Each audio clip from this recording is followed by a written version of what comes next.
Sir, you're charged with especially aggravated kidnapping. You're also charged with aggravated assault, and you're charged with theft of a firearm worth less than $2,500. You're talking about stuff that is not relevant.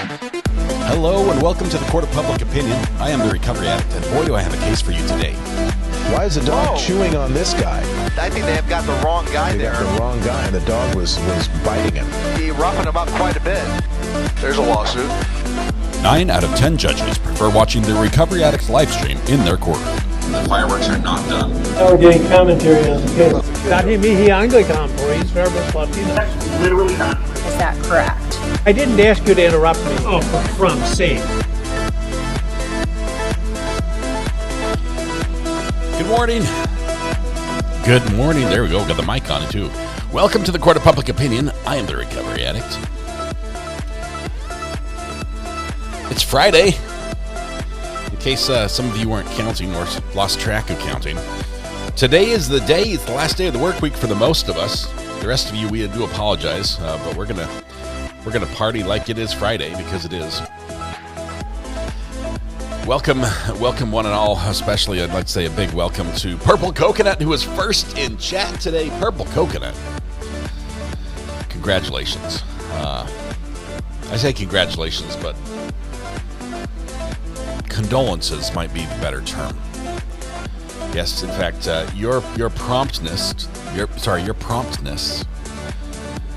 which was close. I might say it was close. Red Pen almost won. Who else almost won?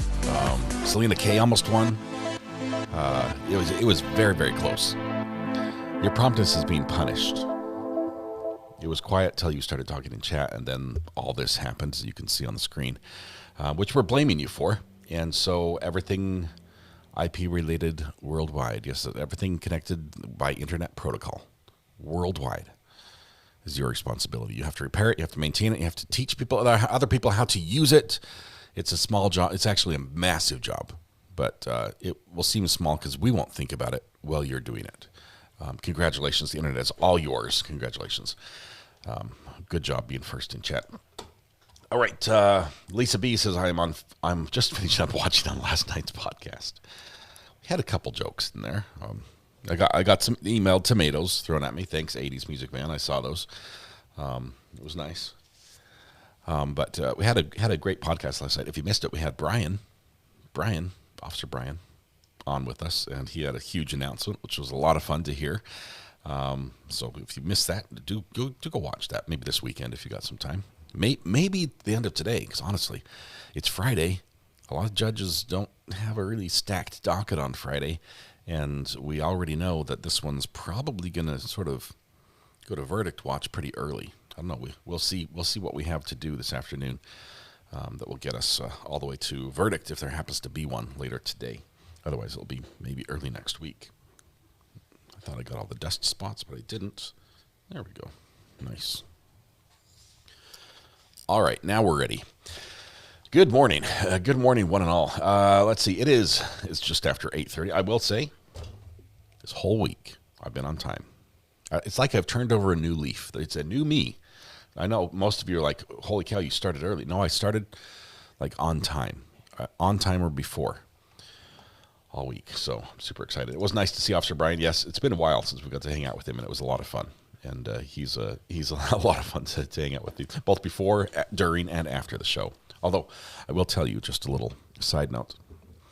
When the show ends, there's a button, that I can push to shut it off, and I had WeatherWatch push it because my mouse just stopped working. I think I need to change the mouse batteries.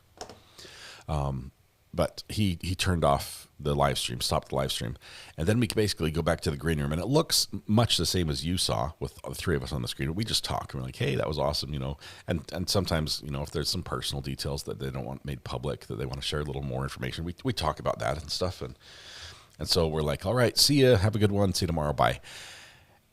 And like in that moment, I clicked a button that basically shut it down, just kill it. It's like, it would be like running to the finish line, or right as you're crossing the finish line, just getting zapped by an alien and taken up to a spaceship. It was that abrupt. It was like, zoop, and it's like, how rude was that? And so I'm trying to jump back in. I can't get back in because it says the show's over. You don't need to get there anymore. What I didn't know is that Brian and Thomas were still there. They're like, oh, Scott disappeared. And so I quickly opened up a new one and sent the link to Thomas and had Brian come in. And I'm like, I'm so sorry. I'm so sorry. But welcome, Broken Bakers, today. I think we by agreement, babysitting. Oh, no, not babysitting. Excuse me. I thought that would be funny to say, but by agreement, Broken Bakers are here with us to watch this trial today, as the Broken Bakers got something else going on, which is awesome. Welcome. Please feel welcome. We have very few rules here. Mostly, number one, remember that we're all friends. Don't call names. Don't say something you wouldn't want your mom to hear you say to her mom. I don't know. Just be nice. That's it. Be nice. Most of the bad words are filtered out, honestly. If you try really hard to work your way around the bad words and manage to say something bad anyway, the mods might delete it. If you do it a lot, the mods might give you a little timeout. And if you have a problem with that, the mods might just say, don't talk today. Don't be offended if that's what happened. I've had those days as well. There have been days where the mods pretty much say, you can't type anymore, or you can't talk. So, but welcome. I know most of y'all, having hung out a little bit with you before and having had many, many raids from Broken Baker, I don't think we're going to have any problems. And yeah, bring coffee and donuts, apparently. So, all right, what we have to do before we get started in trial is something we do every morning. So welcome if you're new with us. We sing happy birthday. We sing happy birthday to everyone who is celebrating their birthday. And it goes like this. We listen carefully with our ears to see if there's a scratchy internet dial-up tone, like from AOL dial-up from back in the day. And when there is, that means that the mods have managed to assemble all the birthdays for today, and we are prepared and ready to sing. And when I say sing, I mean all of us sing together. The mods are going back and forth. Who's got the birthdays? All the birthdays together. We sing and celebrate it. Keep talking, R.A. Josh is getting stretched. She's saying stretch. It's something we do. We have done every day. We've gone live for over a year. So in theory, I've sung to all of you, but in practicality, I've only sung to probably about a third. But that's all right. That's all right. I mean, we could do the math. Average, I'd say 4 on average is probably how many birthdays we have. And then say 21 days a month times 12. So 4 times 21 times 12. Who's got their calculator out? Because you don't have to show your work. But I'll don't worry about it, guys. I'll open it myself. So 12 times 21 times 12 months times 21 days times 4. That's only 1,000. No. Well, I've sung to 1/66th of you. So apparently we have to do this a little bit more. I'm not sure how long we can continue doing it, but we'll try. All right. What's funny is the mods have been talking about this. Oh, there's the sound. That's the one. Josh, thank you very much. The mods have been talking about this all morning, about lining this up. So here we go. Here's what we do. Everyone stand up, take a deep breath, shoulders back, project your voice to the back of the room, blend your voice with your neighbor, warm up with me if you will. La la la la la la. There we go.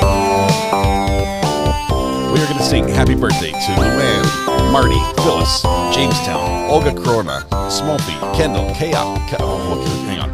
Happy birthday to you. We're going to break this up. Happy birthday to you.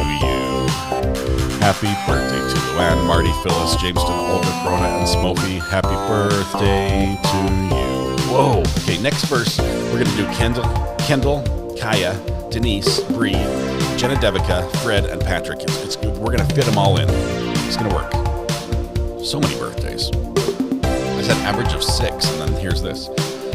Happy birthday to you. Happy birthday to you. Happy birthday, Kendall, Kaya, Denise, Bree, Jen, Devica, Fred, and Patrick. Happy birthday to you. Legally Blonde, what's your youngest name? Give us a name, quick. The song is still going. We've got another verse. We can fit it in. Liam. And how old is Liam? We have an interlude here. We'll make a special verse for Liam for Legally Blonde. Happy birthday. You look good. 9. Awesome. Liam, 9 is the best age ever to be. Here we go. Happy birthday to you. Happy birthday to you. Happy birthday, dear Liam. Happy birthday to you. Christy, we can sing to you on Monday if that's cool. We've got a lot of people sung to today. Happy birthday in advance, Christy. That is awesome. That's awesome. We'll be singing on Monday as well. 919 is the most common birthday in the U.S. Seriously? What happened? 9? Never mind. Liam, you're 9. That is awesome. Just tell all your friends that a YouTuber sang you happy birthday, and you're going to be the coolest person in the room. Don't tell them who it was, because that might depreciate the value somewhat in their eyes. Let them think it was Mr. Beast, for all I care. It's good. Liam, you're awesome. Happy birthday. To everyone who has a birthday today, thank you very much. I realize there are a million places. I missed the drum solo. A million places you could be, and a million people. Oh, we got 2 anniversaries as well. Okay.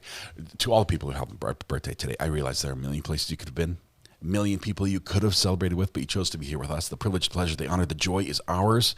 Thank you very much. Hopefully we can turn some of that joy back to you, make your day a little more special, or begin by helping yourself to free pancakes at Denny's, IHOP, Village Inn, Waffle House, McDonald's, Tammy Dunlap's house, Bob Evans. Village Inn? I forgot where I was. Village Inn, Cracker Barrel. I don't know. There's another one in there somewhere. I missed it. But they serve pancakes. Tell them it's your birthday. See if they'll give you a free stack. That's basically the gist of it. Happy birthday.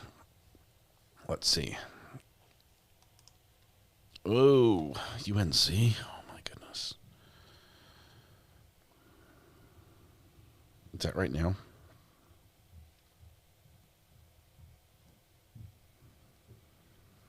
I'm an hour and a half from anything, by the way. If you ask where it is in North Carolina, unless you're talking Charlotte or Asheville, I'm an hour and a half from everything. And I'm actually an hour and a half from UNC. So,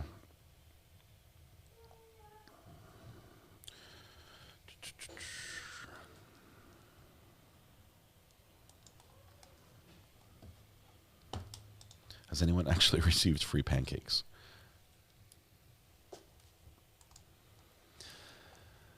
Marty Herford. My sister Marty turns 41 today. Same name, same birthday. Means you're technically my sister. Anna says. Happy birthday to Marty. A sister or possibly not sister. One of the two. All right. I have not heard. They say it's false. Good. Okay. That's good. We've heard of a couple of false alarms. I think the last one in North Carolina was a false alarm as well. Which is, I'd rather have a false alarm. I'd rather have none, right? When it comes to school shootings or mass shootings, public shooters, I'd rather have none. But I'd rather take a false alarm than a real one. And so we'll take that. All right, man, what a crazy week though. We've had, by way of news and true crime, big news probably that broke most recently, the whole Todd Decker situation. They think they've found his remains. That was the huge manhunt. The 3 daughters that were killed, just really tragically, not tragically, morbidly, cruelly. I don't know how else you describe that. Just tell the crowd you're welcome that the birthday song is still around since you played a joke on me to cancel my birthday on July 3rd. Yes. One day we are going to have to stop the birthday song. It's not today. It's not today. Maybe the end of the year. I don't know. We'll see how far we can get. Did a screen recording of the birthday song to send to my mama, Philly. Allie, maybe that's awesome. First of all, thank you. I was thinking maybe I just sing happy birthday and we have a standalone happy birthday video that we play as the intro. And it would have to be generic though. I don't know how I could put everyone's name in it.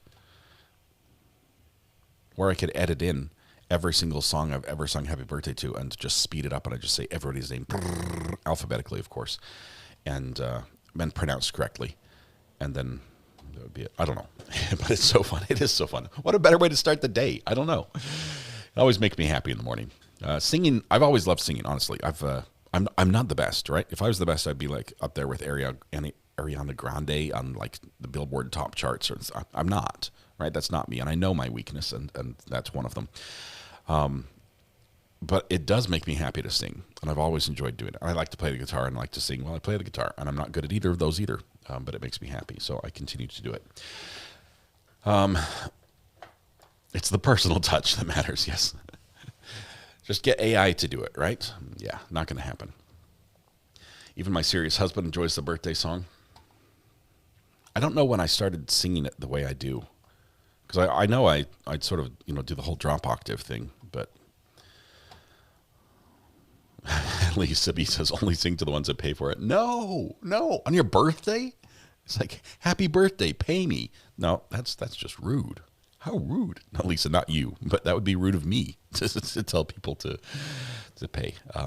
Plus, one of the great things about this channel that I love is that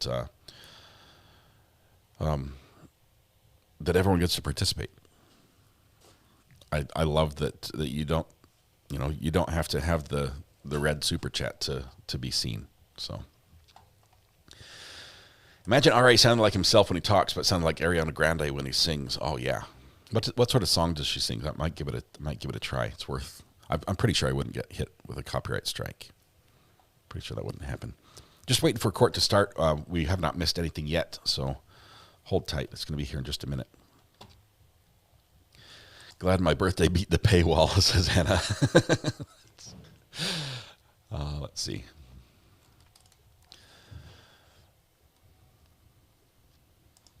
I'm gray and still make the pancakes. Tammy, we'll have to play Gray is the New Green in celebration of that. Super team member for 17 months. Holy 17 months. That is awesome. Let me go back. I think I missed a couple other things as well. Jedi Jess says, Broken Baker Chatters, make sure to show RA some love for babysitting us while we're busy with his grandbaby. Make sure to hit the like button. What a good reason to miss a live stream. Broken Baker, have a blast with the grandbaby. That is just awesome. Hope it's fantastic day off. And welcome, Jedi Jess. Thanks for the kind words as well. Great to have you guys with us. Your group is amazing. Kelly H, Friday closing and verdict. Fingers crossed. Let's do this. Super T member for 17 months on the jury. Super T, thank you very much. It would not have been the same without you here. But 17 months of jury support, that is huge for the channel. Obviously, I couldn't do this without people like you. Thank you for your support. And Super T also goes and gifts a membership because that's what Super T does. Thank you very much for your generosity. Let's see. Soon you can say that. Yes, I'm going to join him in the grandpa category early next year. I'm super excited. And speaking of that, because we're waiting for court to start, let me say this as well. My son wanted to say thank you. I know a lot of you reached out and said, what's his like gift registry for his baby and things like that. And you guys just got him and her and the little one, which we don't know the gender of yet. Just so much. And I had gifts sent to me, baby blankets and little plushies and things. And it was just, you guys are absolutely amazing. He said, He requested a bathroom break after Miss Minton is done. We'll do that. Judge, that's no way to start the live stream. Unless you waive it. Don't waive it if you're on a bathroom break. You want a bathroom break at that point? Don't waive it. Yeah, it's probably going to be about... Causes a mess. 10:45 or 11 o'clock at that time anyway. It'd be appropriate time for the jurors for a restroom break. Crafty Shell is still here, but lurking. Before we get started, we'll go off the record just waiting for do you want them to fill out their menus? Fill out their menus. Okay, we should start talking about bathrooms and food. So I know where the judge's mind is. It's not on whatever's about to happen in court. Crafty Shells, thank you very much. Also, huge support of the channel. 32 months. Thank you for being here. Appreciate it, Shells. We had Lee on the other day with his message. Tisha S, member for... Shells. OG. I forgot that part. Tisha S, member for 19 months. I joined during Cavalcante, and you said I couldn't leave, so I'm still here. Almost pink. It's coming. Tisha, it's getting close. Blue Star, member for 1 month. New courthouse. So happy to be part of this lovely, fun community. Blue Star, thank you very much. Welcome. You are one of us now. You can never leave. Tisha, I'm not sure if I put that on the screen or not, but there it is. Thank you very much. And then Auntie B. Auntie Birdie B, wait, I have an announcement. Look at my beautiful orange courthouse. I'm so proud to be here with you all. It looks great, although it blends in right here. I'll move it off to the side so you can see it. Well, I'll move it down here. There we go. It'll fly across the screen. Ready? I'm going to let go. 1, 2, 3, zoop. There it goes. Auntie Birdie B, thank you very much. Congratulations on the year mark. That is awesome as well. Let's see. Vivian Anderson, member for 28 months. OG.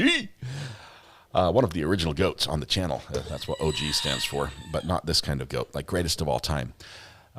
Vivian, thank you very much for your support as well. Last one, Reverend Beasy, welcome to the jury. Reverend Beasy runs miles for people. I'm not sure why, but I'm sure glad I don't have to do it. Watch chat sometime and see how many miles he runs. How many miles are you up to so far, Reverend Beasy? Just this year. I think, what is it, since May is what we're counting? I'm thinking it's 560. One thought I had, and I don't want to sound presumptuous, I really don't, but I think it's prudent we address this issue at this time. When we do send back the jury to deliberate, 4 alternates are going to be temporarily released, conditionally released on if there is a second phase. So it's probably behooves us to think about when we would start that. Monday or Wednesday? We request Wednesday, Judge, so that we can get everybody flown in. What do you think? might need later than Wednesday, Judge. This might be more of an issue that we can handle this morning. Okay. Maybe it should be better addressed once the jury goes out. I see that my investigator is here who is going to help corral the Connecticut witnesses. I think he will have some information for the court. Okay. So it might take more than just a handful of minutes. Okay. And it might end up with us asking for a later date than Wednesday. Well, then I could say at least Wednesday. Yes. The default position would be Wednesday. Yes. Okay. All right, now I'll be open-minded, play that by ear. Quick quiz. I'd love to How many wrap this pens? up if that does happen next week. How many pens does the judge After have in his that, I've hands? got, dockets that would need to be covered dramatically by other judges, which if that has to happen, that has to happen. Also, the longer we go, the more we risk unavailability of jurors too. But that helps me to say if you do return, it will be at least Wednesday. Judge, what? Yeah. I'm sorry. Tuesday's a holiday. Yeah. I've never done this before, but what happens if in penalty phase one of the jurors goes wayward? What? One of the actual jurors? Yes, sir. The alternates are going to be coming back and sitting through the entire penalty phase, so they're alternates for the penalty phase. Okay, too. so they stay. I Okay. keep them under the rules about communication, media, and so forth. So they're alternates for a penalty phase as well, if there is one. Yeah, which is why I need to know when, to tell them that. And that's one of the questions they usually have to explain that to them. If there is a penalty phase, you're an alternate for that too. So even more reason why we appreciate you being here. And that's part of the reason. But the good news is y'all elected to have 4, which is the most I've ever used. But that gives you extra insurance if you do wind up having a longer delay. I can't see how any other procedure could be adopted yet, of course. It permits the possibility of an alternate who did not concur in the verdict participating in the penalty phase. But that's not problematic legally because we do so many resentencings. Right. Oh, that's true. Right. Same thing, just years between instead of days. We do so many of those. This is just a weird discussion. And the jurors are still filling out their questionnaires? Their questionnaire has a menu. Lunch menu All right. request. As a Freudian slip questionnaire, given what we did for 2 weeks. All right, we'll go off the record awaiting that. Okay, it's time for an impromptu, unofficial poll, meaning it's not going to be down like it's something you vote on the screen, but you just type it in chat. What are the juries asking for lunch? They know it's closings. What would you want as a juror member to have in your belly as you begin deliberations? Make it known in chat or forever hold your peace. Pizza, steak. I don't know where they're going. I think the last we heard they got Chick-fil-A. I mean, it's not It's not gourmet, right? But it's not McDonald's either. Sorry, McDonald's not a sponsor, but lobster. I want to be on that jury, Donna. If you ever run a jury, I'll vote with you for the menu. You have my vote already. Pizza and salad, barbecue, little barbecues. What style? Are we going Texas, KC, North Carolinian, South Carolinian? Is it mustard-based, vinegar? What sort of barbecue? Oatmeal, barbecue sauce, says Soco's SLP. Tacos, salad, Italian. It's not too early to talk about food. It's never too early. Steak and lobster. Just a regular burger, says Purple Coconut. Who did well with the internet yesterday, by the way. Let me just say that you did fantastic. I had 0 complaints. That was neat. Bean sprouts. Fettuccine Alfredo. With chicken, or just going to do like the way my kids do with like just the sauce and the noodles. A hot turkey and pepper jack sub. Melted, of course, obviously, because hot. Anything Mexican. Anything Mexican. A little pie.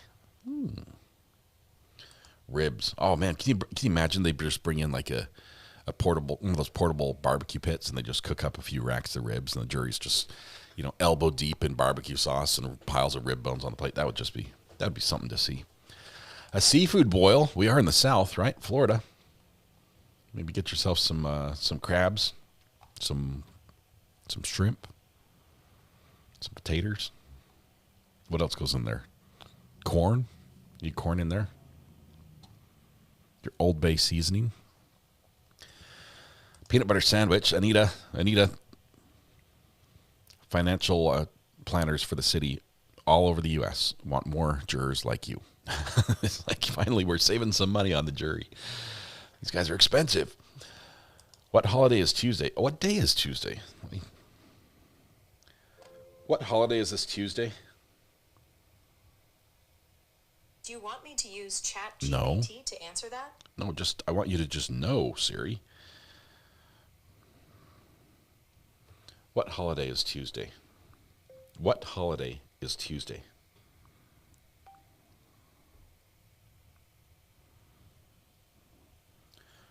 Rosh Hashanah, a Jewish holiday, also known as the Jewish New Year, begins at sunset on September 22nd and continues through sunset on September 24th, so it falls on that Tuesday. Other observances that day include the autumnal equinox, first day of fall in the Northern Hemisphere. Celebrate Bisexuality Day, International Day of Sign Languages, and National Voter Registration Day, but Rosh Hashanah stands out as the most widely recognized religious holiday. There you go. That's the one, and apparently it's recognized at least in this court, probably in Florida. Is it a voting day? Ooh, Spanish quiche. That sounds good. Tried Bucky's barbecue for the first time. Not a fan. Too sweet. So Texas style is probably what you had. There's some varieties. It depends on the sauce. Busa, seat number 6, who is not an alternate juror, just wrote me a note. Judge, for an alternate juror, I'd like to volunteer. My son was expelled from his school yesterday, so I would like to be an alternate juror if possible, so I can work on I think that word is personal, but it's a very odd spelling. Personal hardships at home. She wants to be excused. My son. You can look at the note in case I'm not reading her handwriting correctly, but I think that's what it says. It says Christine Busa, 18th, 2025. That's the juror that's been sitting on the ground? Correct. Do you want me to bring her in so we can inquire as far as whether she can continue to concentrate on the trial, given that situation with her son being expelled? Yeah, I know because we're in favor of, I think, possibly keeping her. What does the defense want? Do you want me to inquire of her? Can we have just 1 minute? Sure, absolutely. The state says we're in favor. They show their cards. We're in favor of possibly keeping her. expulsion of the son is the reason why she cannot continue? She wants to be, for an alternate, I'm just verbatim, for an alternate juror, I'd like to volunteer. Just kind of old English. Because the verb is at the end. For an alternate juror, I'd like to volunteer. My son was expelled from his school yesterday, so I would like to be an alternate juror if possible, so I can work on personal hardships at home with my son. Well, and I wonder also, once she hears the schedule, that she's going to have Monday off, she's going to have Tuesday off. Correct. And then also, the alternates are supposed to come back all next week anyways. Correct. It may not be a problem. It may not be a problem for her, but you want to, I'll bring her in, you can inquire. Wow. Or I can inquire and then allow you to ask questions if you want. Is that translation from Spanish to English? Is that my concern indicative is, of a native Spanish speaker? My concern is it's on her mind and she's writing a note before the closing arguments. That's my concern, to whether it's a distraction. So she wishes to swap places with alternate number 1. I mean, is that what we would do? Who is alternate number 1? Alternate number 1 is... Oh, just in time. That was close. Well, I wasn't considering really granting that request to make her an alternate. We could, if you all agreed to do that, we could. No, we don't agree, Judge. Right. So do you want me to inquire of her? Yes. The state does. Does the defense want to inquire of her? We don't want to inquire of her, Judge. I mean, again, I don't know that... I don't think it saves her any time. She's still going to be forced to be here as an alternate. True, although the state's suggestion might be correct in that once I tell her the schedule, she may feel better. She may be more able to concentrate on your arguments, yes, especially leaving her on the jury. Let's bring in Ms. Booth. Okay.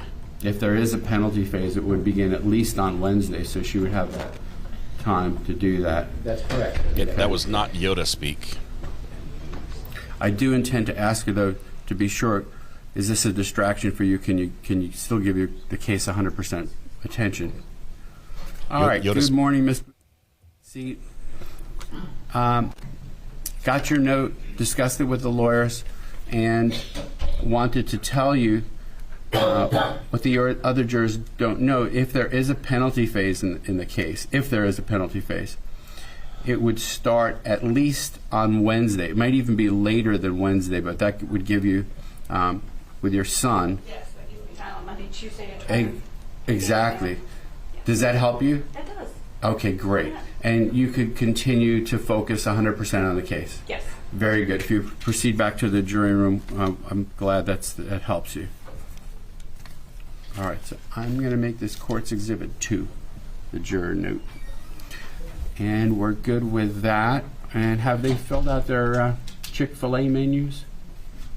Chick-fil-A. Okay. Well, that decides it. Alternate juror for trial volunteer, do I? To start? Yes. Okay, very good. That would be more Yoda speak.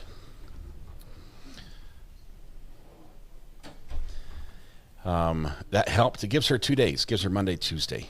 And she's like, oh, that's cool. That's all I need. But Chick-fil-A is the bingo. Spell tricks you won. I love Chick-fil-A. Can I get some Chick-fil-A? You know what I like? First of all, I like the nuggets at Chick-fil-A with the Chick-fil-A sauce.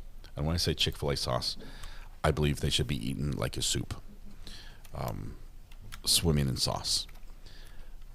Possibly with a spoon, so you can get more sauce when you scoop up each nugget. It's that good.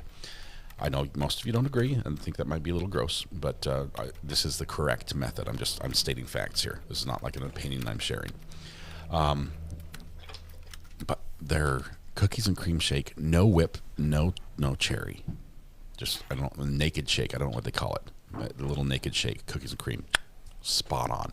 Spot on. That's money right there. I may have had like 4 of them in the last 2 weeks.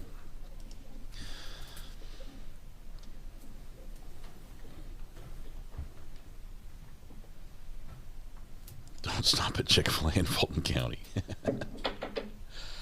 Jurors entering. Here we go. For those that don't know, we are starting right off with closing arguments. After a brief little hello, get seated. Here we go. Prosecution, you're up. So it gets spicy from the get-go. Let's see how they approach this one, and who does the closing as well. I think it's going to be fiery. It's going to be, remember how they opened. They started just saying, this is what he said. He said, I've got to get rid of her. I've got to do it. I know where to dump the body. All that. They started with that. Let's see if they close a similar way. 10 minutes. 10 minutes to Chick-fil-A. Linda Lou. All right. Good morning, ladies and gentlemen of the jury. I have instructed you on the law at this point. You're about to hear the closing arguments of the attorneys. I want to reiterate to you something I told you at the beginning of the trial before we even started with the opening statements. What the lawyers say to you in their opening statements and their closing arguments is not evidence. The evidence at this time is closed, but the closing argument serves a different purpose than the opening statement. It allows the attorneys to argue the case to you or sum up the evidence, as it's sometimes referred to. They're going to be commenting on the evidence that's in the record that you've heard already, and you've decided, as far as which you're going to decide what the actual evidence of this case is in order to persuade you to see the case from their perspective. Each side will have equal time, but the state, as the plaintiff with the burden of proof, is allowed to divide its time between an opening closing argument, if you will, and a rebuttal closing argument, if you will, after the defense attorney has spoken. And the state may proceed with its closing argument. Thank you. Start the timer. Think back to jury selection, and we asked the same question of everybody here. Oh, man, get to the podium. And that was, if you're selected as a juror on this case, can you keep your word and follow the law? Remember that? Yeah. Can you keep your word and follow the law? Nothing matters more. If you had given us any indication that you couldn't do that, you wouldn't be here today. Nothing matters more. So that begs the question, well, what's the law? What's the law? Well, here it is. This is what the judge told you yesterday. And it's what is within the jury instructions that you're going to get back with you. So these are the elements of the two crimes that we have. So first, and it's very straightforward, Tanya Wise is dead. The death was caused by the criminal act of Jose Soto-Escalera. And there was a premeditated killing of Tanya Wise. So the period of time, and the law defines premeditation. Now I'm going to give you the full instruction here in a few minutes. But focus in on this. The period of time must be long enough to allow reflection by the defendant.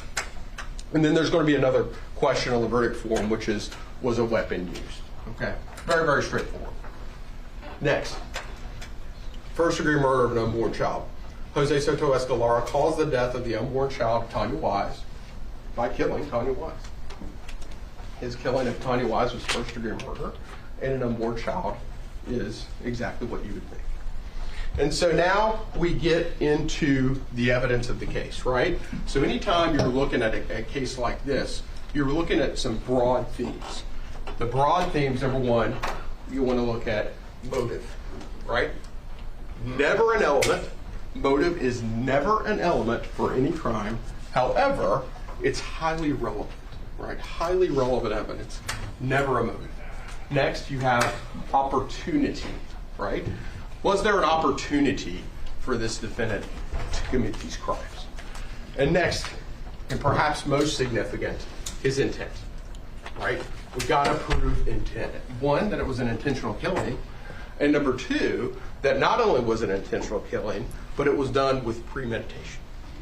And so when you look at all this evidence, you got to be sure to look at it through the lens of reasonable doubt and through the objective lens of the jury instruction, the law, right? We're not here to be swayed by our emotions. We use our brains that we have, and we view things through the law with critical analysis. So, and remember, the starting point is common sense, right? We never forget, we never throw out our common sense here in the middle of a jury trial. And the starting point is this. People who have nothing to hide have no reason to lie, right? People who have nothing to hide have no reason to lie. Remember, as the jury in the case, you are the fact finders. You are the fact finder. You figure out what evidence is credible and what is not. Who told the truth and who didn't. Only you can answer that. Only you can answer that. Who told the truth? So first, we start with this. Here we are, Jose Soto-Escalera. He's sitting there, August 25th, 2018, and he's being interviewed by Detective Newman and Detective Cannon. And this is what he says. Listen, she fucking so many dudes that she talked to, and God knows what she did. I mean, no, I'm saying because she knows a lot of guys, so I don't know. Like, God knows what she's done. I don't know. I'm just saying. You ever been with her? No? Never had sex with her? No. And to God. Okay. That was his statement 2 days after the homicide of Tanya Wise and her unborn child, right? Here he is, he's talking to Detective Newman, and that's what he says. I've never had sex with Tanya Wise. Weighing the evidence instruction, we all talked about it in jury selection. How do we figure out who's telling the truth and who's not? Here it is, right here. One of the questions, does the witness's testimony agree with the other testimony and other evidence in the case? In other words, was it confirmed and corroborated, meaning that it's truthful, or is there evidence that contradicts it? They can object meaning here. Meaning that it's false. Because he didn't testify. Well, he wasn't a witness. Remember what Wayne Walker testified to. He testified that the probability of Jose Soto-Escalera being the parent of the unborn child Josiah is 99.9999999%. Right?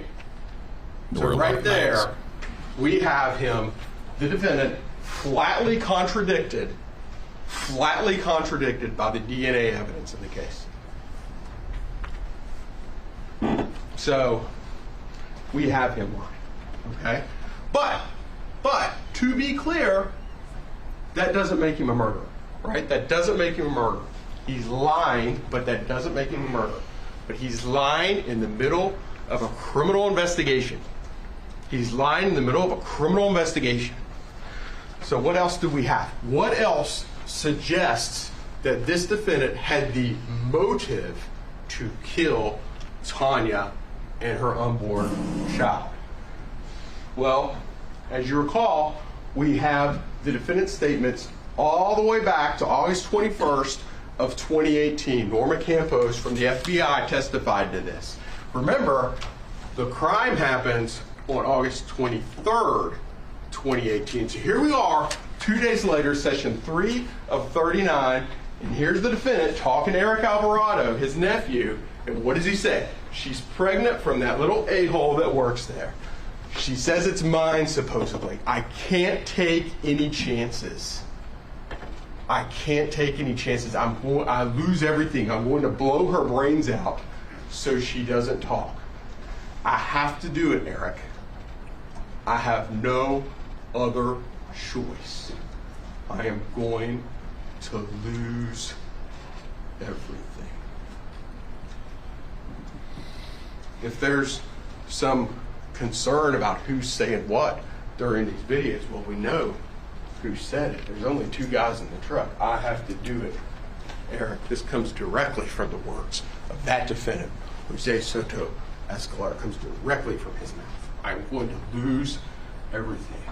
And then he goes on, if my wife found something like that out, oh my God, bro, I lose everything, bro. I lose everything. Remember, as we discussed in jury selection, our lives are a reflection of our choices, right? Our lives are a reflection of our choices. He chose to do this. He chose to do these crimes. On August 21st, 2018, you see the genesis of this plan. He chose to do these crimes. Had he simply been accountable, would we even be here today? So we know he has a motive. We know he has the motive now because it comes directly from the horse's mouth. Did he have an opportunity to commit these crimes? Did he have an opportunity to commit these crimes? Okay, so because somebody can have a motive to kill somebody, but again, that doesn't make him a murderer, right? So we got to look next to whether he had an opportunity. So then we have Agent Kelly D.P. Trantonio from the FBI, and she comes in and she testified, and she said, listen, I took the cell phone data from both of the phones of the defendant and the phone of the victim that she was using at the time. So we have the defendant right here. This is his home on Southwest Cactus, and at 8:11, we have him right there. Okay, well that makes sense. I mean, he's at his own house, right? So the question is, remember, what's corroborated and what's not, right? So the question is, how do we know that the FBI agent was accurate? Or how do we know that her testimony was accurate? Well, if you recall, yesterday we called 2 witnesses that were very, very quick, right? 2 witnesses very, very quick. We had a witness who was a neighbor of the defendant and a witness who was a neighbor of the victim. It's the security camera footage. And they came in, they were maybe 5 or 10 minutes long each. And you got to think, man, geez, that was quick testimony. Maybe it wasn't that important. Well, it turns out it was incredibly important. Why do I say that? Because what they said in the videos that they were able to produce confirms and corroborates Kelly's analysis. Why do I say that? Well, because here we are on Southwest Cactus, next door neighbor, we see a truck leaving at 8:11, which is within the time frame that Kelly was able to find, right? She was able to find these times and these geolocations at that time in her analysis. Well, why is that important? Because take a close look at this truck, and what do you see there? You see a fog light, right? Keep that fog light in the back of your mind. Keep that. I want to return to that fog light, but we can clearly see a fog light right there. Just file that away for a second. And then we go up to Tanya's home, right? And here we are at Tanya's home, and Elizabeth Bedolla, the mother of Tanya, the grandmother-to-be of Josiah, and what does she say? She's the last person to see Tanya alive. She says around 8 p.m. or maybe shortly thereafter, right? So she's the last person to see Tanya alive. Important witness. And what does she say? Remember, Agent Kelly's testimony, 2 phone calls were made that provided sufficient data for the phone's geolocation to be determined in a more precise manner, right? Because in 2018, we have the cell phone data. It's not what it is today. Can it give it puts us in the ballpark. It's not 100% accurate. Nothing is. But we do have very good data. And at 8:25, who is talking to Tanya Wise? That would be a good question. Who is the victim talking to? Who is the victim talking to shortly before her death? Who is she with? The defendant. Right? The defendant. He makes these 2 phone calls, or actually one to him and one from her at 8:25. At 8:25, and that puts the defendant at her house. So he's calling her. Not only is he calling her, but he's right there at her home. He's right there at her home, right? And the question that I would have is, wait a second, if this defendant had nothing to do with these murders, right? If he had nothing to do with these murders, then why is he at her home? And why is he making phone calls to her right after Elizabeth Bedolla saw her leave that house?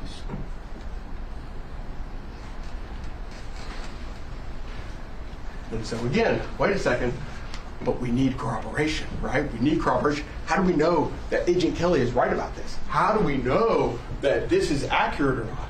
Well, I'll tell you why. Because the neighbor of Tanya, we pulled her in.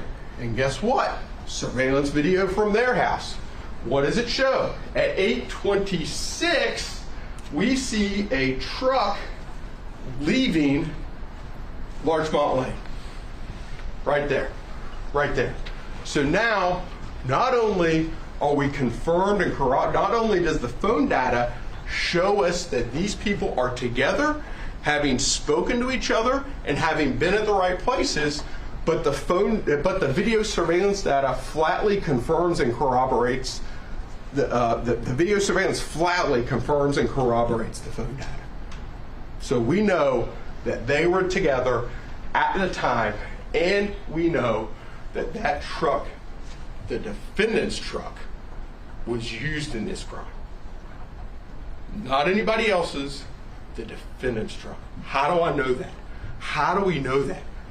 What other evidence confirms and corroborates that the defendant's truck and no one else's was used in this crime? Here's one. Do you remember William Mullen? Right? And it's easy to get caught up in this case because the state, we've provided multiple expert witnesses. We've had DNA folks, we've had translators, we've had a guy that did tire impressions, all this lengthy testimony, and it's easy to overlook somebody who takes the stand for 15 minutes, right? He was on there for 15 minutes day one. And it's easy to overlook somebody like that. But man, his testimony was incredibly important. Why do I say that? Because here, what is William Mullen doing? He lives in Vero and he's driving home. He's driving back and forth from home and work on the night of the homicide, right? August 23rd, 2018, late at night, he sees a silver full-size truck. His testimony was he sees a silver full-size truck on Russos Road, which is your crime scene. Right? He has no idea who these people are, but he sees that truck, and what does he see? It caught his attention because the truck turned on its fog lights, and he thought it was odd. That's what he testified. He just thought it was odd. He turns on these fog lights, right? And he just thought it was odd, and so he makes a mental note of it, right? He makes a mental note of it. The truck, he sees the truck, drives slowly off, and then he goes home. And what does he say? When he returns the next day, he's on the same route. He drives by and he sees a crime. He sees all kinds of sheriff's officers, sheriff's deputies, and a crime scene unit. And he comes to them and he says, "Hey, I don't know if this is important or not, but this is what I saw. I saw a silver truck, and it was odd because it turned its fog lights on." Okay. Somebody who doesn't know anybody. He's a completely independent witness, and he's simply telling you what he saw, right? First question, do you have any reason to doubt that testimony? Is there any reason to disbelieve William Mullen? And the next question is, he also, remember, he had a chrome wheel, so he was right on that. The next question is, how do we know that it's the same Dodge Ram? Well, here's the defendant's truck as it was being searched at a search warrant. Here's a truck that leaves the defendant's home at 8:11 p.m. that night. We see fog lights that match. It's a stock truck. We see that it was a four-door truck that matches, and we can also see the chrome on the wheels. William Mullen was right. William Mullen was right on the money. William Mullen is confirmed and corroborated every which way to Sunday. He was absolutely right. So now we know that the defendant not only had a motive, now we know that he had the opportunity. In part 3, now we know that his vehicle was involved in this crime.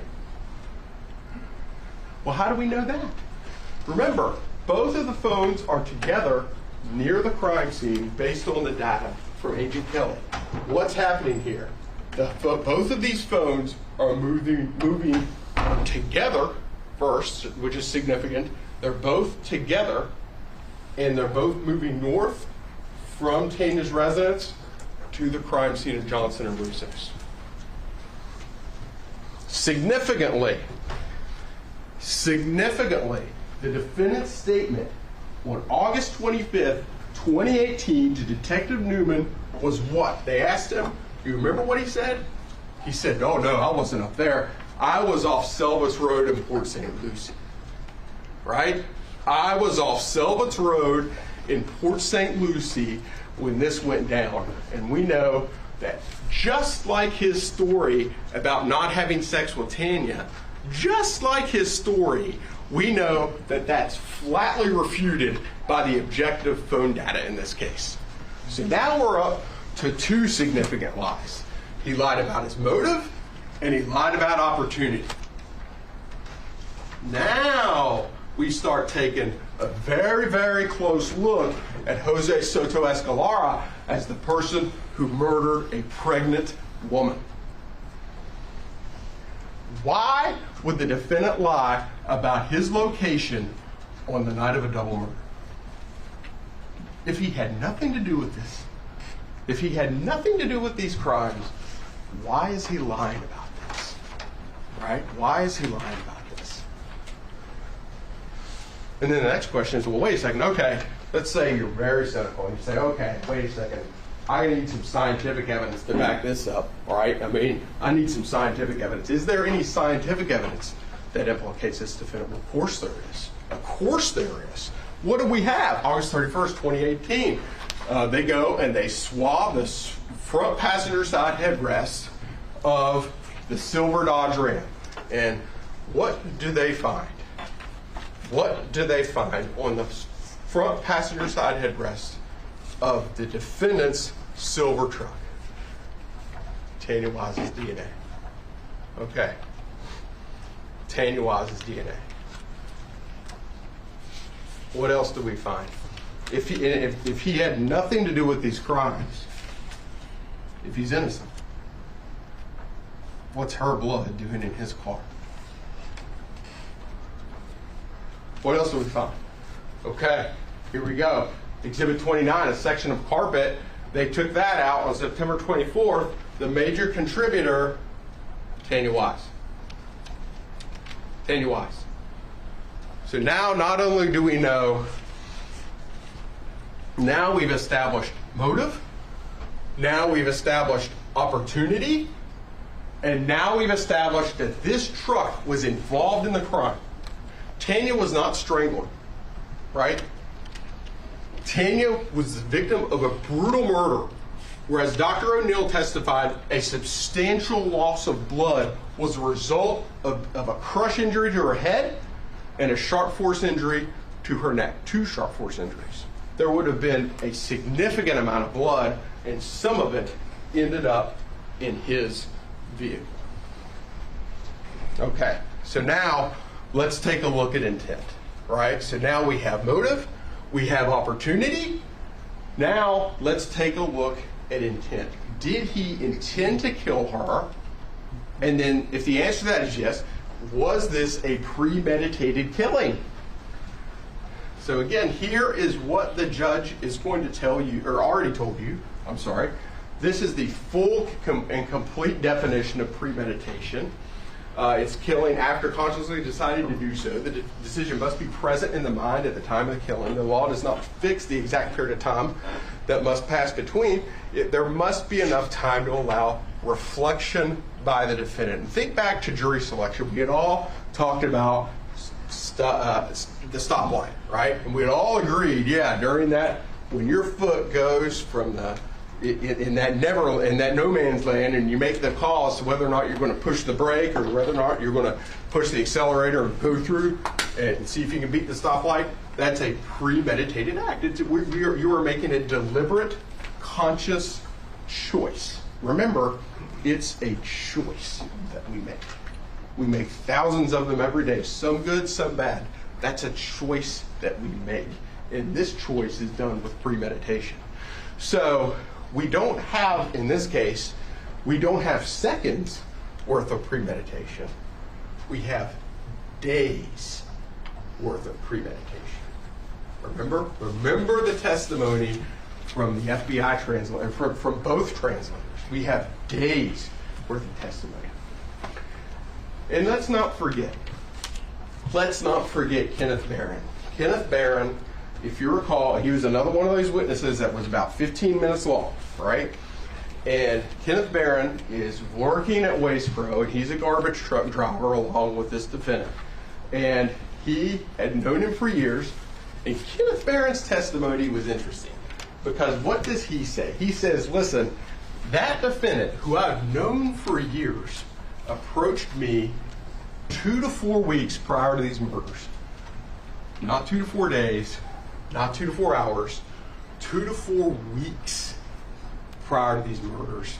And he starts asking him about a ghost gun, right? He's asking about a ghost gun. He wants an unprovable or untraceable gun. And you got to stop and ask yourself, why would anybody want such a thing, right?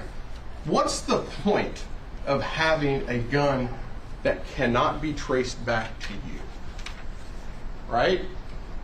Why would he discuss this? Okay, there could be many reasons. I'll concede that. There could be many reasons. He could just be running his mouth.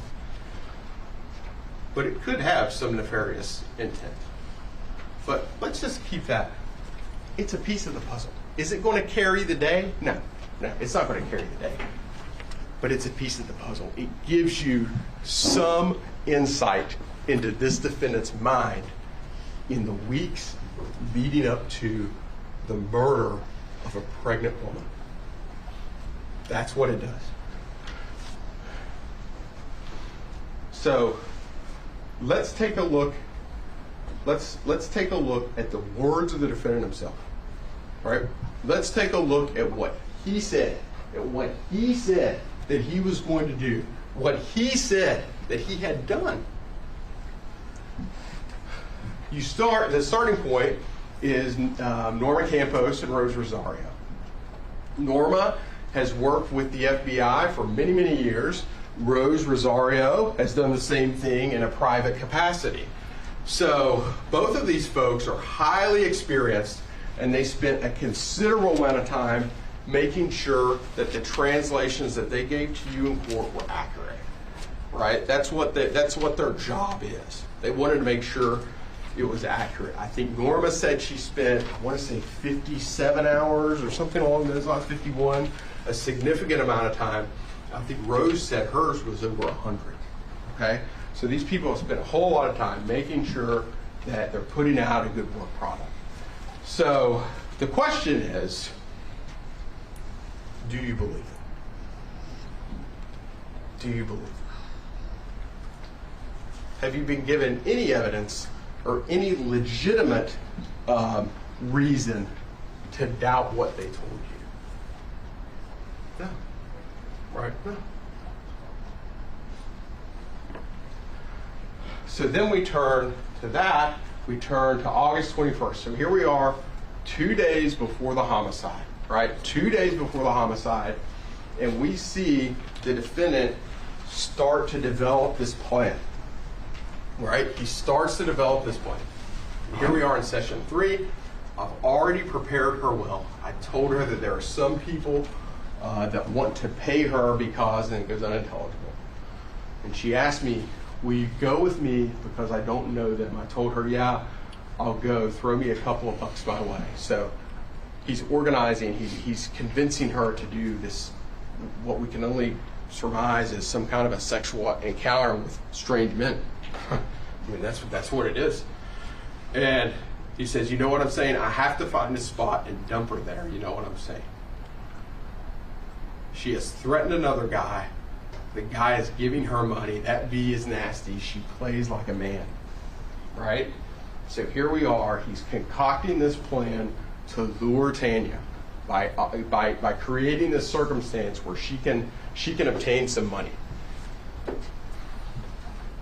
Where did he take her? Do you recall? Where did he take her? He takes her to an isolated location on the defendant's trash route. He didn't kill her in the middle of Port St. Lucie. He didn't find a place where there are a bunch of witnesses. He made sure that there would be no cameras.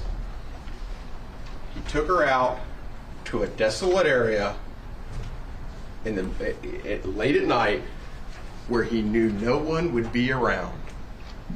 And that's where he killed her. And he got her there by that plan. He was able to execute that plan. And then he continues on in session 4. He's talking about the planning. He says to Alvarado, you can't prove anything if no one saw it.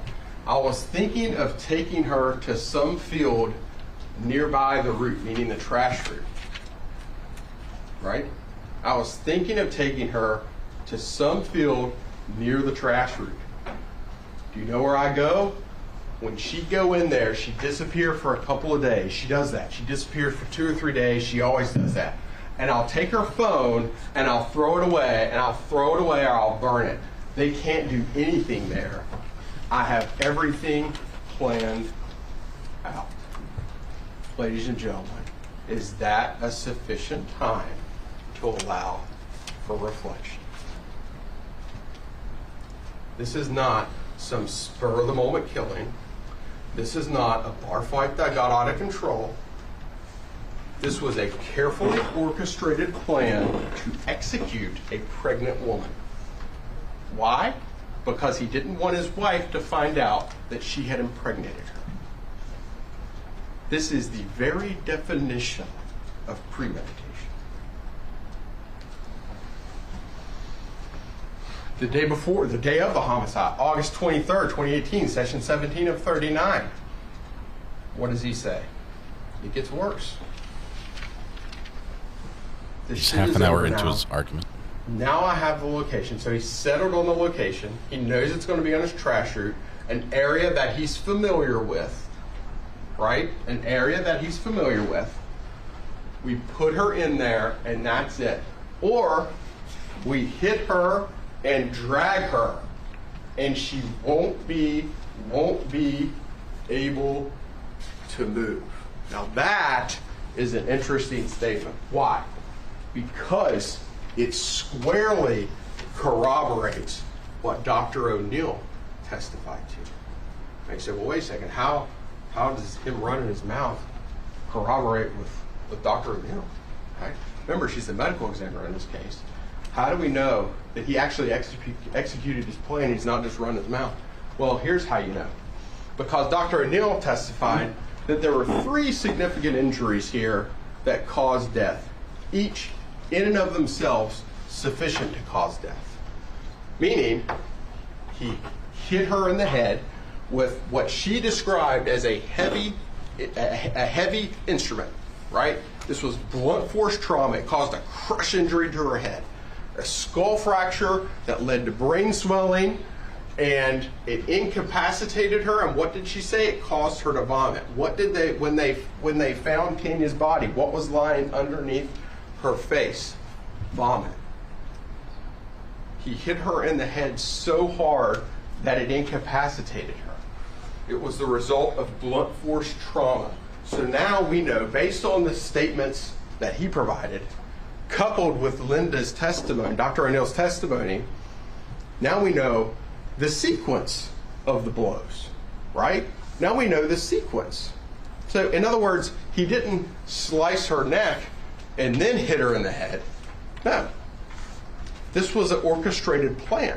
We know that he was saying this several hours before he killed her. He had a plan in effect, and he carried it out. He hit her in the head with a heavy object, which incapacitated her. She probably fell on the ground, and then he gets behind her and slices her neck, not once, but twice. And what did Dr. O'Neill say? She said that the wounds were so deep that they came very, very close to her spinal cord. Now, I'm not going to show you those photos. I'm not going to show you those awful photos. They're in evidence, and you can take them back and look at them in deliberations if you want. I'm not going to make you look at them again. But I'm sure you remember that testimony. And again, all of these wounds were done with such force that they were able to cause death in and of themselves. This also suggests two different weapons, right? Two different weapons were used. The hilt of a knife is not heavy enough to cause this crush injury. The hilt of a knife is not sufficient enough to do that. That means he had two weapons. What does that tell you about his plan? What does that tell you about his intent? He armed himself ahead of time, not with one weapon, but with two. This is not a bar fight, ladies and gentlemen. This was a carefully thought out plan to execute Tanya Wise, to make sure that his wife wouldn't find out about his own son in her womb. August 24th, 2018. How do we know that it wasn't Eric Alvarado? Holy cow. Let's take a look. He's taking steps to conceal these crimes.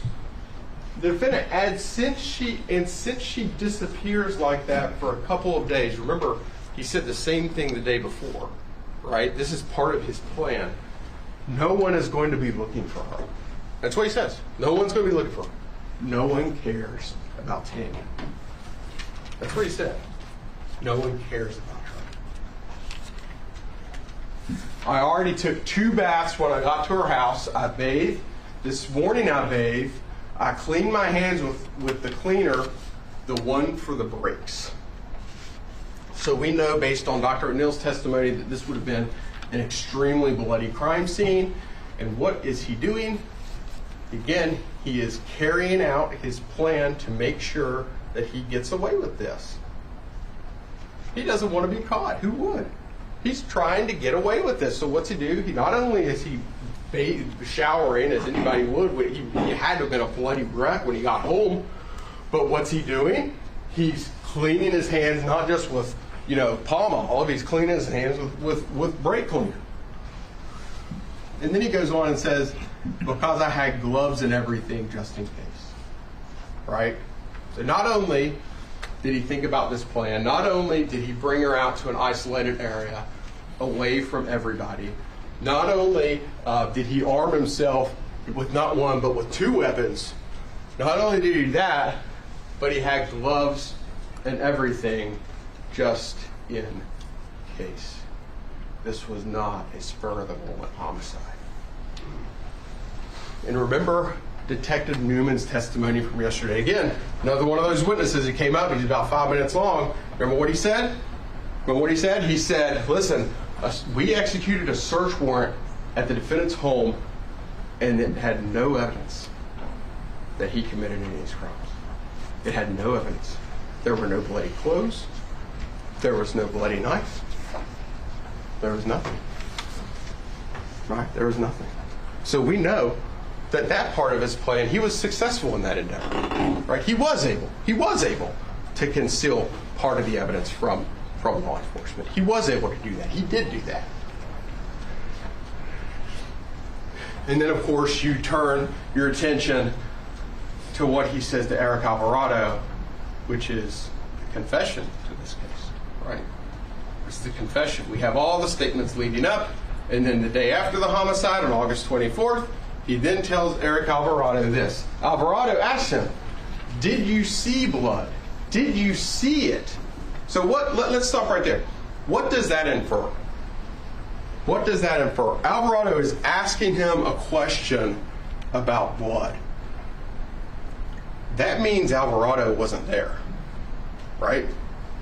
If Alvarado was there, he would have known what a bloody mess it had to have been. He's asking him, did you see blood? Alvarado wasn't there. You can say all you want about Eric Alvarado. He wasn't there at the crime scene. And of course, the defendant's response was, look, I had it all over the clothes. Which is true, which had to have been true. You saw those wounds in her neck. You saw that crush injury to her head. It had to have been true. I had it all over the clothes. But without the evidence, they can't do nothing. They can't do nothing if they don't have all the evidence. No one saw the bag. It would have been really nice to find that bag, wouldn't it? It would have been nice to find that bag. But that part of his plan was successful. And we know that he was covered in blood. He got some right there, and he got some on the passenger side headrest. Ladies and gentlemen, this defendant is guilty as charged.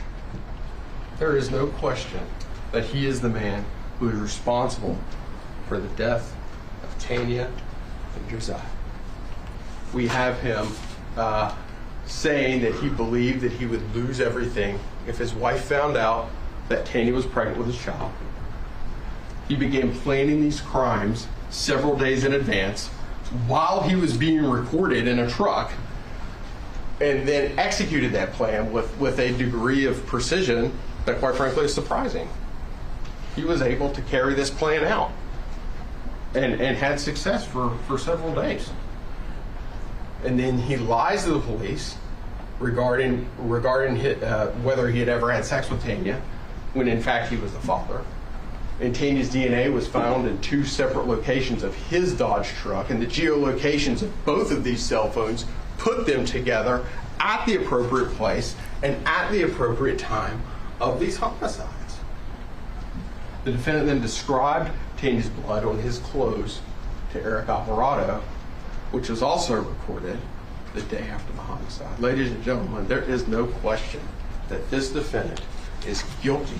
He is guilty as charged of first-degree murder for Tanya Wise. He is guilty as charged for first-degree murder of his own unborn child. Thank you. 40 minutes, 30 seconds is all it took in part 1. Now defense steps up. They get to use their whole allotment of time in one big All right, as we discussed bunch. in openings, and the judge told you yesterday, reasonable doubt can come from the evidence, lack of evidence, and conflicts in the evidence.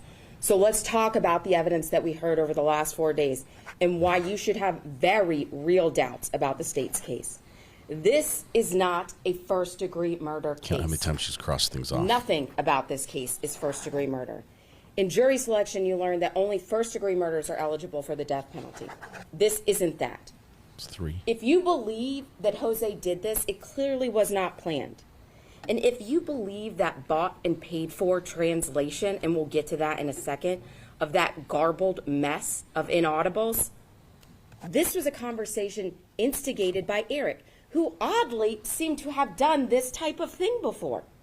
It was machismo that the state wants to call premeditation. Think about it. The location of the body on Jose's own garbage route, the route only goes to 5 streets.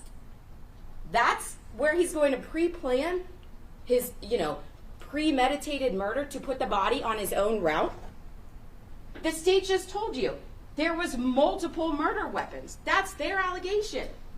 So somebody who pre-plans out a murder days in advance, we can't even figure out which weapon to use?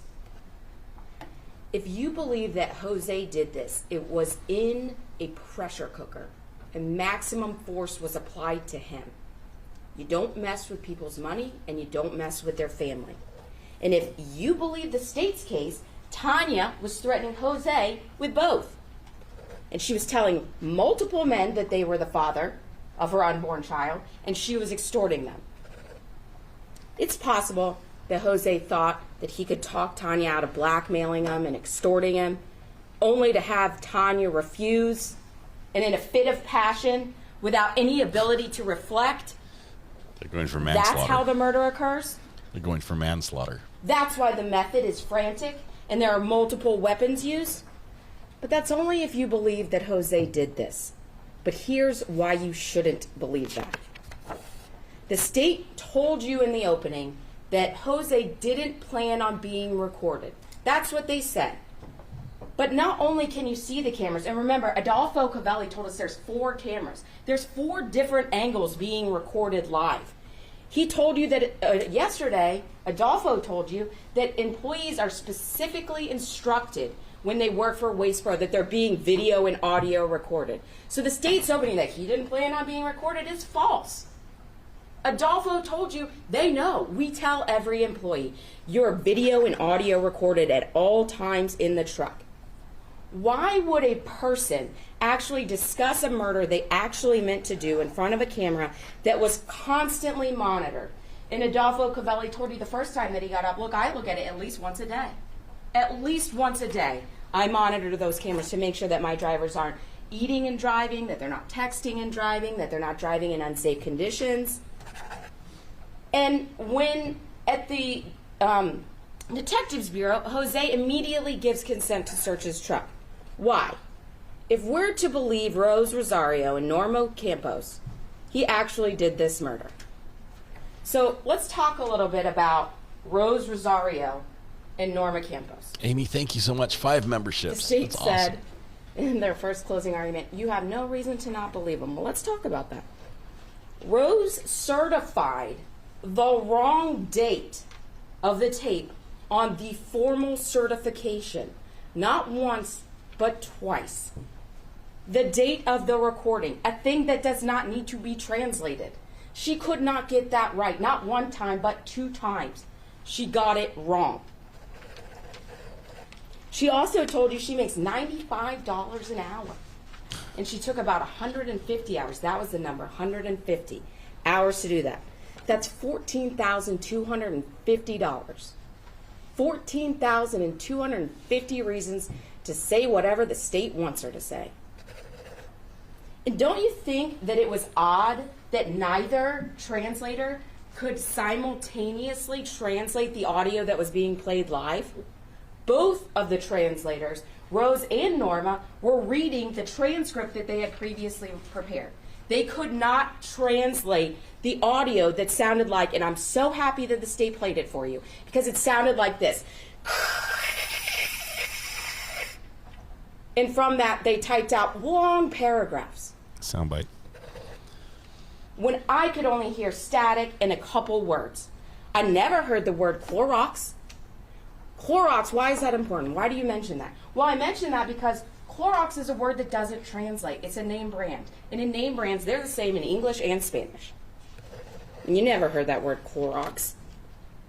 Meanwhile, the court interpreter, who the judge told you is totally neutral. Neither side hires the court reporter. She works for the court. And she certainly wasn't getting paid $14,000. Permission approach? You may. Yeah, this is a pretty ballsy attack on the translators. And it's risky as well, because we have potentially on the jury a number of jurors who speak Spanish, possibly even natively. And all they need is for one juror saying, I heard it, because she doesn't speak Spanish, right? All she needs to say is, I heard it. You know, one juror saying, yeah, it's right here. And this whole argument is gone. It's risky.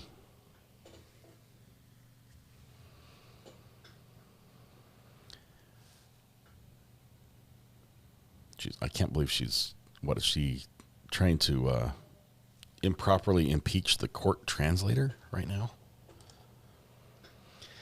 Happy Friday, Natalie O. OG. That's what the O's for, OG. Happy Friday. 22 months, Natalie. Thank you for your support. That's a no-no to object during opening and closing. It's considered bad form unless it's egregious, right? Unless the offense is egregious. Typically, the latitude the judge allows to both sides during closing is greater than any other time in the trial.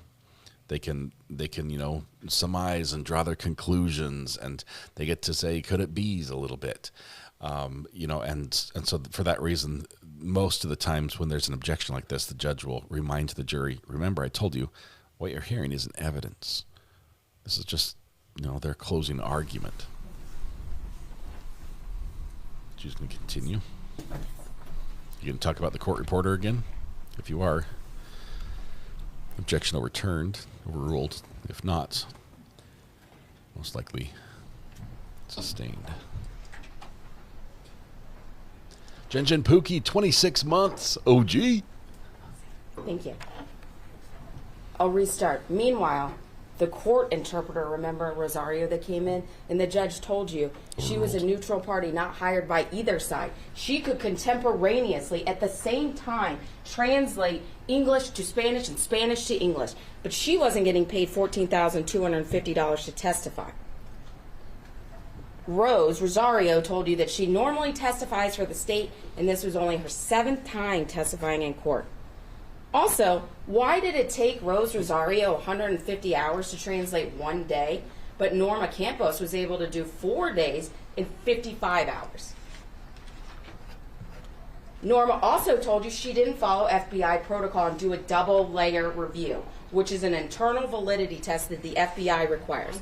Now, she told you that viewing that other draft transcript, do you remember that when I asked her about that other draft transcript from the other translator at the FBI? She told you, no, I didn't want to review that. It would take too long. In a capital murder case where the state is seeking the ultimate penalty of death, imagine that. She spent 55 hours on a translation but couldn't take the time to make sure she did it correctly by checking the other translator's work. And she wouldn't answer my straightforward questions about whether she ever even read that draft or not. Remember, she said I reviewed it. Okay, well, you read it? No, I didn't read it. Well, how do you review it? It's writing. So you read it? And she couldn't even answer a question. Did you read a document? It's not a trick question. She also told you that it was the most difficult item she had ever translated, and you could not hear some of one speaker. And remember, she wouldn't answer me that either. She told the state, yeah, they're the closer speaker, right? The closer speaker, I couldn't hear some of what that person was saying. But the farther away speaker, I couldn't hear a lot of what that person was saying. And when I asked her, oh, so you couldn't hear some of what the closer speaker was saying? She said, no, I didn't say that. Well, you heard it all? No, I didn't hear all of it. Well, then you couldn't hear some of it. And then we finally got back to the place that she started with the state, that she couldn't hear some of the closer speaker, and she couldn't hear a large portion of the farther away speaker. And then she incredulously testified that missing some of one speaker and a large portion of the other speaker in all of those inaudibles didn't somehow lose any context of those conversations. We're to believe that.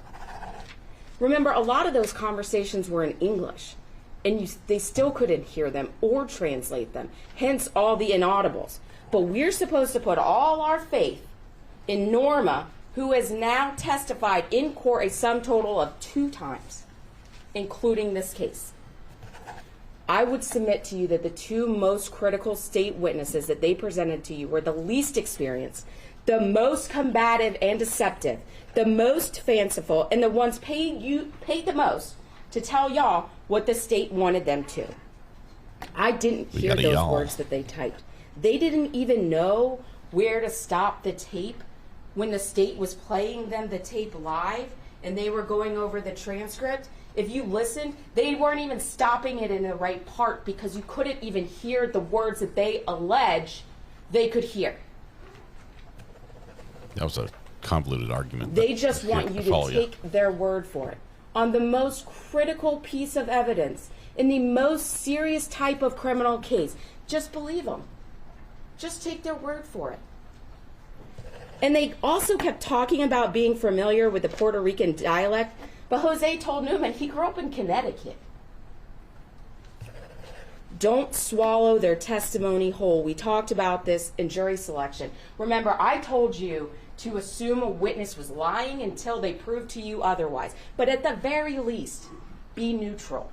Really? Until they proved to you and convinced you that they were truth tellers, such that you should put your trust in them.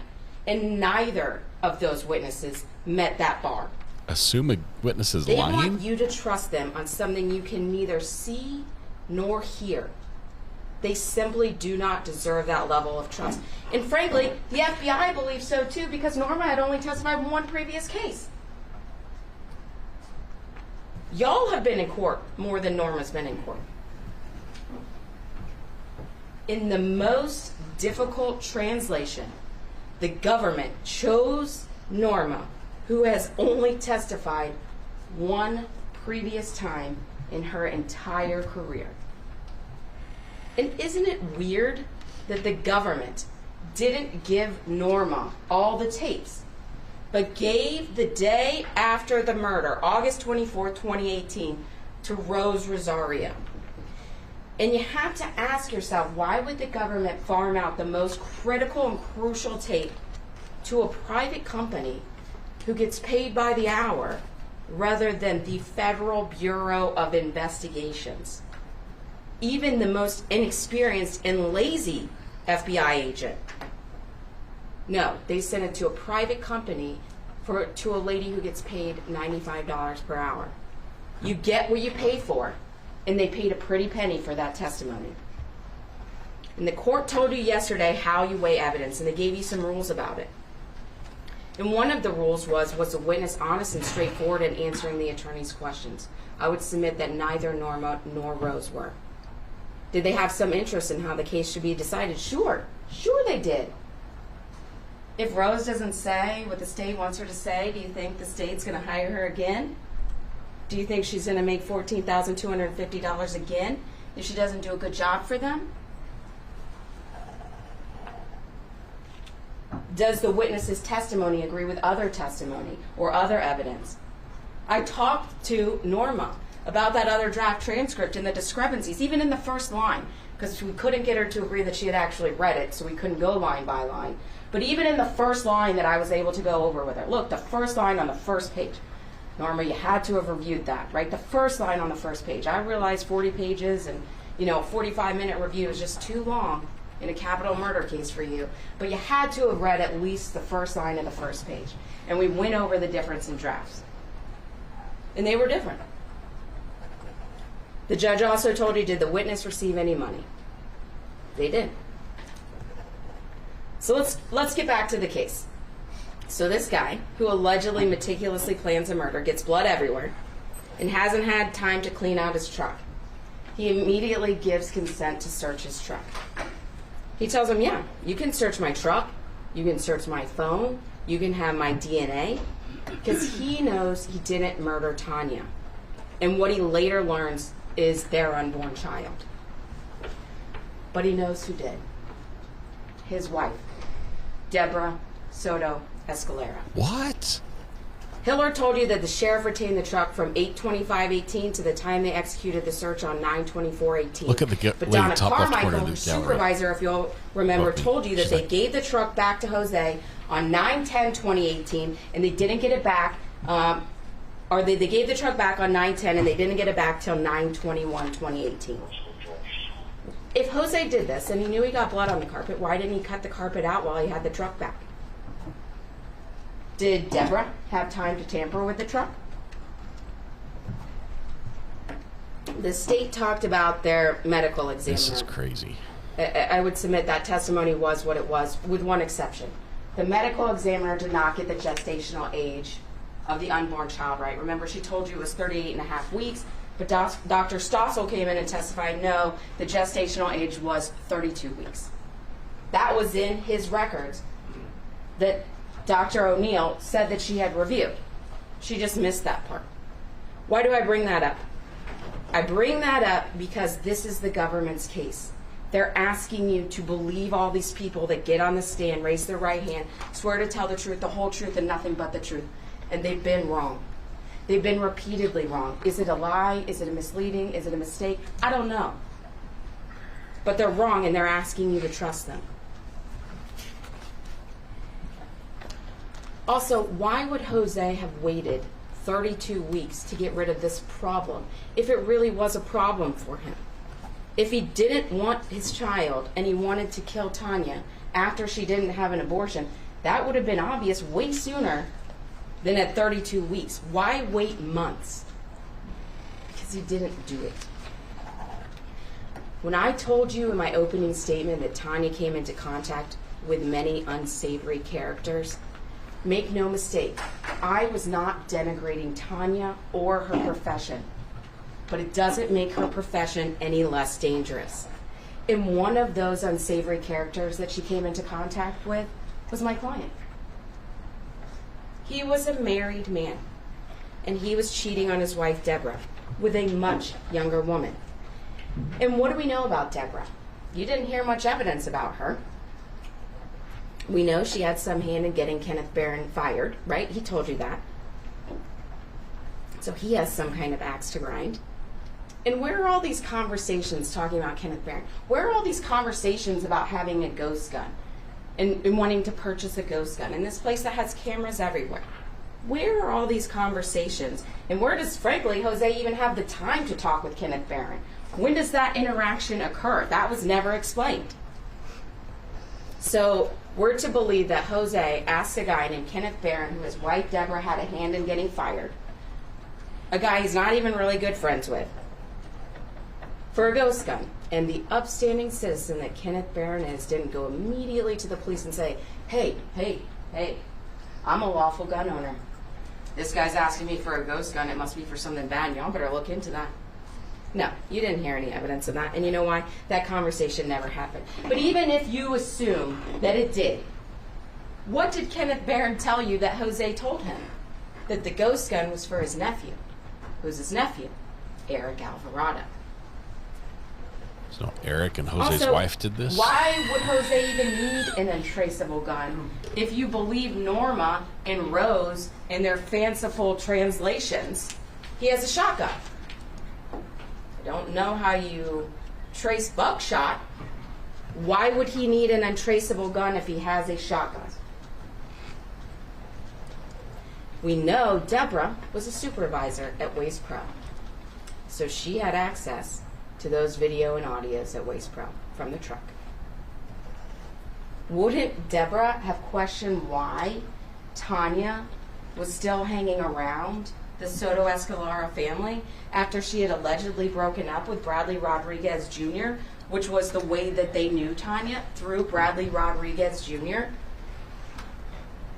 Remember, Jose told Newman that weekend, in fact, Tanya was supposed to bring her son over to hang out and stay the weekend with Jose, with their child. You don't think Deborah thought that was suspicious and took a peek at those Waste Pro videos? She knows that the truck recorded Jose and Eric talking about something with the girl, so she knows all signs would point to them.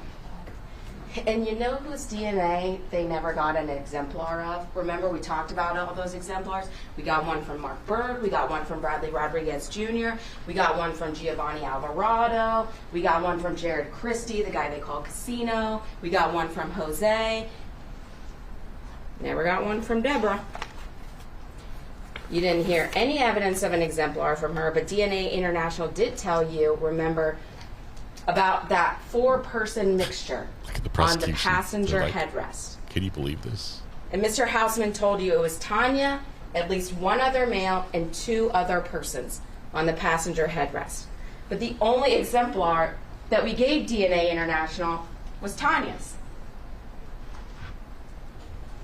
We didn't even check to see if Deborah was in that mixture. What if Deborah, having heard Jose's plan to meet up with Tanya, followed him that night after he went out, and she killed her? Or what if Deborah was the one driving the truck, right? The state just made all this evidence. Look, there's a truck. There's the truck. Who's in the truck? What evidence did we hear about who's driving the truck? Did anyone identify the driver of the truck? No. Deborah knew Tanya.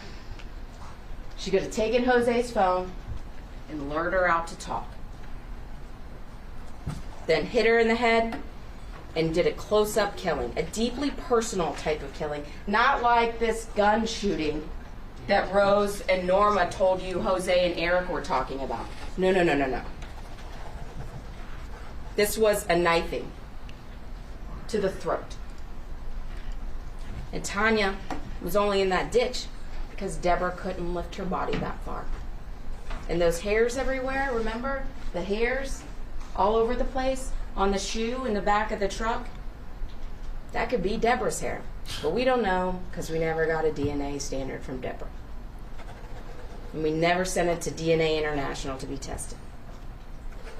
Then Deborah litters the scene with all the beer cans and a condom wrapper.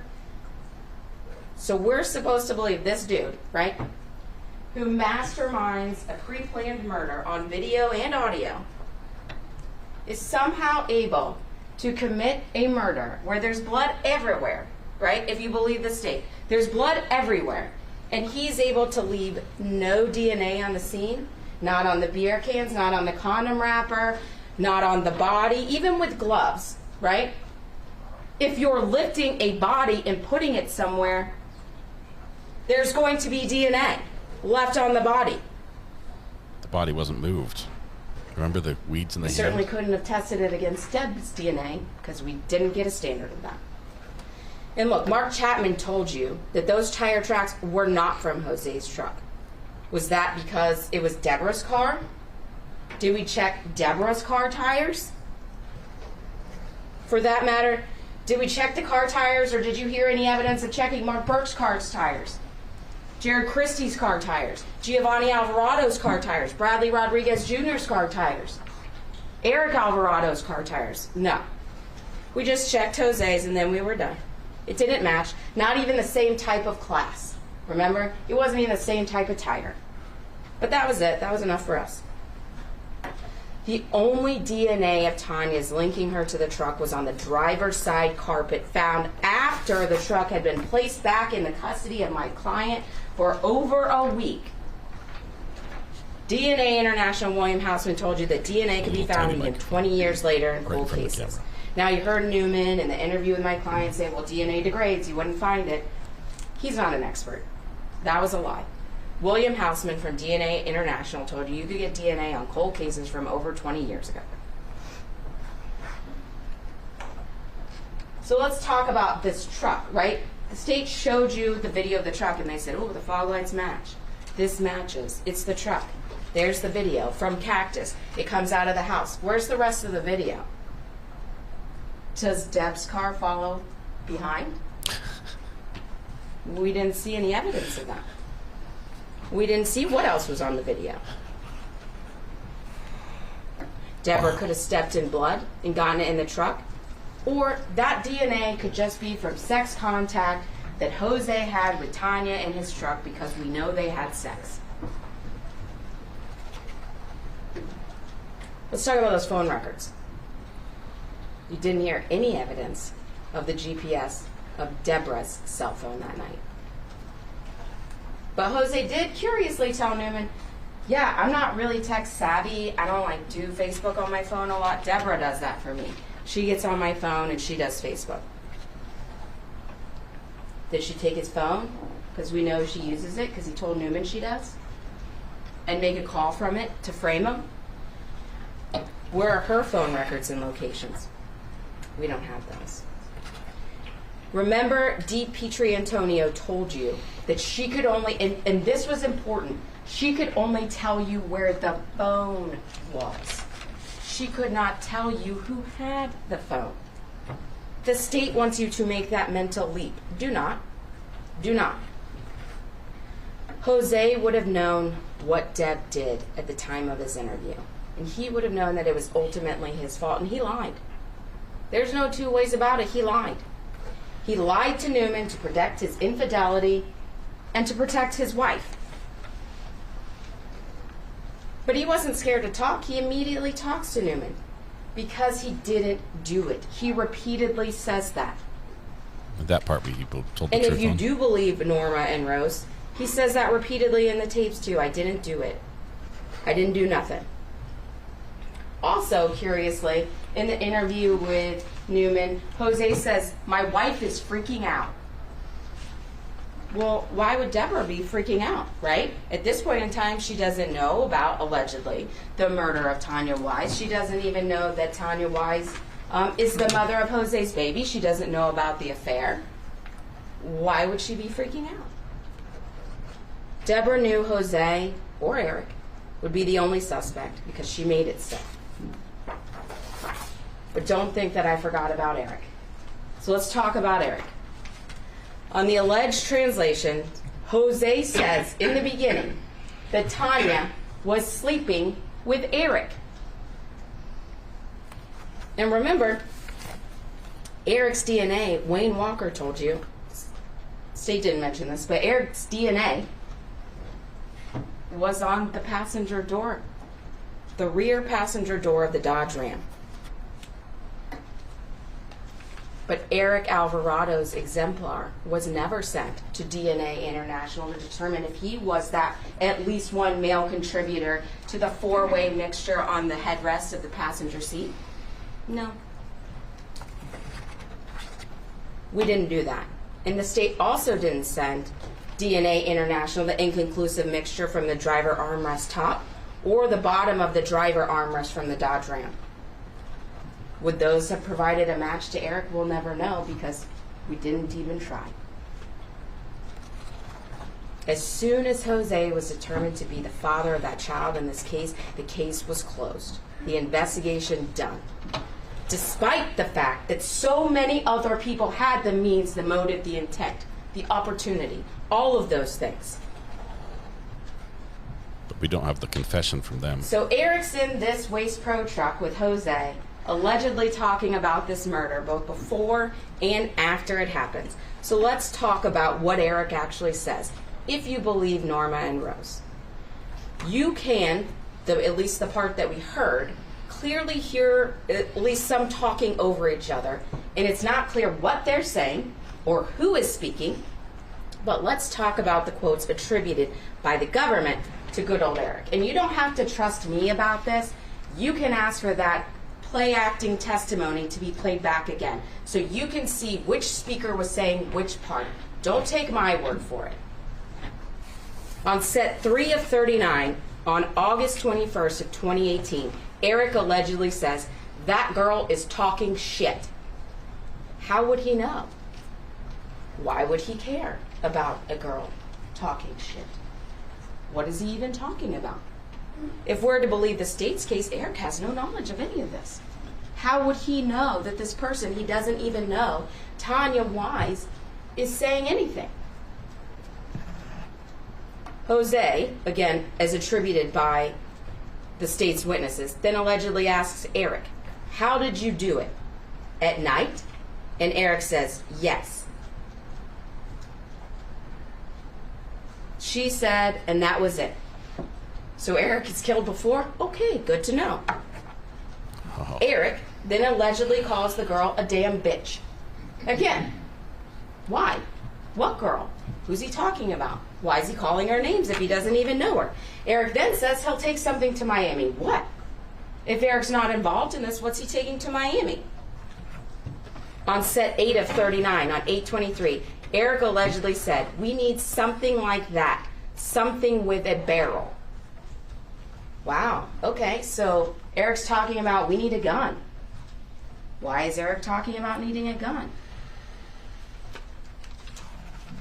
Eric says, "That's what I'm going to do." What's Eric going to do? Eric had nothing to do with this, right? If you believe the government, it was Jose and all Jose. What is Eric going to do? Eric, who's murdered before, apparently. On set 12 of 39, again on 8/23/18, Eric allegedly says, "I'll probably go to jail." What's Eric going to go to jail for if Eric didn't do anything? On set 23 of 39 on 8/23, Jose allegedly says, like, "Clean it real good to take off all the fingerprints, all of them. Unintelligible, this bitch. Unintelligible. If you got to use it, then you use it." Odd. If Jose's the one that does it, why is he telling Eric how to do it and what to use? If Jose's planning to do it, he would say, "If I got to use it, I'm going to use it." Not, "If you got to use it, then you use it." Who's you? Use Eric. Eric responds, "I don't know what you're talking about." And Jose allegedly responds, "Exactly." Sounding like a guy who's done it before. On 8/24/2018, Eric allegedly said, this is the morning after the murder, mind you. Eric allegedly said, "Can't stop thinking about that." What's Eric thinking about? He wasn't even there, right? He doesn't know anything about it. What's he thinking about? Things that are running in my head. What things? That I should have, that I would have, shoulda, woulda, what? On the morning after a murder that he was on tape planning a murder of something similar that he's done before? Should have, would have, what? That's their evidence. Those are their experts that say that say Eric said. Can't stop thinking about that. Things that are running in my head that I should have, I would have. Then, interestingly, same day, Eric allegedly says, as soon as I walk in, she looks at me and she says, unintelligible, somebody else. Who is she? Who is she? Where did he walk into? With the female thinking it was going to be somebody else. That's curious. On 8/24/2018, Eric also allegedly said, I had it here, right here, this part here. You put in the output in this little thing, you put it, I put it right there, and it all stays. What's he talking about? That's Eric. The USB plug? I'm not saying it's Eric. They told you it was Eric. Their witness told you it was Eric. She's been talking for 34 minutes so far. Later on 8/24, Eric allegedly says, I'm fucked. And because I have to be calm like that, now everything to them, it's fine. To which Jose, again, these are the government's witnesses' attributions, not mine. Jose allegedly says, did she have a purse? Curious. If Jose was there and he's the one that did the murder. Or, let's assume he participated with Eric. He would know if she had a purse or not. He was there, right? He wouldn't need to ask Eric, did she have a purse? No. He wasn't there. It was Eric. Why is Eric, if Eric didn't have anything to do with this, doesn't know nothing about nothing, why is Eric on the morning after a murder fucked? Why does he say that? Someone says, I already took 2 baths when I got to her house. Whose house? No one took baths at Tanya's house. Tanya's mom testified. She never told you a gentleman came into my house and took baths.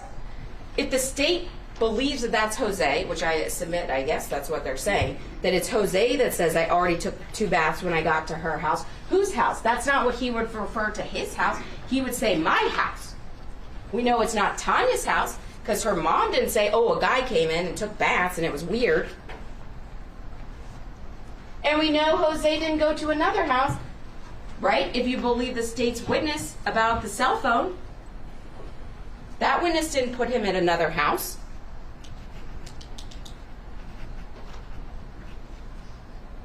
No. That's because that was Eric. Eric said that. There's no evidence at Jose's house when they conduct the search of Jose's house. Look, remember, they have all these fancy tools, right? They have all these things. They have that thing called Blue Star, right? They have Star Mix. They have all of these different things that can recover DNA. It lights up bright. Remember, they told you that. And this criminal mastermind is supposed to have gotten rid of every scintilla of evidence in his house. No. No. It's because he didn't do it. Eric did it. And the evidence is that whoever her's house is, but we don't know who her is because we don't get Eric Alvarado's phone records and we don't do a GPS location on his phone. So we don't know who her is, but we should have gone to her's house and tested there. That's probably where the bag is. You know, the bag, the missing bag. The state said, I wish we had found the bag. That's probably where the bag is. And in the bag would have been Eric's clothes. Let me just go ahead and send this to the defense attorney. On 8/24/2018, Jose allegedly asked Eric, Did you make it? Did you make the landfill? Inaudible, everything. And Eric responds, I hope so. Why does Eric need to go to the landfill on the day after the murder? Why is he hoping so? What's he got? Is it the bag? Is it the bag with his clothes in them? Was it Eric that took Jose's phone to lure Tanya out? And that's why there's a phone call back and forth? his nephew that he grew up with that sounds like him? And is that why when Eric says I walked into her house and she didn't know it was me, she wasn't expecting me? Because she thought she was meeting Jose and it was Eric, and Eric convinces her to come out, and Eric is driving Jose's truck? Because he says she looks at him and thinks he's someone else because she was expecting it to be Jose and not Eric. Does Eric's car have a Puerto Rican tag on the front? What even car does he drive? We don't know. There was no evidence of that. Or did he just use Jose's truck and remove the car tag like he talked about on that recording? That was Eric. On 8/25/2018, Eric allegedly says they're going to have questions. And Jose allegedly tells him, you're going to take my truck to my house. So we know Eric drives Jose's truck. We don't know what his car looks like. We don't know where Eric was that night, or what his phone number was, or where his phone was. But we do know his DNA was on the truck. And Eric believed he was fucked the morning after the murder. You should have doubts about the government's case. Those doubts are eminently reasonable. And you should find Jose not guilty. Thank you. 39 minutes and 10 seconds is all they needed. Of the jury, Get a bathroom break. as I mentioned, the state has the opportunity to make a rebuttal argument. So the arguments are not closed. I have not submitted the case to you for deliberations. I want to highlight that because we're going to take a bathroom break for 10 minutes. Leave your notes on your chairs. Do not discuss the case at this time. Please be clear about that. When you come back, we'll conclude with the arguments. Probably some of the strangest comments and theories thrown out in the closing argument that deviated the most from anything we heard in testimony ever. Right here. I mean, the only thing she didn't include was the little green men, the alien argument, abduction. The aliens did it and teleported her down there and then teleported the evidence into the video camera. We heard everything else. And all I learned from her is that it seems like it's much easier to attack Norma as an expert translator than it is to defend Jose. We'll take a 10-minute restroom break. That was wild. Jose's wife? It was her. That Deborah right there. She did it. She would have motive because she worked at the landfill, so obviously went back and watched the security video for safety, the safety videos that are captured in the garbage truck, and poured through the audio that you can't hear, but she was able to see what happened, and she heard that Jose was planning a murder and did it for him before he could. Why? Excuse me? Does this make sense to anybody else? But wait, no, it wasn't her. It was Eric. It was Eric. Clearly it was Eric. Deborah had nothing to do with it. Eric just took Jose's car and heard Jose do all the planning in the garbage truck and where to dump the body and how to do it, and how to get rid of the clothes and how to, and then he did it. And Jose had no clue. No clue. He was at home with his wife, Deborah, who was not killing Tanya at the time, as opposed to minutes ago where apparently she was. There is spaghetti flying everywhere in this courtroom. And unfortunately, it is dry and nothing is sticking to the wall. This is wild. This is not reasonable doubt. This is not even reasonable.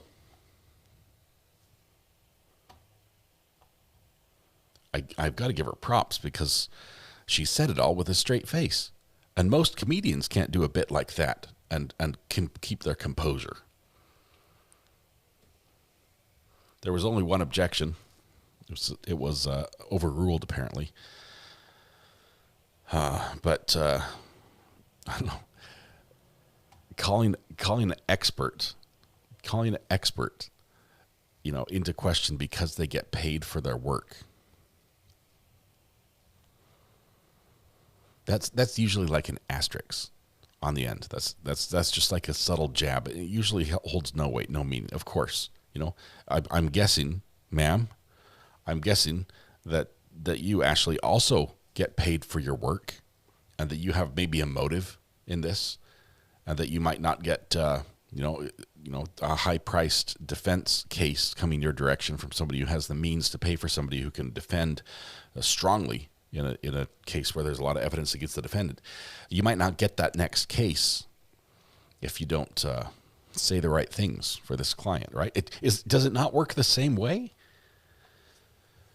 I don't think it would be appropriate, actually. I don't think the judge would allow it if the prosecution tried to make that comparison in their rebuttal. But the logic has to be playing in the jurors' minds. And what's with the tapes? What do they sound like? Something like that. Which we can't tell who's saying what because they're all talking over each other, according to Ashley, Miss Minton. But then we want to use those same tapes to say it sure wasn't Jose. That was Eric. And you can hear it clearly. It's Eric. Listen to it. Definitely need that soundbite. I'm not sure where she said it. Let's see if... That's a murder they actually meant to do in front of a camera that's constantly monitored. And Adolfo Cavelli told me the first time that he got up, look, I look at it at least once a day. Let's reflect back At least here. once a day. I monitor those cameras to make sure that my drivers aren't eating and driving, that they're not texting and driving, that they're not driving in unsafe conditions. And when at the Detectives Bureau, Jose immediately gives consent to search his truck. Did I guess it was before this? If we're to believe Rose Rosario and Norma Campos, he actually did this murder. So let's talk a little bit about Rose Rosario and Norma Campos. No, we're not going to go that one. I think I missed it. I think it's before this. Right.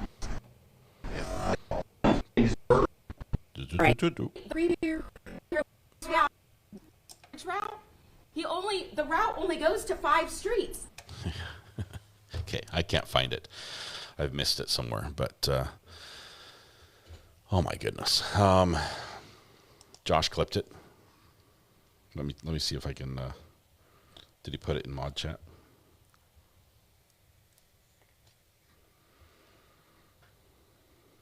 I don't see it. Maybe it was the court AV guy. He's getting paid. Could he make the truck audio sound bad?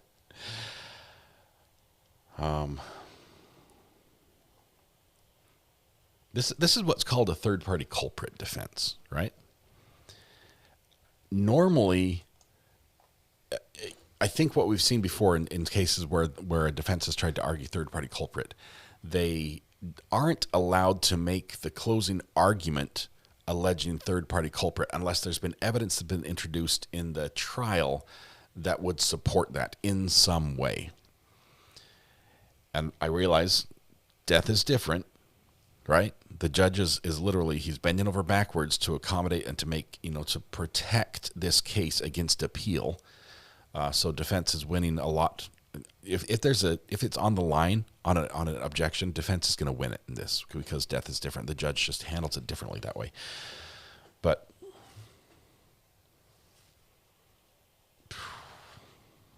I did not hear anything other than Jose saying, if she finds out I'm screwed, he used other terms, I'd lose everything.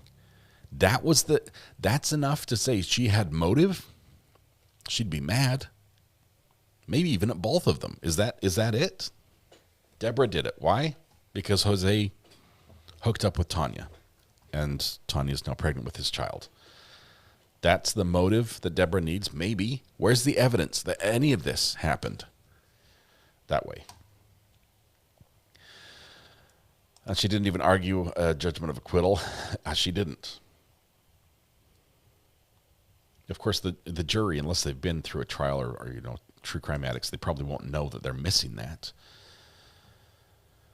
I think it would have been smarter, Grainers, if she did mention the unintelligible and basically say, did what they say they translated even make sense to you? Are they trying to just piece puzzle pieces together that don't fit to make a picture that doesn't exist. How many times did they say unintelligible? Do you think you could really follow a conversation that you can't hear 75% of, or maybe even 90% of? That would have been a better argument than saying, hey, by the way, jury, I know the evidence is over. I just want to tell you, I've done the work for you. I solved it. Did I crack the case? It was Deborah, Jose's wife. Why do you think she's not here? Guilty conscience, huh? No, it is absurd. And you know it's absurd? Because everyone in the courtrooms, their jaws dropped to the floor, prosecution included, going, what? You said what? Oh.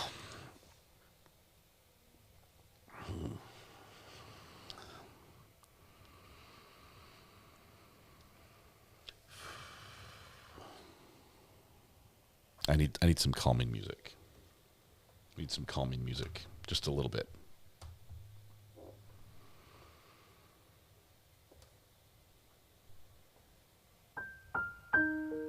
Okay, this is it.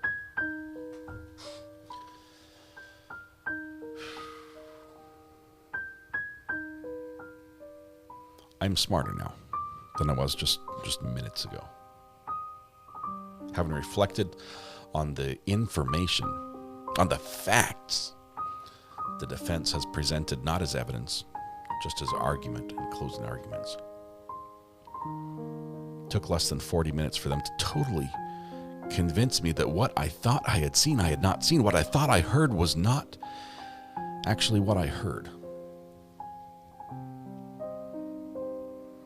You know, it takes a strong person to be able to change positions like this, and I'm claiming that here, right now, in this moment, I am doing just that.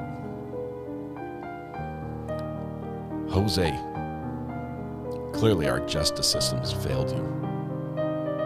You've been railroaded, probably for language barriers, into being the scapegoat of a crime that was horrendous, was hideous.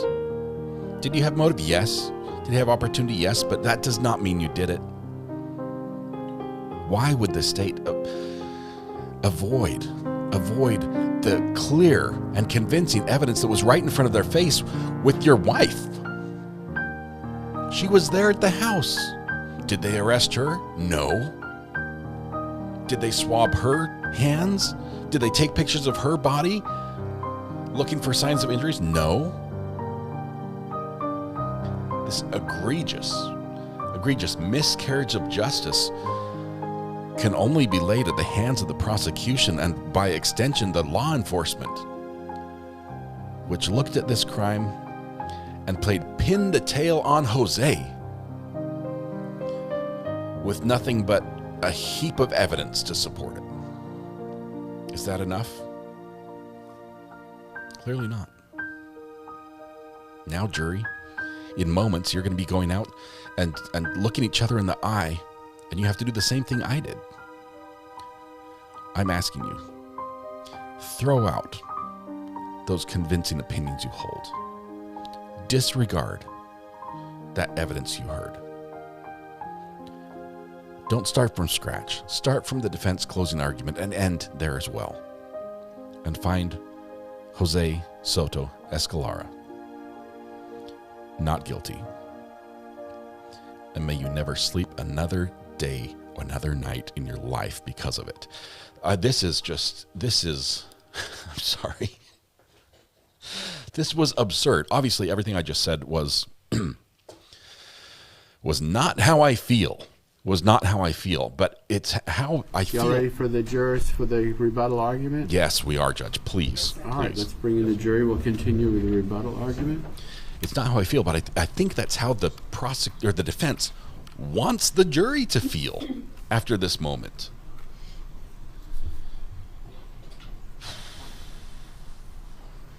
That calming music did not help. I think my blood pressure is higher now than it's ever been.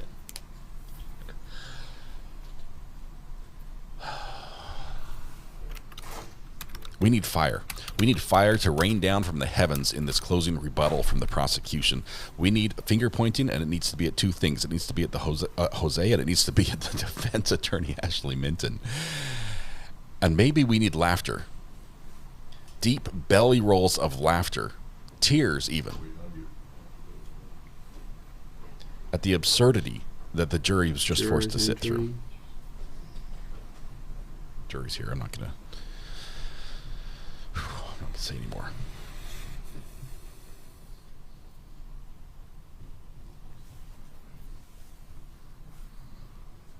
We need hellfire and repentance and damnation like no Southern preacher has ever preached before or right now.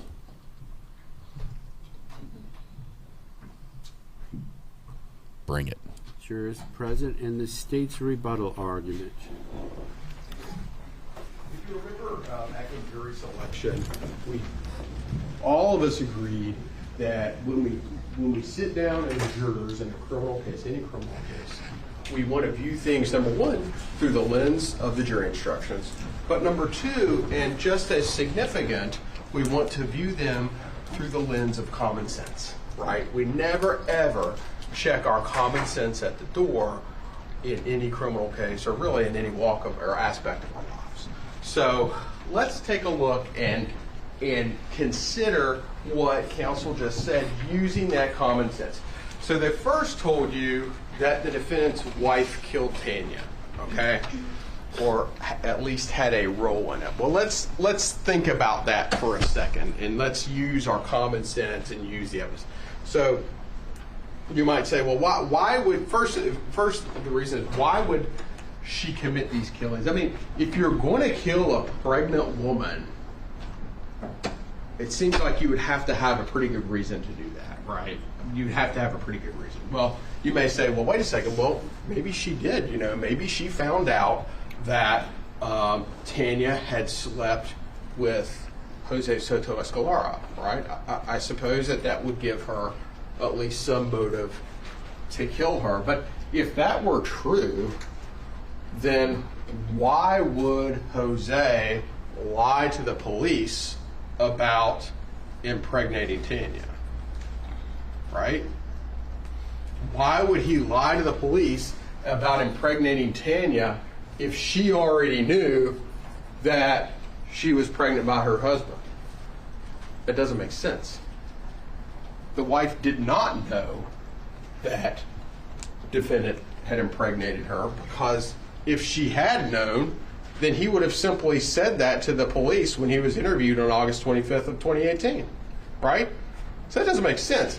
So we can rule that out, right? We can flatly rule that out, what the defense said.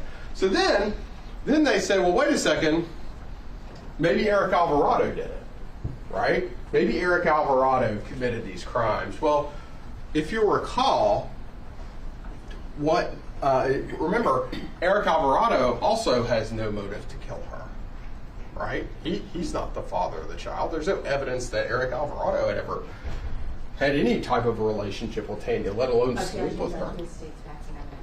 Ladies and gentlemen, there's an objection as to this point. There's a dispute between the lawyers. You're the finders of fact, and you get to decide which side is accurate as far as what the evidence is. So I'll overrule the objection, but leave that to the jury to sort out. Okay. So anyway, so he had no motive to kill her, and more significant, if you recall, in the August 24th translation with Rose Rosario, what does he say?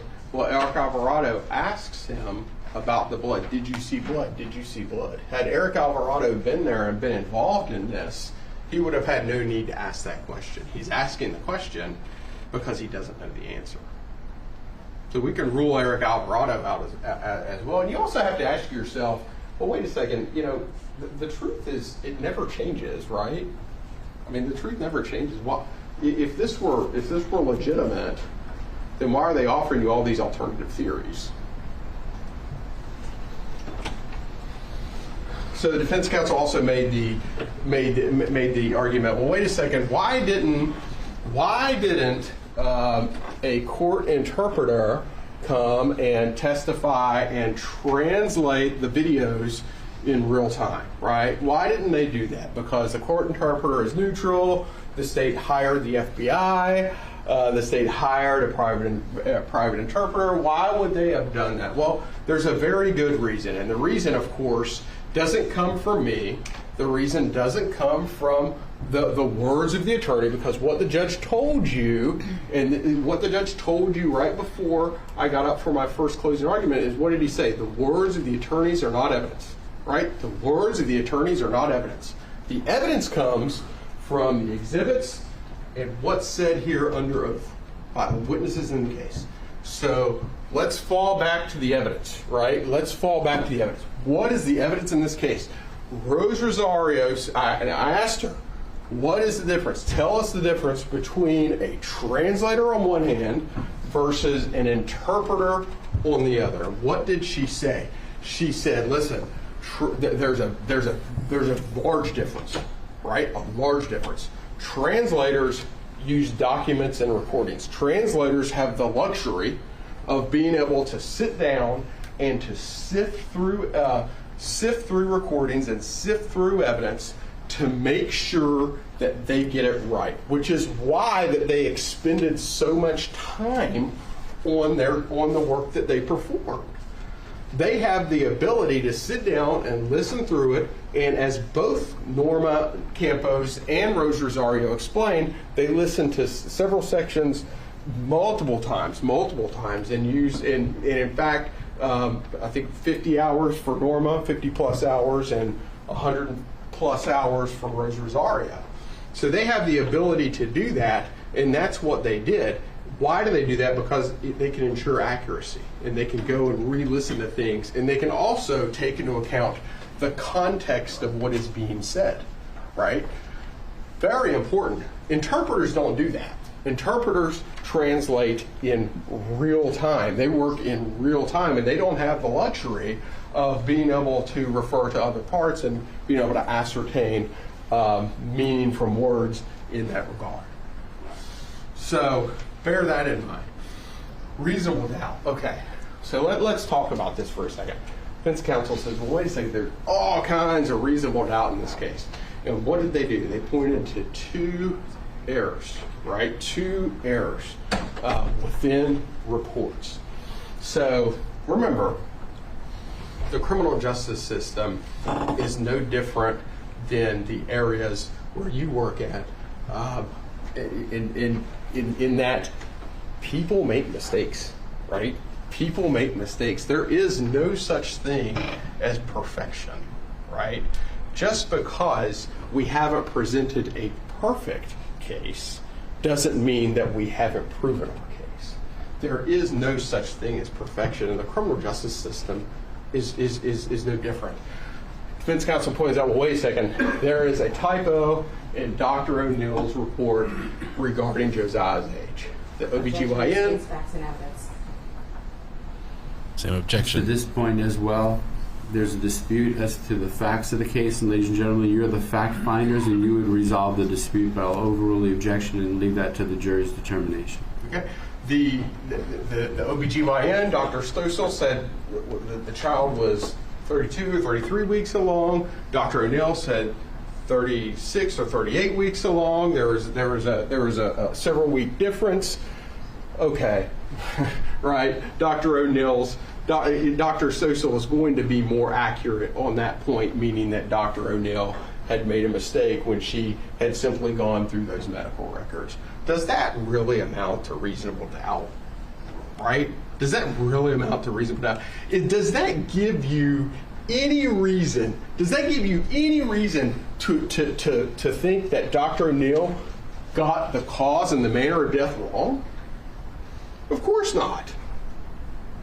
Was Dr. O'Neill wrong when she said that Tanya died of a head injury, which caused a skull fracture and brain swelling? Was she wrong when she said that Tanya died of two significant, serious sharp force injuries to her neck? No.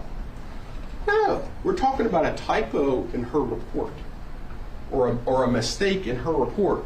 Is that reasonable doubt? Of course not. course not. There is no requirement. There is nothing in those jury instructions that the judge read to you.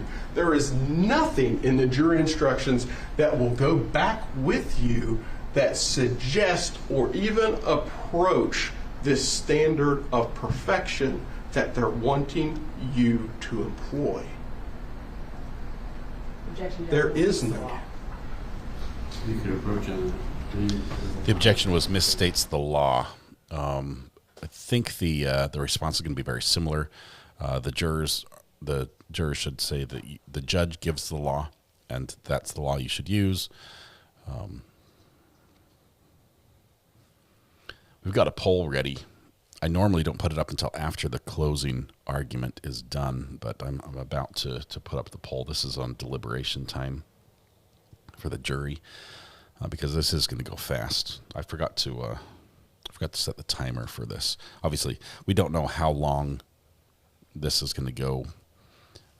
There isn't a hard timer for when he needs to stop. He went 45 minutes already. He's probably gone about 10 minutes or so, maybe a few minutes under 10 so far.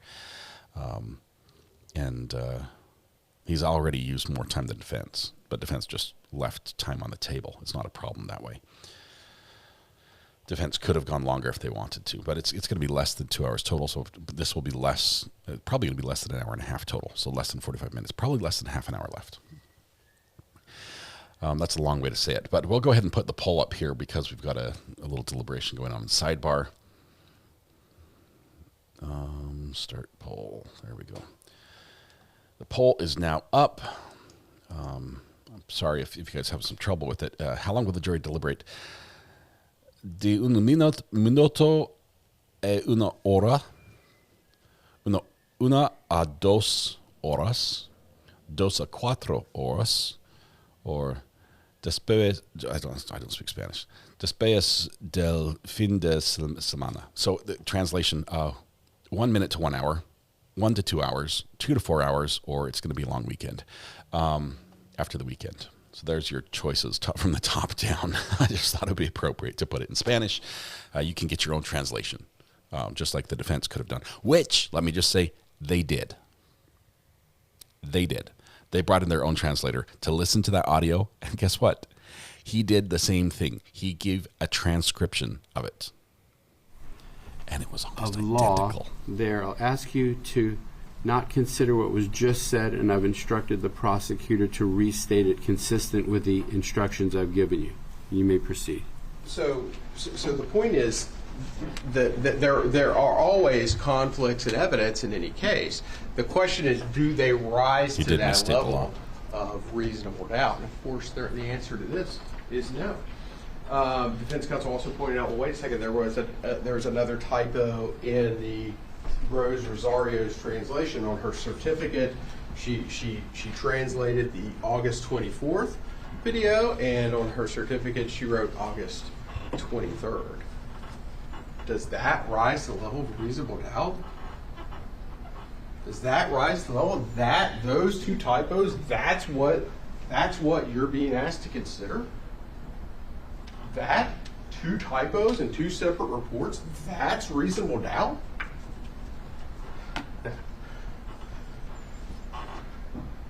If you recall from jury selection, what I asked you to do is to not simply hang your hat on 1 or 2 items of evidence.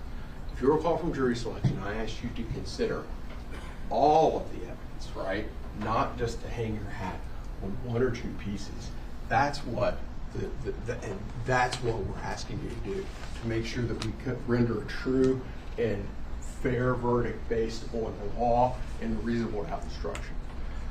Remember, the defendant is the only witness in this case who had a motive to kill Tanya and her child. No one else. And remember, frankly, we are not here to play the lottery with the evidence in this case, right? We look at this, we look at all of this through the lens of reasonable doubt. We know the defendant is the only witness in this case with a motive to kill her. The defendant is the only witness who had an opportunity to kill her, right? He's the only witness who had an opportunity to kill her. The defendant's the only witness who was with her on the night of the murder and he spoke to her on the phone. And he's the only person who planned out her murder and then executed it based on what we know from the translated transcripts by both Norma Campos and Rose Rosario. Ladies and gentlemen, there is no reasonable doubt in this case. There is no reasonable doubt. All of the evidence, when taken in totality, all of the evidence, when considered by fairly and objectively and through the lens of the reasonable doubt instruction, all of it points to this defendant and this defendant alone as to who killed Tanya Wise and her unborn child. On behalf of Tom Backendall, your state attorney, I thank you for your patience and your service today. Thank you so much. Thank you, attorney. Closes with the Members double of the thank you. jury. Yesterday, when I instructed you on the law, I advised you that your verdict must be in writing, and for your convenience, the necessary verdict form has been prepared for you. It is as follows. I know you cannot read it from this distance, but I want to hold it up and show you the form of the verdict. Just trust me, I'm holding it up. Verdict form. The verdict form has the case style on top and, of course, is entitled Verdict. It starts out with saying, "We, the jury, find Jose Soto-Escalera as to count one." So it's a two-part verdict form. Count one, page 1. Count 2, page 2. Count 1, select only one of the following 4 options: guilty of first-degree murder as charged in the indictment, or guilty of second-degree murder as a lesser-included offense, or guilty of manslaughter as a lesser-included offense, or not guilty. Then what follows on the first page is what we call an interrogatory in the law, which is a question. And it reads as follows, and it's conditional. If you find the defendant guilty as charged of or guilty of any of the above lesser offenses, you must next determine if any of the following has been proven beyond a reasonable doubt. Check yes if proven beyond a reasonable doubt. Check no if not proven beyond a reasonable doubt. And the question is, during the commission of the offense, the defendant did carry, display, use, threaten to use, or attempt to use any weapon. You would check yes or no. There again, that's conditional on a finding of guilt above. Finding of not guilty obviates the need to answer that question.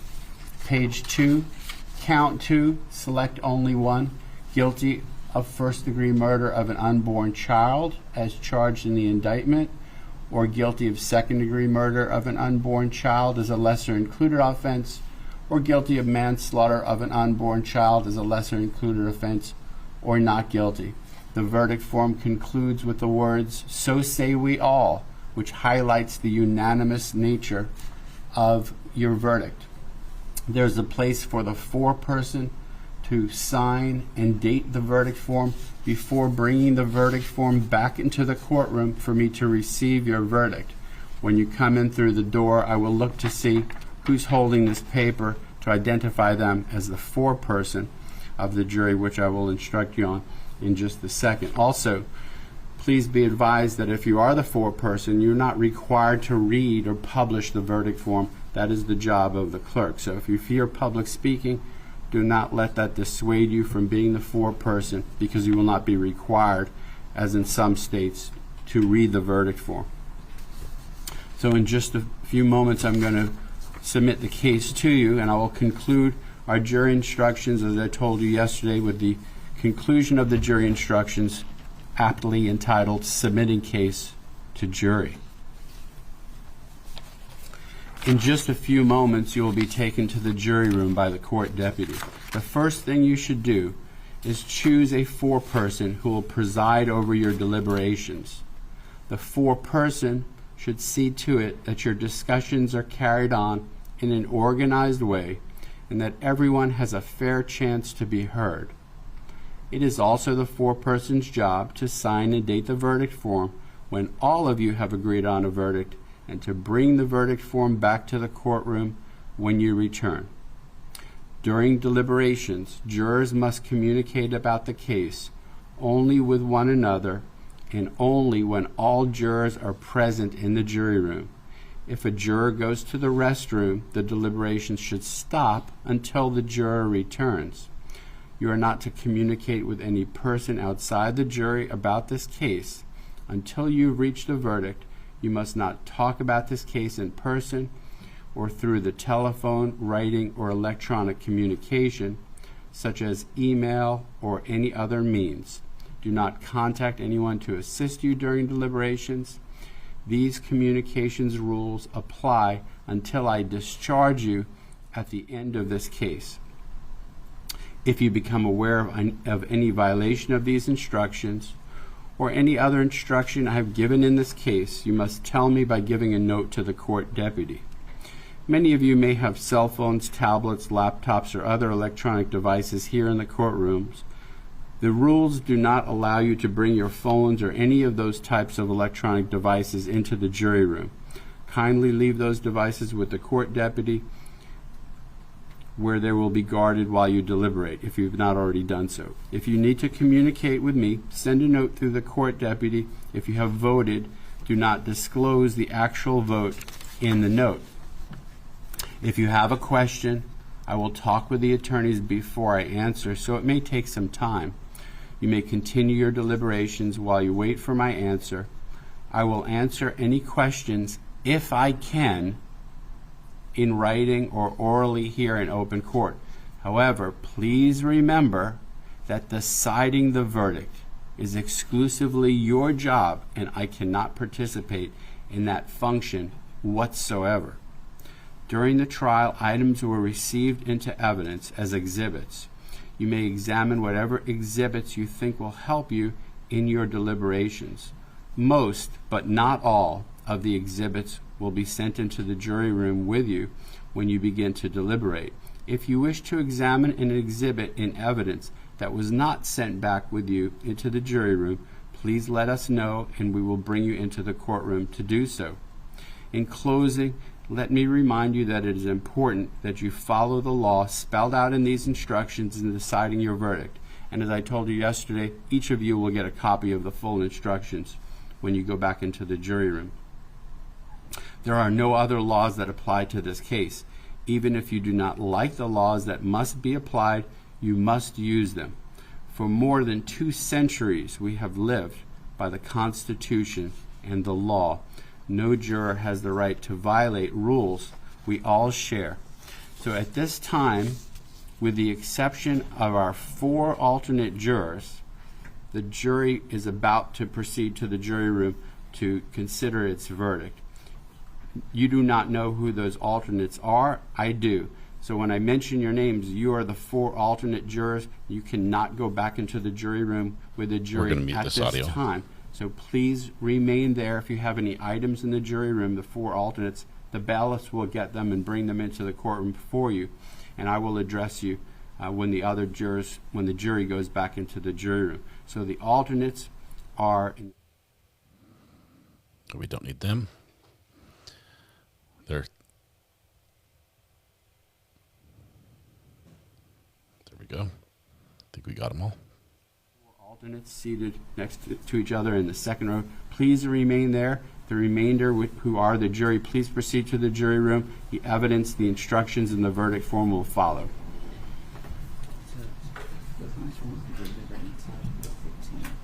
Oh, that's fine.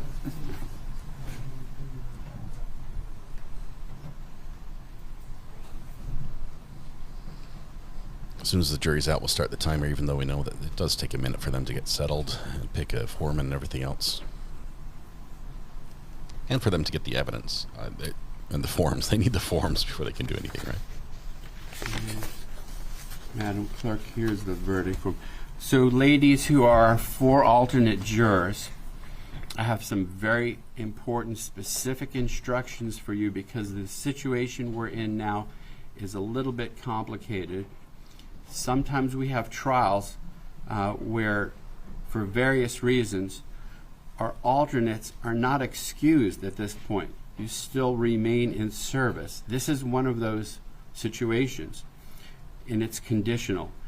If the jury renders a verdict of first-degree murder, as you've heard when we selected the jury, there would be a second phase of this trial where the jury would decide the sentence.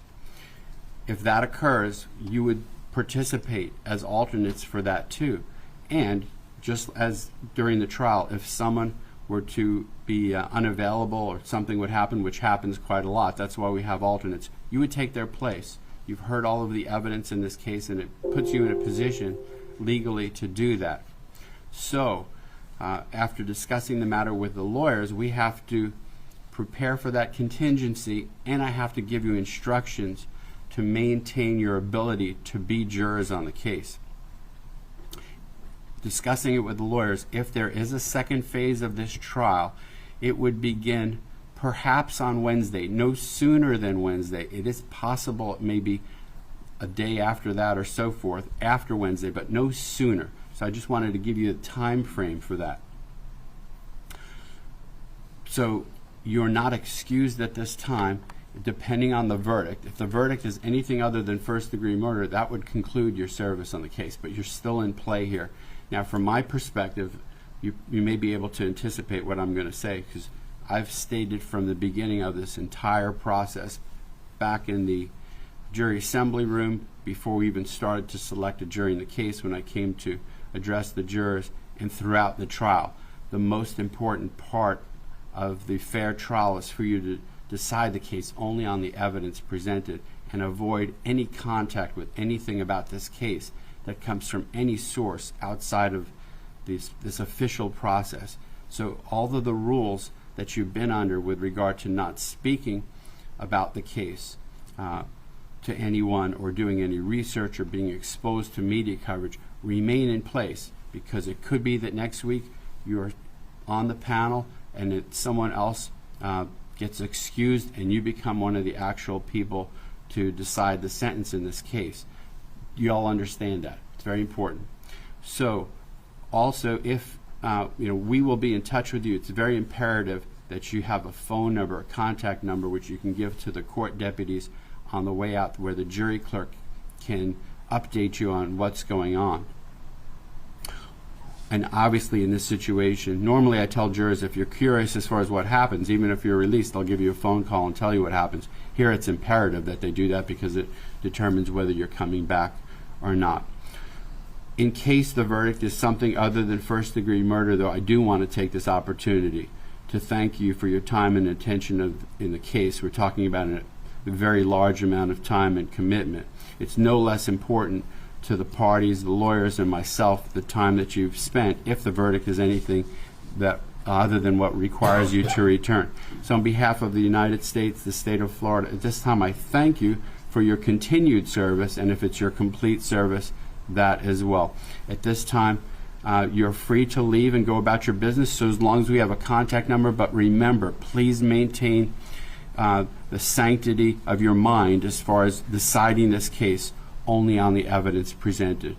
And either we'll see you next week, or at this time, thank you very much. With regard to your notes, we will keep your notes in case you need them if you wind up participating. So if you just leave them there, we'll have them for you. If you need to come back, we will preserve your notes. They will not be destroyed at this time. Thank you very much. And the bailiffs will assist you in leaving the courthouse at this time. We're just wrapping up the poll right now. Get your votes in right now. We've just got just shy of 700 votes in. How long will the jury deliberate? The options are starting at the top: 1 minute to 1 hour, 1 hour to 2 hours, 2 hours to 4 hours, or after the weekend. Surprised the jury hasn't knocked already, saying, "Judge, we're ready." Just waiting for the pen. I can't believe his attorney blamed his wife. Oh my goodness. Okay, 720 votes in. Last couple votes coming in right now. 729, 735. Sorry. Oh, for these folks. I'll leave that to the ballot. Those things you see hanging from the top of the screen are not toilet scrubbers, nor are they back scratchers. They're actually small microphones. Each of those little yellow portions is a little foam bit like this. And it's about the size of the end of your thumb, the last knuckle of your thumb, hanging on a wire. Those are ambient noise room mics, sometimes called choir mics, often hung over a room where a choir is seated. All right. They The pick up sound alternates have really all well. left. I'll leave it to the bailiffs to give them instructions about whether they get their Chick-fil-A lunch. I'm sure you'll do that in the hallway, which is going to set to arrive at 12:15. The lawyers could check the evidence to go back. Looks like the instructions have gone back. The verdict form there. There's a big pile over there that I don't see anymore. No, they're still there. Okay, there. Okay. All right, 771. When we get to 777 votes, we're going to end it. 774, 775, This is very important for us to make sure there are no items that did not go into evidence. So I'm opening a manila envelope. Got an And extra the one there. ones that we don't want to go back don't go back. The items that aren't evidence don't go back. There is a possibility that the jury will reach a verdict before the evidence goes back there. I'm going to stay on the record while we do that. 7183. I'm sorry, Judge, you said stay Yeah, on? I'm going to stay on the record while it's happening. This is note. Okay. This is The SD card.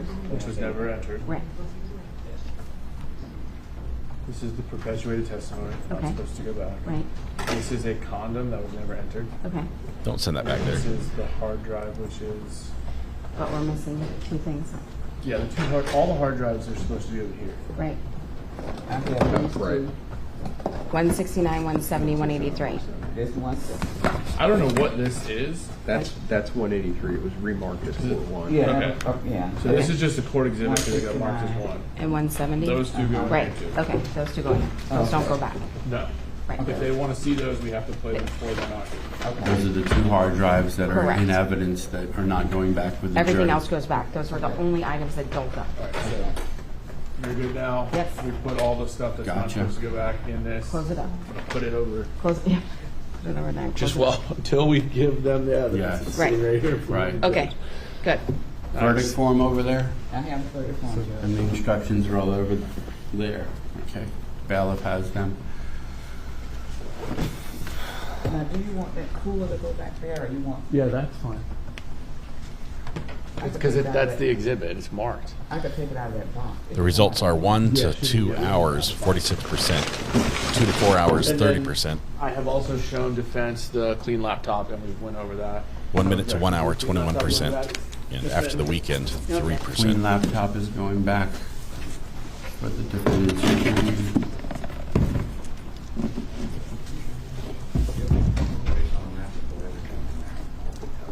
Laptop's on there.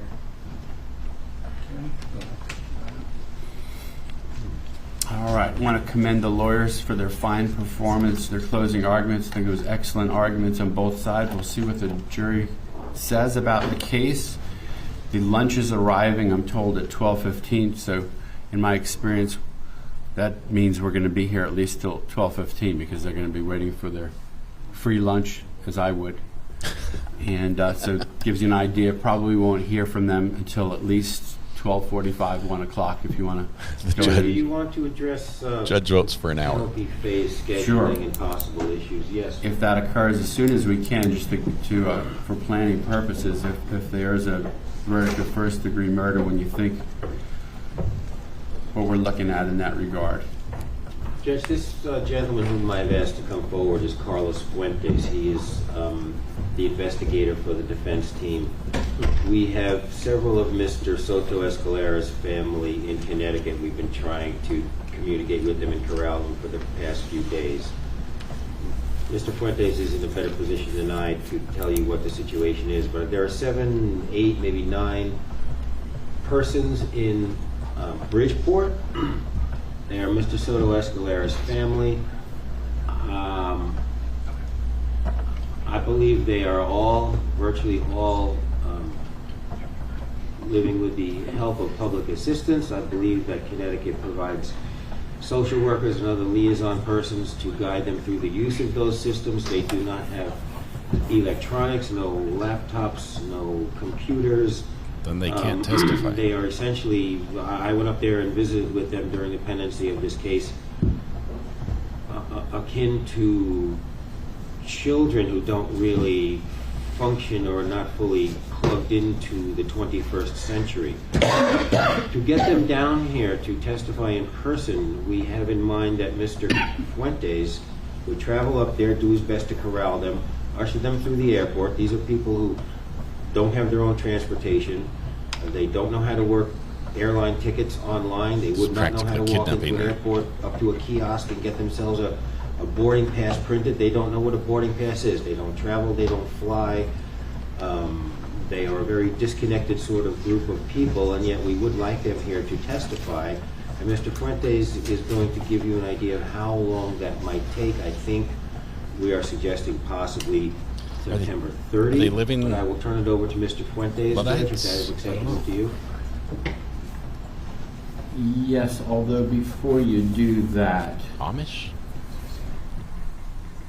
We have some local witnesses who are available before that, and I do believe we can get Mr. Soto-Escalera's father, Concepcion Soto, here from Puerto Rico before that date. Wow. It's the Bridgeport witnesses that are a concern to me. Dad from Puerto Rico. I imagine the investigator is just going to tell me he thinks it's going to take until September 30th to do that. Right, Your Honor, because they add to that, they're in New Haven. So there would be 3 hours either to go to the closest airport, which would be LaGuardia, and get them going out of there. So it's not only just the herding and getting them, but they transport them to the nearest airport from the different municipalities that they're in New Haven. I know it's a burden on the court, and this is not something that typically I run into. But these are people who really have little or no means at all, no transportation. And I'd be more than happy to be able to do this to expedite it. I wish we didn't have to do it. It's not typical. But this is the only way that I know it's going to happen, because for these individuals to get into some type of vehicle anyhow, to get 3 hours to an airport and to get them through LaGuardia. Would it be cheaper to send somebody up with a laptop? Back here and settle into a hotel and get them all back here in the morning for court to testify, machine gun one after another. I would say safely, September 30th. I mean, they're paraplegic kids they take care of that they got to attend to as well. And that's the situation you're in.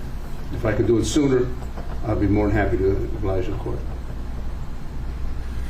So the goal would be to start on Wednesday the 24th. The request is an extra 6 days, but not sure I understand what the need for the additional days are. I mean, I realize it's going to be a difficult haul, but this is Friday.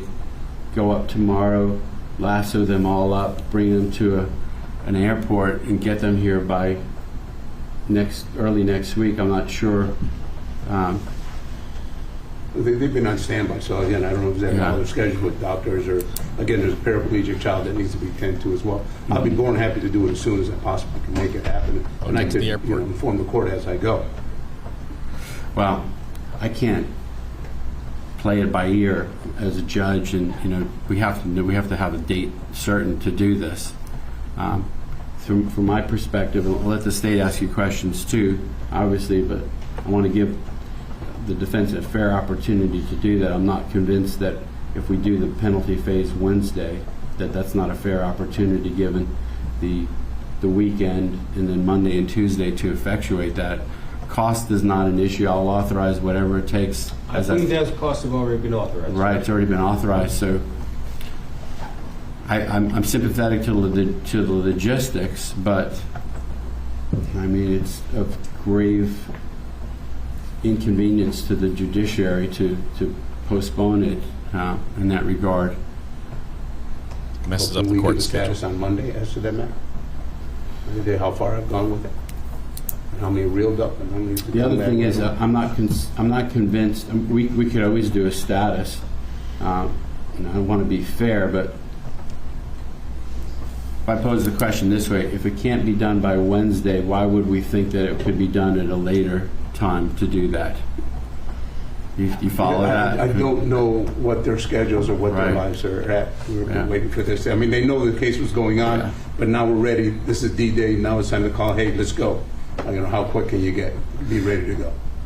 Also, as a backup, I realize this is a capital situation, but if there's been a conversation about if you were to make your best effort to get them here in person, but if that falls apart, I'm also open to, we could Zoom them if someone is up there. I do that all the time. And you could do that just as well. They would appear Fly me up via there, Zoom Judge. to do that. I can do it. I'm just throwing that. I think that the state would. I think we'd have to have an agreement. I think the defense is inclined to agree with that, but I have no problem setting that up. I mean, I'll only charge half what they were going to pay on airline trial tickets. because I don't Zoom trials like of this, but for the penalty phase, but absolutely have the ability Well, to if do that. Investigator Fuentes is up there with them, and that we can't do it the way we would like and bring them here timely in person, we could conceivably do that. These people wouldn't be able to arrange that themselves, but we would need to build in a little bit of extra time. I was hoping to have them here Monday, and Mr. Richardson would have a chance to talk to them as he has indicated he wants to do and has a right to do on Monday or Tuesday if need be. But we will need to build in some time if they're going to Zoom for Mr. Richardson and or Mr. Cormier to do a deposition of them. And to be clear, we've tried this before. What we tried to coordinate is Zoom depositions for them back in, I want to say May or June. Right. And it never materialized. I think the difference was assistance as what they would exactly. That was, and given their unsophisticated nature, that was asking them to have a phone or do something on their own. If he's the master of ceremonies, I was thinking of the most euphemistic term for this scenario without denigrating the people up there. We could literally do it on his cell phone if he's with them. We do that all the time, and the quality of that is pretty fantastic given where we are with the Zoom. So if the lawyers are amenable to that, and you could do your depositions, that way too. But the difference is he would fly up there and get with them to facilitate it. And that for them is the easiest and least extremely convenient. Yeah, we would need a mitigation expert up there with me as well because they live in different municipalities around town. So my plan was for the depots the same as get one centralized place and just start bringing them in one after another so they're all lined up and ready to go. However, that'd be leave that to you. But that's fine. There's enough money allocated to achieve that. That's not a problem. I think that should be if everyone's okay with Zoom. I'm okay with it. Sure. I just want to make sure I get an opportunity to speak to them through deposition before they actually testify. Right. That's my only request. And as we broached this subject once before, in my experience in this field of litigation is that the depots are pretty finite. They're going to say what they're going to say, and now you know what they're going to say. Yes, the commentary will be as expected, I would say. Right. So I think that should be the game plan. However you want to logistically facilitate that, that's fine with me. But I will turn on the Zoom. They'll appear on the screen there. The lead attorneys know because we do this all the time. But for you, that's the easiest rather than getting them to. They don't have to leave the person that you mentioned, the special needs person, and that much preferred. Okay, if I understand, no adjustment in the present schedule. If we can get the witnesses here in person, that will be fine. If we cannot, the court would accommodate a video appearance. Absolutely. Possible. Absolutely. So we would aim for Wednesday if the verdict is the first degree murder. Yeah. And assuming there is sufficient time and we can get the depositions that the state wants concluded in time. All right.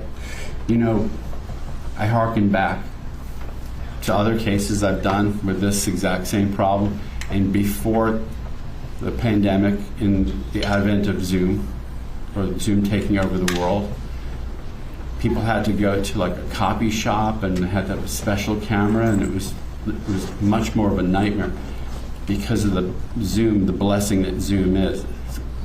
If there's any way that this is going to get done, the easiest way most likely for it to happen would be for you or the other person, the mitigation specialist, to be with these people, either if they're in one place or different places with a regular cell phone. The quality would be excellent, and the state would have the ability to do the deposition and get it all done. Yeah.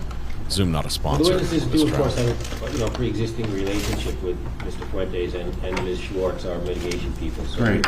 Okay. Very good. So that's a good plan. I think we all benefited by having that discussion. Let's aim for the 24th, and also it's good on our end too, because if that can't be done that way, I think there's no other way it would have been possible.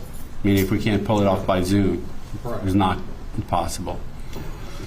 All right, very good. And the attorneys, of course, have my Zoom number that I use all the time for that purpose. Oh, good. Very good. Thank you.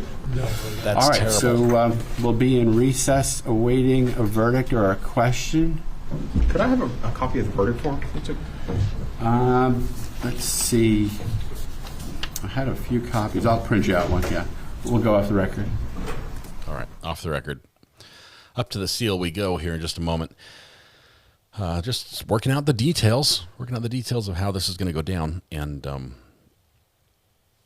idea that the state had no problem, didn't bat an eyelid, will fly all the extended family from Connecticut down to Florida on a moment's notice. We haven't bought the tickets yet, so you can imagine the cost of a ticket that leaves same day. Not cheap. I'd be surprised if you can get them. I mean, it's not far, but you're probably going to be paying $500 to $700 per ticket. The state's like, yeah, not a problem. We'll fly everybody down. We're flying the dad from Puerto Rico. We've got enough money to cover that. Also, obviously, fly the investigator up, herd everybody up, the rental cars and the buses or whatever they're going to do. I don't know how they were going to handle the whole. You need a star on your driver's license to travel, the travel documents. That would be a little. Was this the light we're looking for? Please tell us this is the light. Oh, I would love it if this is the light. I would watch this all day long. I think it's the light.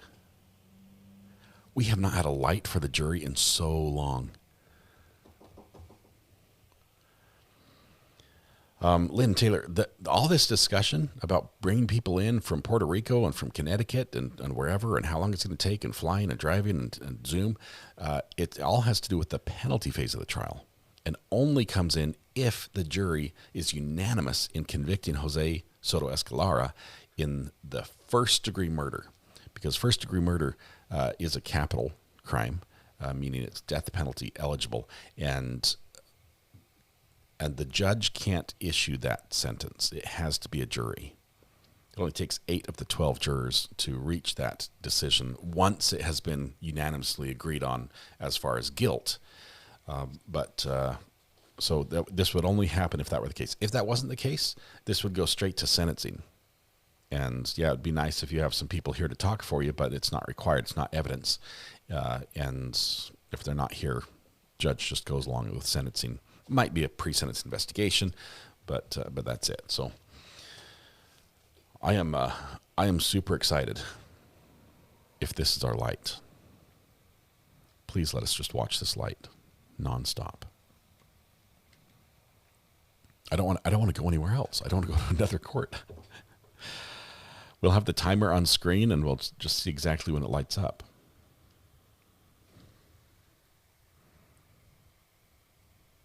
No, we don't get to watch it anymore. Bummer. It was a good picture. Well, it lasted. All right, we'll keep an eye out for other courts that we can watch today. Realize today is landlord-tenant matters for most courts. Judge Middleton is mostly doing landlord-tenant. Judge Simpson.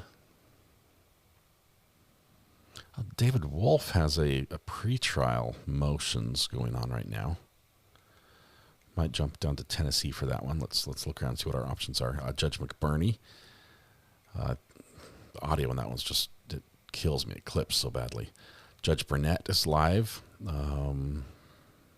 Just a circuit court. We've got people in custody.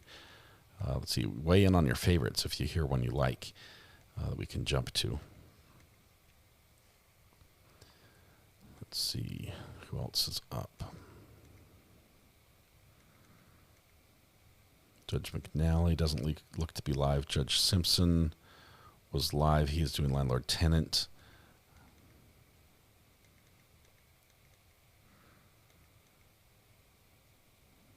Let's see. 13th Judicial Kansas has been up as well, but it's down right now. Anybody else? Anybody else? Judge Boyd has not come on yet today, I don't think.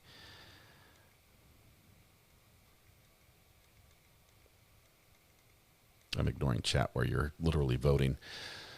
Love some Judge Simpson. Let's see if we can go see what he was doing. It's probably landlord-tenant for him as well. So give me a second. Let me pop in first to Judge Wolf just to see what's up there. Can we do that? Well, what I wanted to ask her next was why didn't she file it then? You had 5 months. She made it in her statement. Her statement was on time. Then ask that question. Okay. So once you found out about the resisting arrest, that it was a possible charge that you can charge, why didn't you file it? I was well aware that resisting arrest is a charge. You was well aware that it was? Resisting arrest? Yes, sir. No, I'm sorry, excuse me, retaliation. I was made aware during the grand jury proceedings. Okay, so that's why you didn't file it, but you just took note of it in your report. That was the only reason, just for future reference. For the notation of the threats that were made in my original report, yes, sir. I notated in there just in case some further incident happened. Absolutely. Okay, was there ever any actual retaliation tried by me or anyone? I've never seen you other than that incident and in court. No calls, no threats, no nothing, no contact whatsoever? No, sir. Okay. But you believe that a retaliation was still possible? Absolutely. Okay. How long after the encounter with me did you decide, before you found out that I was allegedly driving unrevoked? What are you asking? After the first contact you made with me, how long did it take you to find out or find an alleged driving unrevoked charge? Was it before you placed me in handcuffs or while we were at the jail? While we were still on scene. I met with the magistrate before we ever went to the jail. You met with the magistrate before we went to jail? Yes, sir, at the police department. Yes, that's when you found out at the jail? No, I found out on scene that you were revoked from dispatch. So at the time that you were transported, I was well aware that you were revoked. Little pro se action here. You say it was about 15 minutes, 20 minutes maybe? I don't know the length of time, but I know prior to you being transported, I knew that you were revoked. Okay.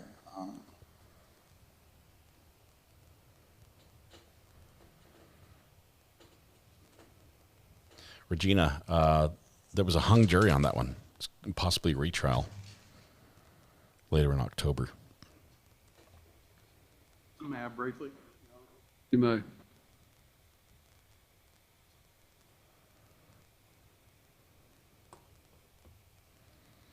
You're fine. It's Lindsay Javins. Your rank, I'm sorry. Oh, corporal. I'm sorry. Okay. I always do that. So when you say on scene, you still consider the police department to be on scene until you actually get to the jail? Is that?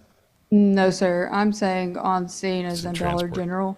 I knew he was revoked before we left Dollar General, before he was transported to the jail to meet the magistrate. Okay. All right. M-Spire, welcome. Broken Baker is great. That is thanks for driving joining on us. Revoked or suspended. That is a catch and release statute, correct? You could have issued a citation, correct? Oh, okay. I see what you're saying. We can issue a citation. Do you guys want to go back and watch from the beginning here? Significant numbers, there's clarification of time that we can and can't issue citations. Significant numbers. Like if someone has. Let's rewind. 4 priors or 5 prior drop. Let's go back. Let's go back and see where this started, how it all began here for Judge Wolf this morning. Got to find there's where he comes in right here. Okay, here we go. Backing it up. Oh, you need to play though.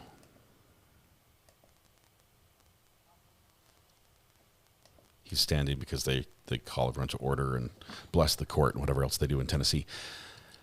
Right, we are here today on the State versus Sherrick Bond, and we have a number of motions that the defendant has filed pro se. Are we ready to proceed? Yes, Judge. He's asking if he can have a hand free. Can I get one cuff undone? You have something you want to say? He's asking if he can have one of his hands free to write. Yes. Judge, I will frankly say I am ready on most of the motions.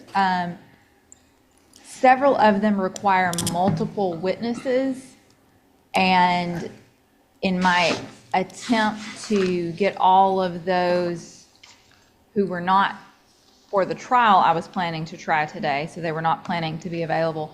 Some are in training, some are different places, so we may hit a motion that I have to ask the court to hear a different day. Well, primarily, we have continued and reset his case that was set for trial today, and we have now set it for the 25th. So my question, I guess, would be,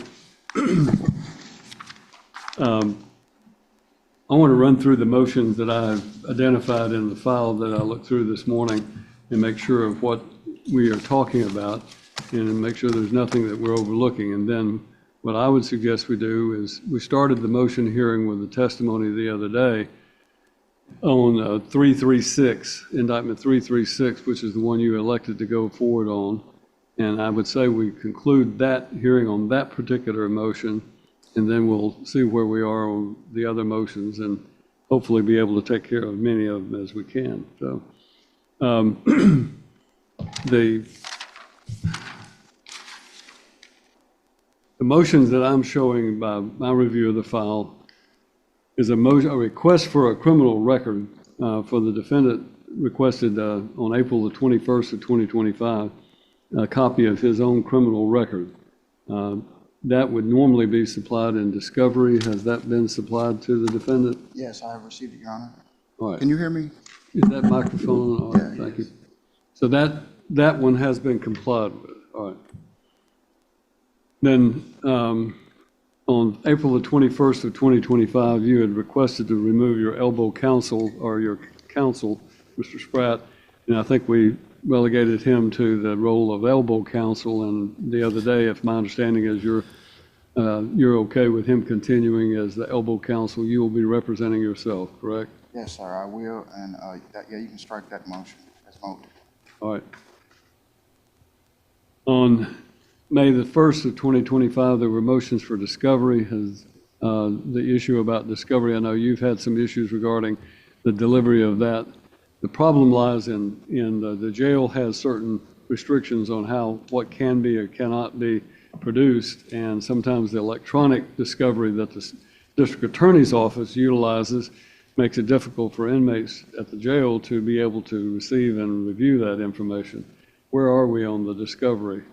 I've received all discovery, Your Honor. They were printed out and delivered to me. Mailed to me as you requested. Move that microphone a little bit closer to you. Just move up and slide. You've received all discovery except for what? No, I've received all discovery. Right. Then we'll show that has been complied with. On May the 9th of 2025, there was a request for a recusal of the master clerk. My understanding was that was based on some objections you had. I have denied that motion. On May the 9th, you had a motion for recusal of the court reporter, and I believe I have previously denied that as well and would deny it again if it were renewed. On May the 9th, there's a request for a copy of records and file. A copy of the entire court file and record is what I'm understanding. Is that an issue that we need to address? I believe that the discovery, I think we actually addressed that already too, unless there's something that I'm not aware of that's been filed into the case. I believe that everything that would have been relevant has been supplied to you, and we'll go ahead and do that. On July the 7th of 2025, you had a motion to preserve testimony and a motion to subpoena the witness that you wanted, and I had instructed the clerk to issue that subpoena that day. And my understanding was she contacted the Sheriff's Department in Hardin County, Tennessee, where she lived. She's present today. All right, and so she is here. Judge, I don't know if there was a second subpoena issued for trial on the 25th, so she may need to be instructed to be. We need to go ahead and issue a subpoena for her to be here for trial on the 25th. And that can be served today while she's here. So she is present? Yes, Judge. I have asked her, when she came in this morning, I asked her to wait outside in the witness room. Just make sure that she understands she's not to leave and that she is under a subpoena. On July the 7th, you filed something called judicial notice. Does not appear to me that that's anything that we need to argue. But then on July the 7th, you also filed a motion to quash or dismiss the indictments against you, and I think that is where we are. He's filed all the today. motions. So we're listening the motion live to the dismiss court with in quash. Florida. General, you had started putting on your proof. Are If you ready anything to happens, we'll proceed? jump there immediately. We've got the timer going. 35 minutes of deliberation so far. Any other motions that I'm not familiar with? You had indicated you were going to file some additional motions. Yes, sir, they're filed. I believe the state has a copy of it. Do you have any additional motions?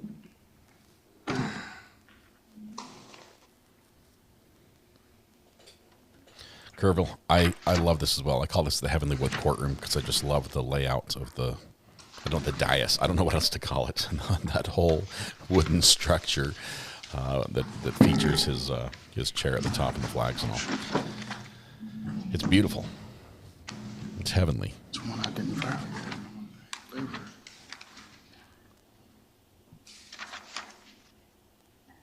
This is not the Minesweeper court. This one's in Tennessee. This is Judge Wolf. Really like him.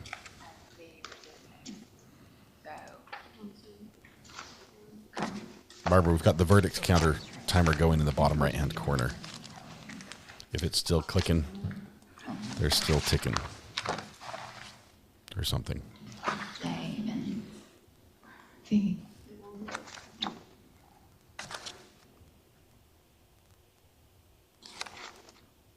Maybe they bought it from the same place, Barb. Maybe we've got one design. If you allow me to have a copy made of the motions. They are not contained within any of the files that I have. Judge, the motion that we're arguing, the motion to disquash, dismiss, I don't have the new motions. But I have a copy of the motion to quash, dismiss with prejudice suppression. Well, I have that. Okay. Copy of them right here if you want to get another copy. Half an hour, the jury's lunch arrives. I think they're going to eat it. I just don't know if they will eat it after they're excused or before they're excused. I think the judge seems to be leaning towards about the hour and a half mark.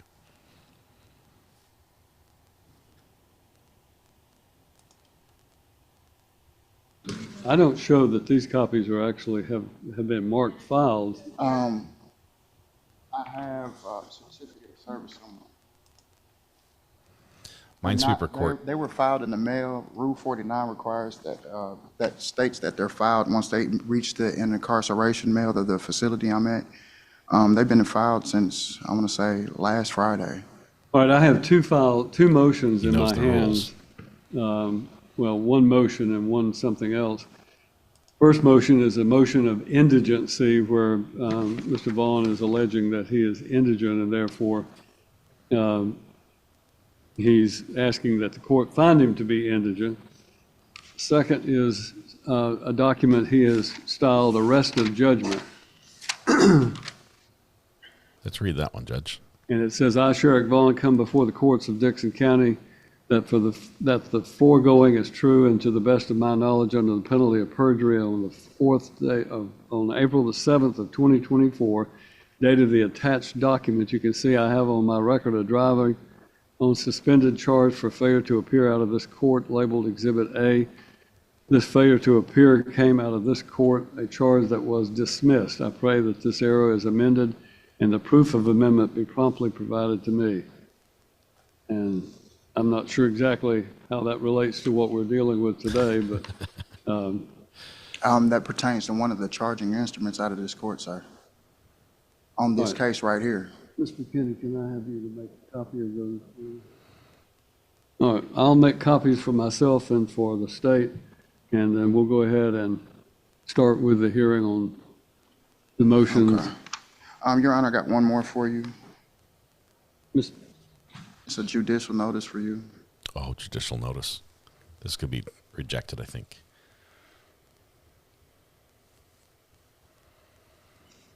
This is not soft-sit. This is pro se.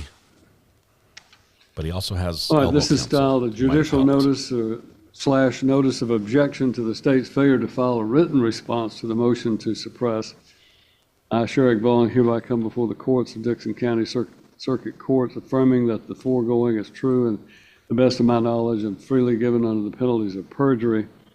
And then you go ahead and cite under Rule 47 of the Rule 49 of the Rules of Criminal Procedure that a response is to be written unless otherwise permitted by the courts. And you're asserting that no written response has been filed by the state as of the date of this notice. No oral response was authorized by the court. In the absence of a written response, prejudices the defendant's ability to prepare for the hearing and address the state's argument. Therefore, you as a defendant requested the compliance of the service and filings of pleadings required under Rule 49, and that C, it shall be stricken from the record, and Rule 47, take notice of the state's noncompliance, limiting the state's argument to those properly raised in writing, grant any other relief. Would you take that to Ms. McKinney and have her make a copy? Just so you know, we are watching the other court. If anything happens over here, you're going to know about it immediately. Yes, you didn't bring up one. I'm not finding a copy of it myself, but I filed and requested for evidence in chief probably back in May. I just sent Officer Moyer. He has another motion for you to copy. This is my favorite courtroom as far as the layout and the furniture goes, by far. Not the best by audio. I don't know what you're referring to, a motion for arrest. What is it? It's a motion for arrest of judgment. From my understanding of what I've read, arrest of judgment is really there's no proceeding forward until this is resolved. There's no judgment. What? You can't make a ruling until this issue is resolved? What's the issue at play in the motion? When did you file it? This was filed. So he doesn't have to pay for his elbow counsel. Proof of services on the back. This was filed on the 15th of August. That is an attorney sitting next to him. Yes, sir.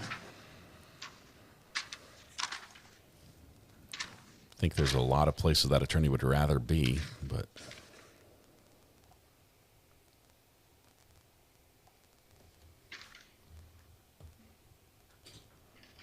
Judge, I think this is actually going to apply to a different docket number, and that may help. Nems girl. Mr. Vaughn had an FTA that was dismissed. Is that the one that you're meaning to file this on? Here's my advice.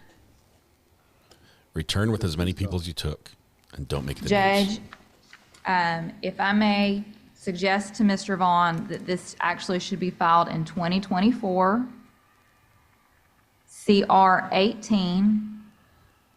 That is a case that was before your honor. It was an FTA.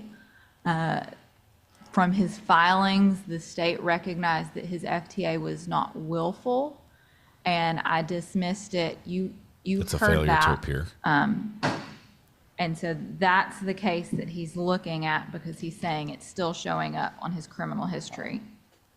Well, he would have to have it expunged. He'd have to file a motion to have it expunged if it's been dismissed. So the motion for arrest of judgment, denied. Mr. Vaughn has already, that matter has already been resolved by my dismissal of the case. And if you wish to have it expunged, you can file a motion for expungement. Okay. Would the courts take notice to that wasn't properly dismissed or destruction of the record like it was supposed to? It is not an automatic that a case being dismissed is destroyed or expunged. You must file, any defendant who has a case that is dismissed has the right, if they choose, to file a motion to expunge their record. And when you do that, I will sign an order expunging the record, but it's not an automatic thing. So. Okay, Your Honor. I have some questions for you too before we start too. Monday, we came in here, and from my understanding, you told me any more motions that need to be filed into this court need to be filed through my elbow counsel. Or pocket counsel. Pocket that lawyer. That is a prejudice to me defending myself as a pro se litigant. If that's still the order that stands in this court, then that is denying me access to the record, Your Honor. What are you saying? That is denying me access to. What are you objecting to? I'm objecting to the order that you gave on Monday that any more motions that need to be filed through my elbow counsel. I don't recall making such an order, Mr. Vaughn. I recall suggesting that you get with Mr. Spratt and that you and he, or that he assists you in doing that, but I never ordered that you had to file it through him. Okay, then it's understood then.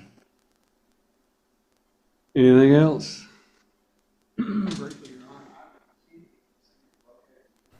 This is elbow counsel. Microphone, please. I can't seem to locate the order that appoints me as elbow counsel on the online system. So before we leave today, I need to get a copy of that. I don't see it in the. If the order hasn't been actually typewritten, I saw an order that appointed you as counsel, and I think he had filed a motion to have you removed, and I amended the order to just make you elbow counsel, is what I recall. So.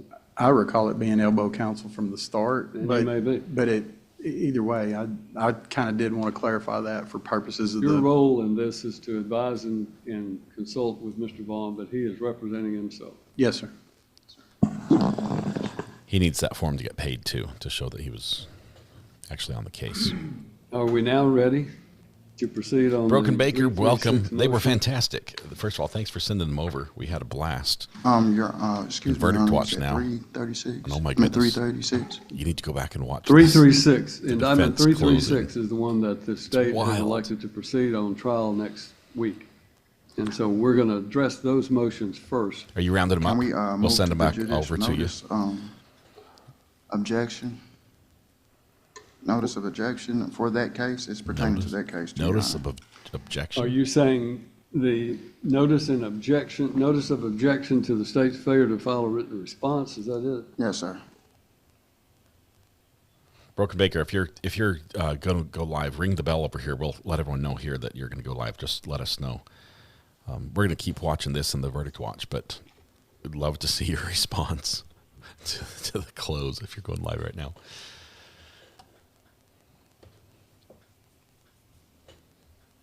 And thanks for trusting us with the muffin tops. All right, your motion, you may argue it. I'm sorry, Your Honor.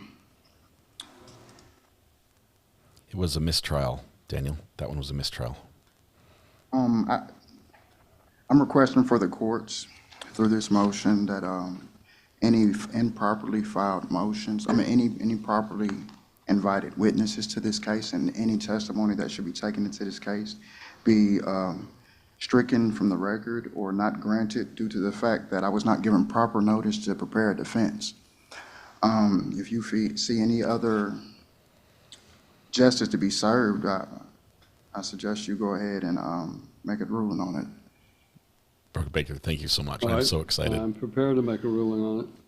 Rule 47 of the Tennessee Rules of Criminal Procedure, which is what you have filed your motion arguing under the authority pursuant to Rule 47 and Rule 49 of the Tennessee Rules of Criminal Procedure, that you're arguing that the state was required by law to file an answer to your, in writing to your motion, and that if the failure to do so means that they could not present any proof.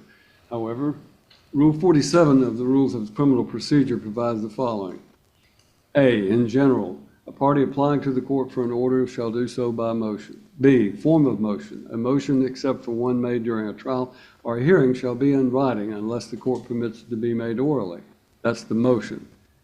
C, content of motion. A motion shall state, 1, with particularity, the grounds on which it is made, and 2, the relief order sought. D, affidavit. A motion may be supported by an affidavit. Nothing in that rule requires that the state, in response to a motion to suppress, has to file a written response. Then moving to your other order, the other motion that you filed under, or the rather rule that you filed under, Rule 49 provides the following. Serving and filing of papers. A, when required, a party shall serve on every other party, 1, written motions other than those heard ex parte. 2, written notices. 3, each order required to be served by the term of the order. 4, designation of record on appeal. And 5, similar papers. Service, how made? 1, upon an attorney. I'm not going to read all of this. 2, method of service. Service of copies or document on an attorney shall be made either by delivery in person, mailed to the last known address, leaving a copy with the court clerk, or you can do it by electronic service. Definition of delivery is placing in the hands of the attorney or the party, leaving it at the person's office with a clerk. C, if the office is closed, a person to be served has no office, leaving it at the person's dwelling house. Subsection C, filing of served papers with the court. Papers are required to be served shall be filed with the court as follows. Signature with the court clerk. Duties of the court clerk, they shall endorse on every pleading and all other papers filed Danny, in thank the you so much. proceeding, how the Glad you could join us. the date and hour of the filing. And it goes on to say recycled paper. It also provides service pro se inmate, which would determine you filing thing. That is the extent of that order. There is nothing in that order, in that rule, that requires the state to file a written response to your motion to suppress. Therefore, your motion, your judicial notice / notice of objection to the state's failure to file a written response to the motion to suppress is respectfully overruled, and we are ready to proceed. State may call your next witness. Excuse me, Your Honor, can I make an objection to that? It doesn't state request that the DA file a written response, but it does require that the state give notice and of anything that she files into. I have not received a notice of who her witnesses was, or I haven't even been. There's no requirement, Mr. Vaughn, of that. There's So nothing in the rule that you filed under that requires the state to give you notice of the witnesses they're going to call, nor does it require them to give you notice of any writing that they have. And to my knowledge, the state has not filed any written response. Is that correct, General Bryson? That's correct, Your Honor. What about notices for court dates? I've twice in this court, I've been called to court without even giving a notice. There is no validity upon your objection to, based on those things, and your motion has been denied, so we're moving forward. All right, General, call your first witness. Good effort, but no. State calls Corporal Lindsay Javins. Corporal, if you'll come forward, please. Still ain't got all my questions.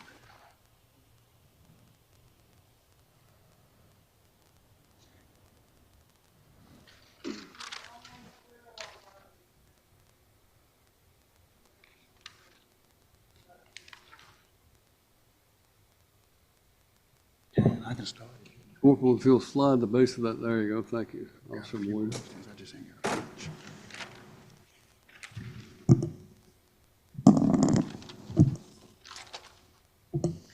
Are you Corporal Lindsay Javins? Yes, ma'am. Would you spell your first and last name for our court reporter? First name Lindsey. Last name Javins, Jav as in Victor, INS. And Corporal Javins, were you, how are you employed? I'm a corporal with the City of Dixon Police Department. How long have Patrol. you been in law enforcement? I have been in law enforcement since 2017. Was all of that with the City of Dixon, or have years. you worked anywhere else? Prior to that, I worked for Fairview Police Department. On June 18th of 2022, were you working with the Dixon Police Department? Yes, ma'am. And that night, did you come into contact with the defendant, Sharik Vaughn? Yes, ma'am. And what was the reason for coming into contact with him? Originally, we had a call for a possible domestic at Walmart.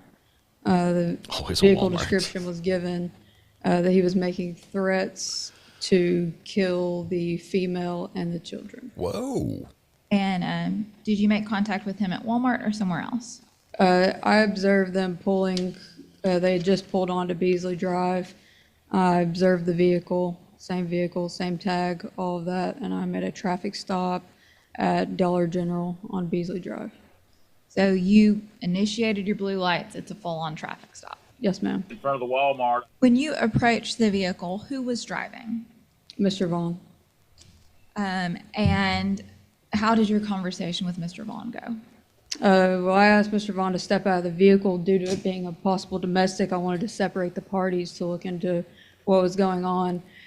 He refused to do so. I asked him approximately 8 times to step out of the vehicle, and he refused to do so, even after being told of his obligation to do so. I had to open the door and Taser. assist him out of the vehicle.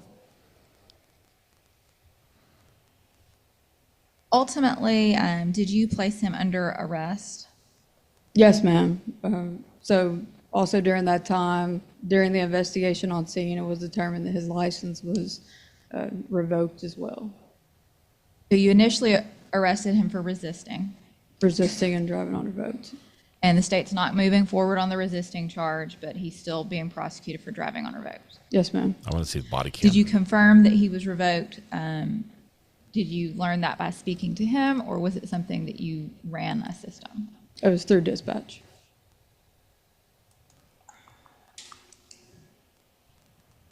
Once you got to the jail, let me back up. He has been charged with retaliation for past action. When was the first concerning statement that the defendant made? As we were entering the jail. And what did he say as you were entering the jail? As we were entering the jail, he told me that he was a threat for a reason.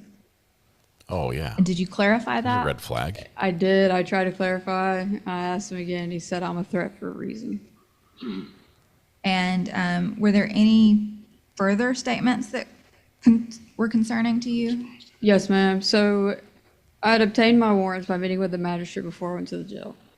Got to the jail to serve those warrants, and so he could be booked. I was up doing my paperwork. I'd finished completely, and the jail staff still had him in handcuffs. I told them that I needed my handcuffs so I could go. There was some hesitation with the jail staff to remove the handcuffs, and they went around to try to remove them. At the beginning, I was assisting, and then he became upset because I was assisting because I was touching him. So as soon as more people got over there, I stepped back so that I was no longer touching him. During that time, they were trying to get the handcuffs off, and not a direct quote. We may have to do the video for the direct quote, but he was saying that whenever I got hit in the jaw, that it was going to be their fault because they wouldn't let him go because they were trying to take the cuffs off. Then the female jailer was telling him, like, please stop tensing up so we can get the handcuffs off. And he said, believe the direct quote was, fuck no, I'm going to beat that bitch up. Okay. Yeah, that's taken also all another red together. flag. Did you take those statements to be in reference to you? Yes, ma'am. And It's a statement by the defendant against interest. That's definitely coming in. Avoids the hearsay rule.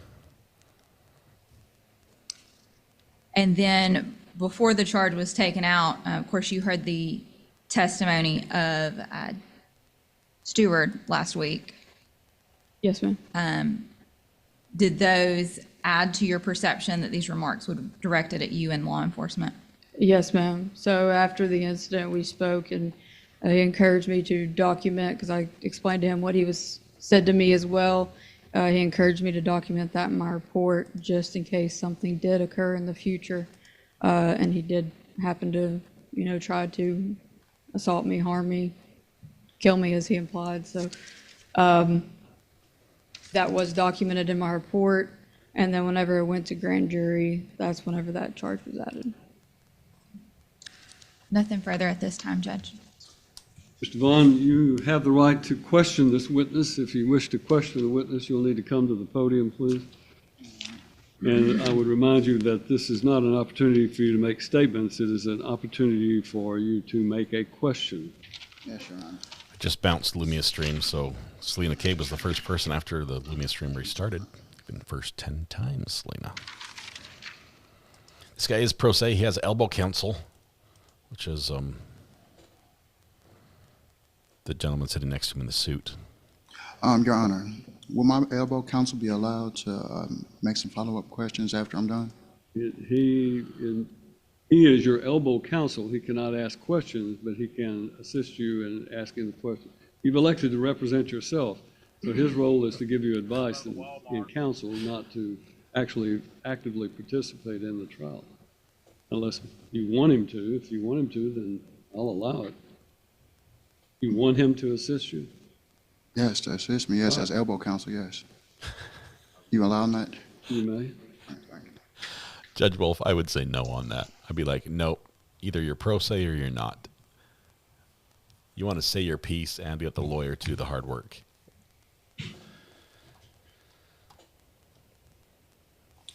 Can you say your name for me, please? Lindsay Javins. You go Javins, Miss Javins? Javins, yes, sir. I believe you, what will you tell the courts what you did? What did you arrest me for again? What was the reason for your arrest? Driving on revoked and resisting. Driving on revoked and resisting. Okay. Driving on revoked was the charge that you gave me. No, excuse me. Let me rephrase that question. Resisting arrest was the original reason you arrested me, correct? I arrested you for driving on revoked and resisting arrest was why you. So when you pulled me out the car, you were planning to arrest me for driving on revoked and resisting, correct? You were removed from the vehicle, and yes, you were going to go for resisting, yes, sir, but you were also revoked. Whenever I went to the magistrate to present my affidavit to them, that was for driving on revoked and for resisting arrest. Okay. Okay, so the original charge was resisting, correct? The two charges together, that was what was presented to the magistrate. Do you believe that your arrest was justified? Yes, sir. You believe that you did that to your best of your abilities? Yes, sir. You don't believe there was no illegal intent or malicious intent involved in it? No, sir.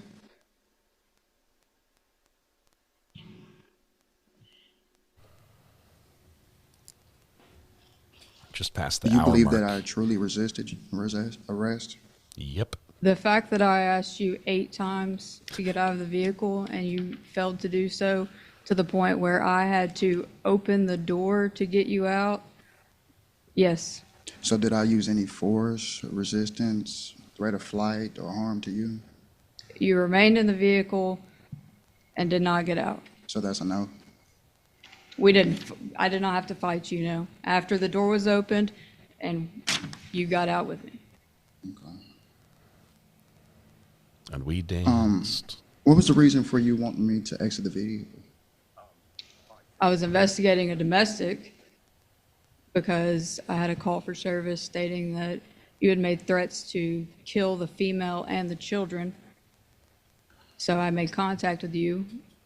For a domestic, we want to separate the parties to be able to hear both sides. You were asked to step out of the vehicle and didn't do so.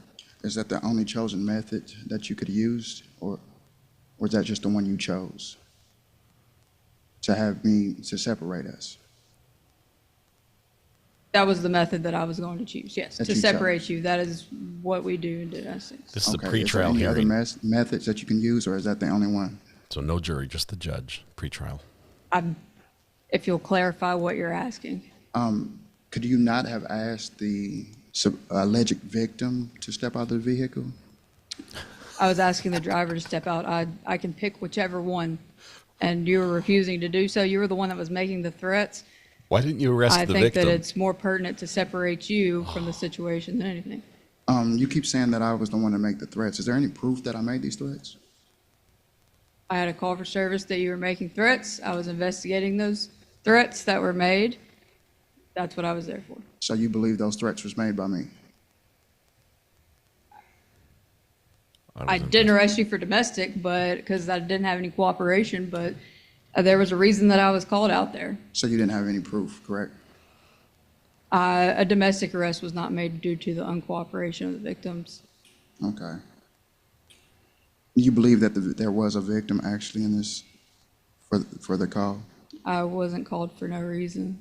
Do you, like, when you, from your own personal knowledge of the scene when you arrived, do you actually believe that there was a victim? Like, do you believe that someone was beat up or threatened or in fear for their life? That's what I was investigating. So when I'm asking you, do you believe that she was a victim? Turn your microphone on, please. Judge, I'm going to object to relevance at this time. There was no charge for domestic, and so this really doesn't pertain to the motion. Mr. Vaughn, the objection is as to relevance. The officer has testified that she was investigating a domestic violence case, or at least a domestic violence call, which means that she was there to investigate. Whether she believed there was one or not, is irrelevant.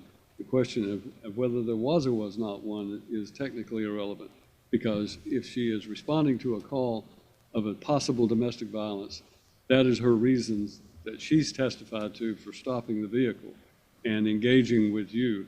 And at that point, her personal belief as to whether or not there was or was not a domestic violence is not relevant. So I sustain the objection. You may ask your next question. I'm going to object to that, Your Honor. The reverend said the case. I mean, it was for a domestic. To see how she approaches the situation domestic involves the entire case. It all stemmed from the original call. Objects to so all the there is some rulings. relevancy to the fact what was she visually seeing. I mean, she's later on making statements like, what is your view of everything? I want to see, how do you see things? Like, she should be able to answer that question, Your Honor. I've sustained the objection, Mr. Vaughn, and so I consider your argument. But an officer who is responding to a call almost never knows for sure what is taking place. They're there to investigate. That's the whole purpose of the investigative stage of a criminal case. An officer who responds to a call is given a limited amount of information. They are responding to it in order to make that investigation to determine whether there was or was not a crime committed. And that gives them the opportunity, the probable cause, to engage with a citizen and to talk with the citizen about that investigative stage. And then if they determine there is a crime being committed, then they can do that. But that also allows them to investigate and engage a person, and if they determine that that person has committed a different crime than domestic assault, then the law allows them to engage and charge that person for that. So I have sustained your objection of the state, and I'm instructing you to ask your next question. I've noted your objection, your disagreement with my ruling, but I am telling you need to move forward. You preserved your objection. Still no action, but they just turned the audio Do you up believe and down. that you was emotionally attached at any time during this arrest? What was your question? Emotionally Does she believe that she was emotionally attached any time during the arrest? Did you have feelings for me? What? Emotionally attached? Can you clarify? You responding to a domestic violence as a female to a domestic violence on a female. Do you believe that you were emotionally attached in any way, form, and fashion? I was doing my job. Okay, so that's a no? I was doing my job. I don't hold any personal feelings towards my job. I have a job to do and a law to abide by, and that's it. Okay.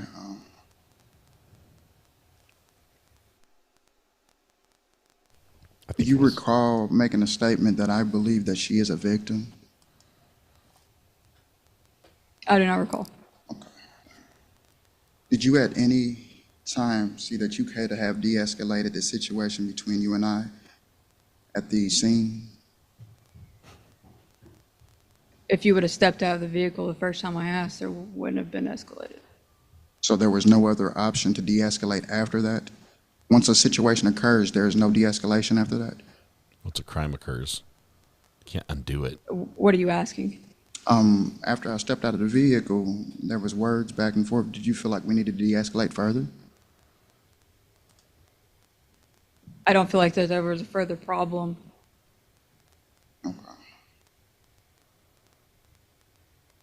Okay, when we got to the jail, we walked in the jail, why didn't you take the handcuffs off when we walked in the jail? We don't take the handcuffs off, the jail staff do. Okay. When you see that I was agitated, did you feel like that was a de-escalation situation? You were in the custody of the jail at that point. Oh, I just needed my handcuffs to leave. So you were assisting them when you placed your hands on me? I briefly held your arms, your one arm, to assist them because there was just one or two people right there. So until they got more people, whenever they had more people over there, I stepped back and took my hands off of you. You said they only had how many people again? Originally, there was only like 1 or 2 people right there. That's why I was assisting, and as soon as more people came, that's whenever I stepped back. Was I resisting them? They're playing Or with the was I audio in putting this up a court. fuss or fight with them at this time when you intervened? Yes, sir. You stated that the reason you didn't take the handcuffs off when you came in the jail because I was in their custody. That means that your responsibility ended at the time, correct? I'm not just going to stand there and watch somebody fight and resist from someone and put them in any type of danger. No, I'm not. What do you call fighting and resisting? What does that look like to you in your own words, please? Can you clarify? What does fighting and resisting look like to you? Like if you see somebody fighting and resisting, what does that look like to you in your own words? Can you paint the court a picture, please? Resisting would be preventing them from removing the handcuffs is what was happening. So pulling away, maybe arguing, Tensing up. Okay. Making those threats, pulling away, tensing up to where they couldn't remove the handcuffs. Okay. You stated that This is not helping him. earlier along the lines of, I made the statements of, I'm going to beat you up, B, correct? Yes, whenever she was asking you to stop tensing up, that is what you said. Was I speaking to you? You said that out loud. You did not say that directly to me. Oh, so but I was didn't right direct there. it to you. But you believed it to be towards you? Absolutely. Okay, do you also recall? We're thinking it might be done You made here. a statement. You made a statement. It's on my other notebook. Okay, we've got to bail on this one. We've got to bail. As much fun as we're having here, we're just going to go ahead and hit the pause button on this one and make a quick jump right over to here. And it's looking like we can also do this right here. Just hit the pause button because for the second time in 2 days,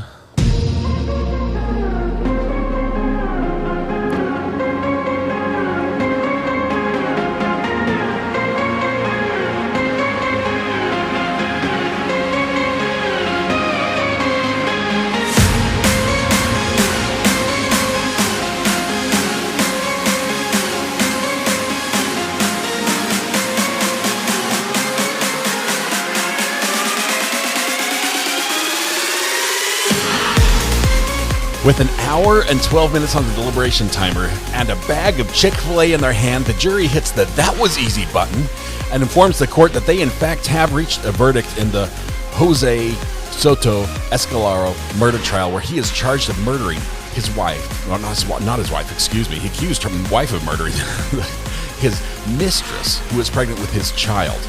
Tanya Wise was found face down in a ditch on a route next to where he drives his truck on a weekly basis. She was found with a severe head injury, had 2 slash marks on her neck. She died right there at the scene. Mr. Jose initially said he had nothing to do with it, had not had an affair with her, had not slept with her, but the evidence said otherwise, and that evidence included blood DNA in his truck in the driver's seat that belongs to the victim. It included tons of audio, including audio of himself in his garbage truck talking to his nephew Eric about how to do the murder, why he had to do the murder, where he would do the murder, and how they would cover it up. And that was all the jury needed to hear to reach a verdict here in this one. The jury held out, I think the only reason it took 1 hour and 12 minutes was because they needed their Chick-fil-A, which arrived not 3 minutes ago. And now courtroom is assembling, filling up with people as we wait for the jury to file in and make it official here. This same jury, if they reach a verdict of guilty on the first charge, will be back again next week to decide if Mr. Jose is guilty, is deserving the death penalty. This is a death penalty case, so prosecution is wrapping things up, knowing that they did their job here and they did it well. Defense pretty much left us all hanging, our mouths hitting the floor, as they blamed everyone, including his wife and Eric and everybody but aliens on this, and just ignore all the evidence, jury. Ignore all the evidence. Think who it could be. We have no evidence that it could be. That was their argument, and I don't think it worked. I don't think it flew. I think we have the benefit of Spanish speakers on the jury who had heard enough on that tape. But we'll give them just a minute to file in, and the judge is going to come in. We'll hear just shortly from the jury here, and they're going to speak. And this cannot be good. This cannot be good for Mr. Jose. Just 1 hour deliberation. The audio is being bounced up and down to give everyone an indicator that they're about to come back. Yes, they're back. The deliberation timer stopped. We're told we do have a verdict in the case, and we're just waiting for the judge to step in, make it official. This will be a little bit of a break if they do find him guilty as charged. There will be a couple days of break. Monday and Tuesday will be case summary. Hang on, Bree. I've got to show this. This case summary.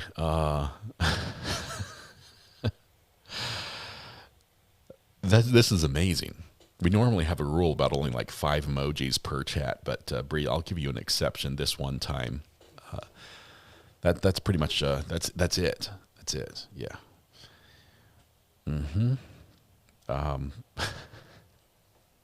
Bree, this is some hard work. Oh man, this is unbelievable. I love it. I'm reading. You guys are. Can you follow along? Can you follow along on this? Waiting for the defendant to be brought in right here. This is the window, the door that he should. Well, not the window. The window he should be thrown out of. No, I didn't say that. The door he's going to come in from. And his attorneys will join us as well. Bree Ross won the week. That was an amazing. Can't wait to go back and add that to the thumbnail. Oh, whoops! I just completely broke chat. Just 1 second. We'll fix it. And wow.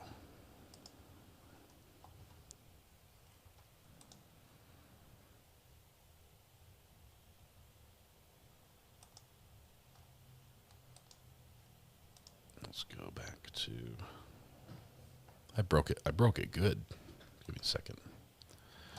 Have to restart everything. Kill that.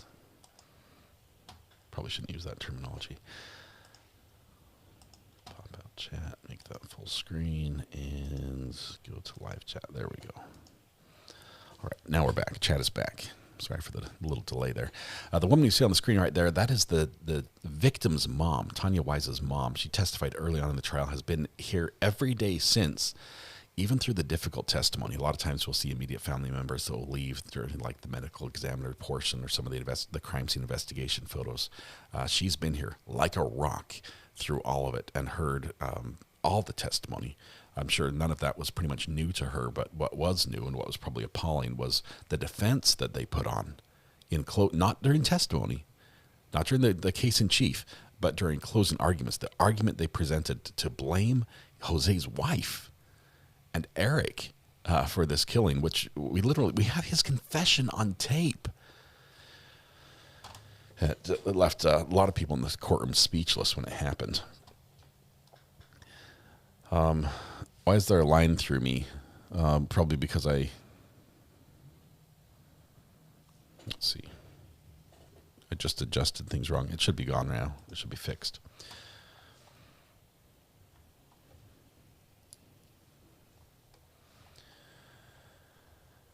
There are 2 charges he's facing. Well, 4 actually. 2 first-degree, 2 second-degree murder charges. But he's facing 2 charges, even though there was only 1 body, because the state of Florida counts it as 2. The victim was pregnant, somewhere between 31 and 38 weeks pregnant with Jose's child, and that counts for the second charge. So he's facing a charge for the unborn child as well as Tanya.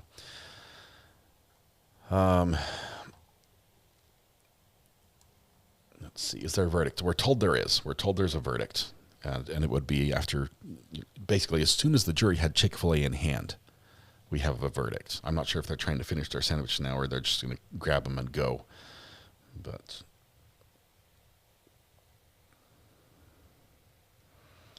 it looks like this one is, looks like it's done.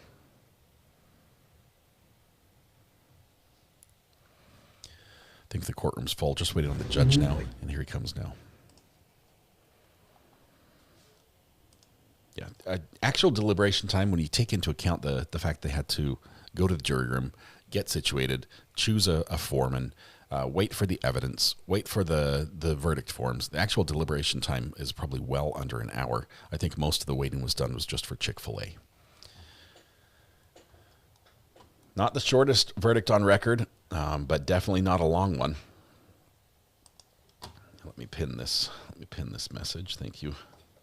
Red pen.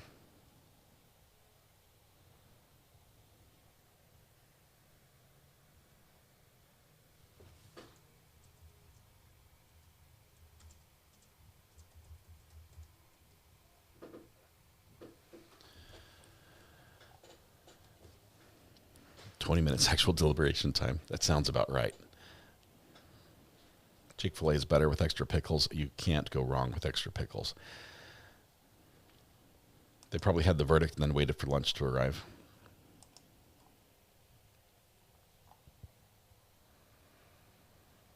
What's the shortest and longest? I think there's some that have been super short, like 5 minutes or something. There's some that are just like, hold the door, bailiff, hold the door. We're ready now.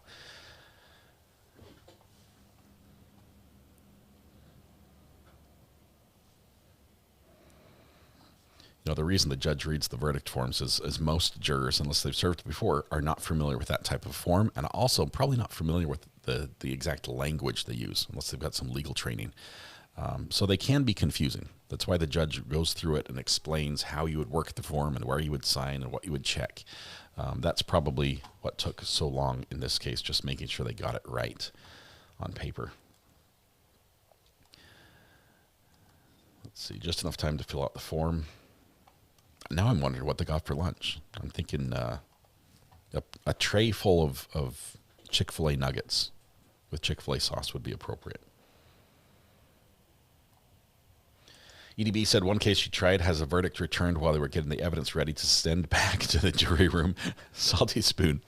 We were, because they were arguing so much about the next phase of the trial, the penalty phase, assuming there will be one. We thought the same thing would happen in this one. It's like, just wait for that knock as the judge, you know, everyone's talking about everything, that the bailiff knocks on the door and said, hey, can we come back in? They're ready. Didn't quite happen that way. It took a little bit longer. I would say this would be a bad sign for him. With the amount of evidence that is stacked against him and the narrowness of that reasonable suspicion option, at least in my eyes, I think that it would be unreasonable to think that a jury of 12 of his peers came to the conclusion that this is clearly not, they got the wrong guy, or that it could be the wrong guy. I don't think that would happen here. So I'm thinking this is definitely a bad situation for him, and probably because of the speed of that we reached the verdict on, also be bad for his next phase, because these same 12, assuming none of them get removed for some reason between now and then, or not able to continue, these same 12 will deliberate on the next phase. And if they didn't bat an eyelid finding guilty in this one, it doesn't bode well for phase 2. Broken Baker, thanks for cheering on the likes. We're at 962 likes. Appreciate everyone who hit that button. It is free. It does help the channel, as Broken Baker's pointed out. It's wonderful, and thank you all. Broken Baker, honestly, thanks for trusting me with muffin tops. Had a blast. The people coming in and saying, hey, Broken Baker sent me. Wonderful people, all of them on their best behavior. They're welcome anytime, and we'll have to make sure we can return the favor and visit you shortly. Will they have the next phase today? Barbara, they will not.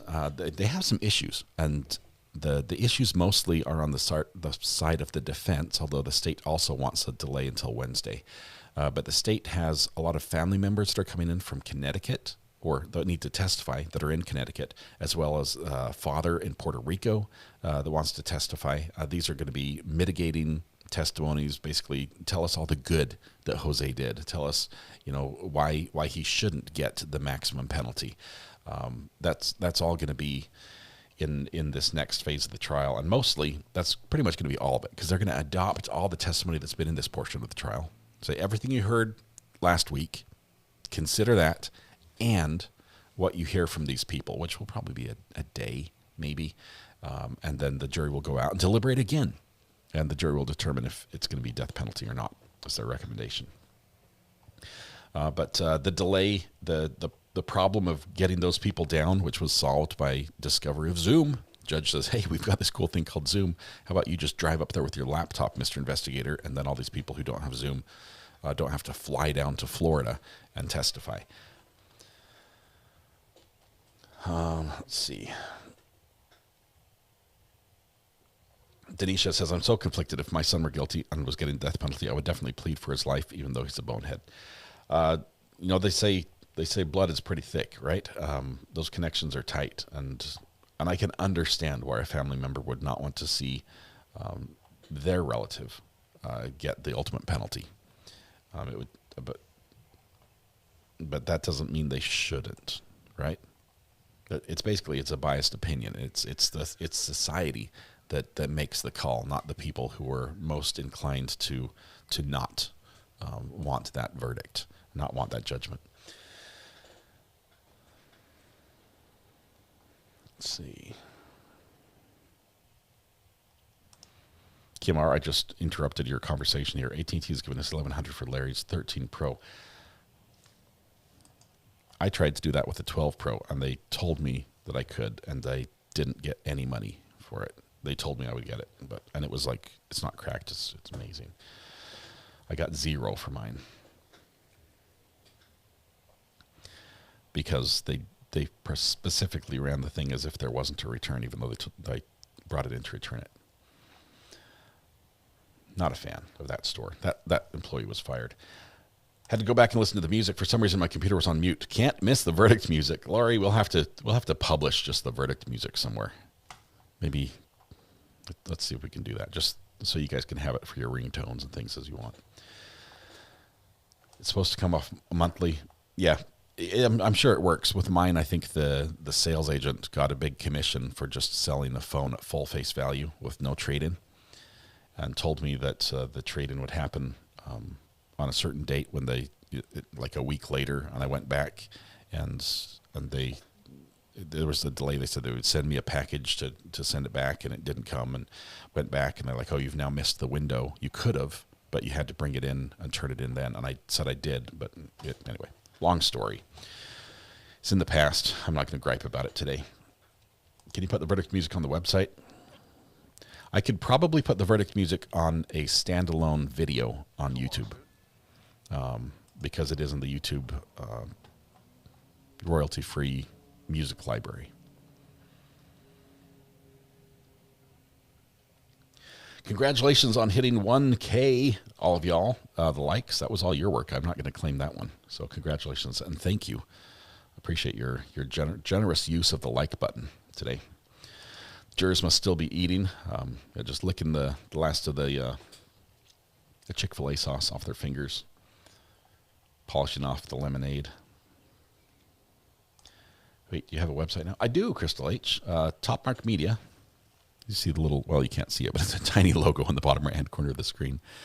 My company is Topmark Media. It's the company that owns the Recovery Addict channel. It's me, and we've got a little website there that Mod's have been working on. I appreciate that. All right. Why are we waiting? Could be for the jurors, could be for the judge. We're not sure exactly why.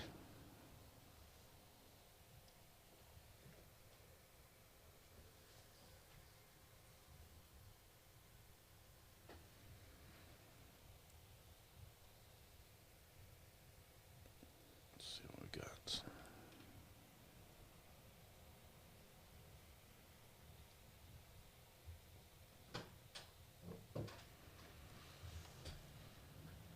Could be a bathroom break.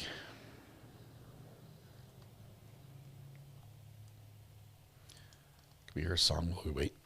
As soon as I start playing the song, the judge is going to come in. I'll have to cut it short. But to tell you what we will do, once the verdict comes in and this wraps up, we'll go ahead and take our lunch. It's 12:30 right now, so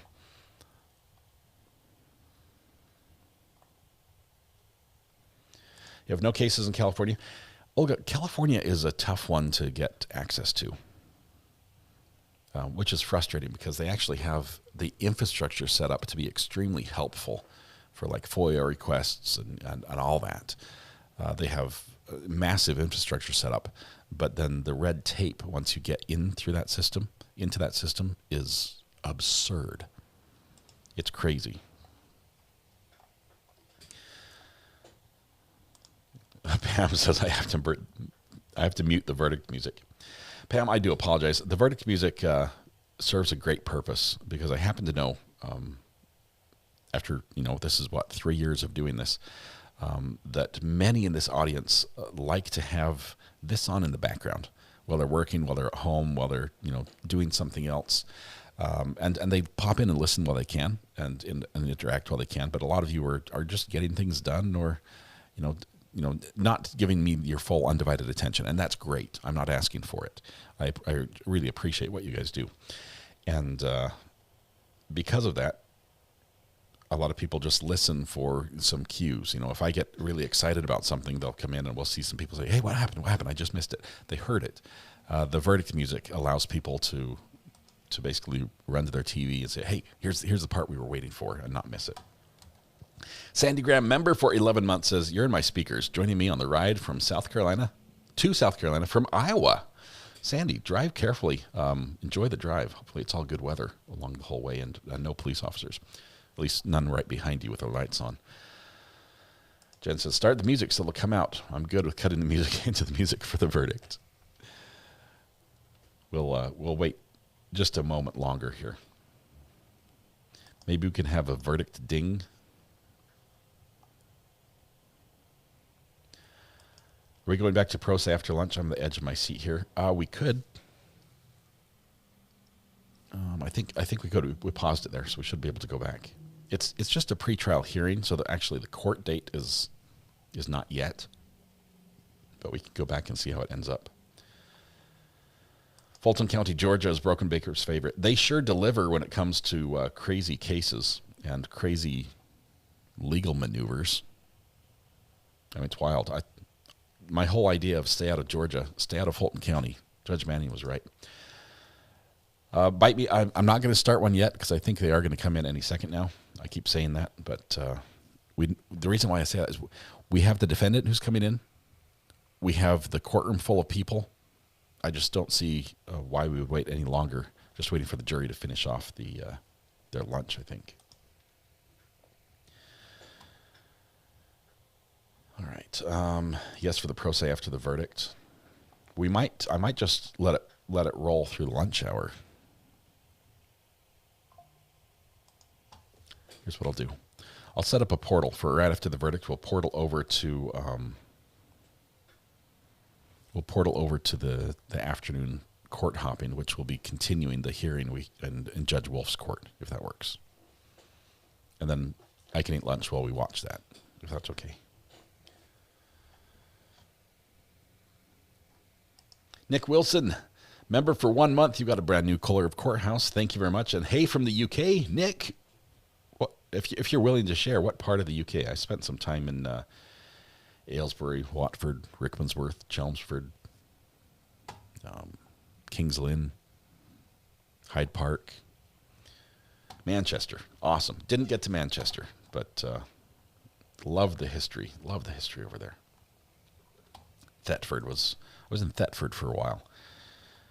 Stayed in a flat that was on the Roman Trail in Thetford. Had I known, I would be with my metal detector every chance I got. But never made it to Ireland. I did go to Norway because I've got family over there as well.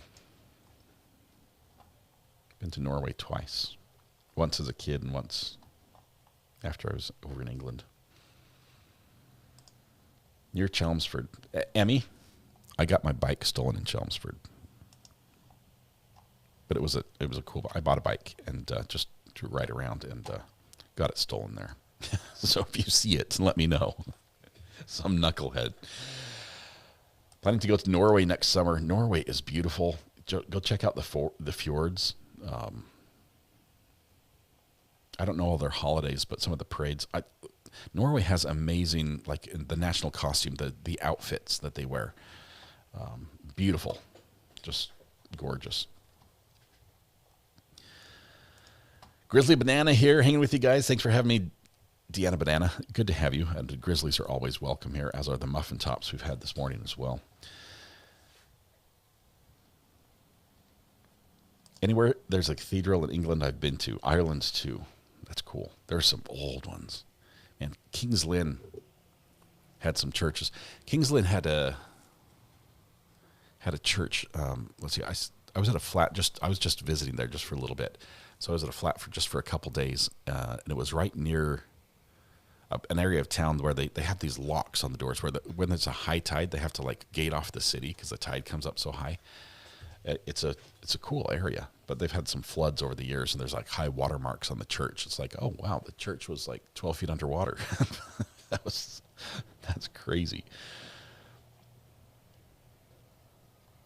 Alex, you are just in time. Deliberations, we believe, have stopped. We're just waiting for a verdict to be read.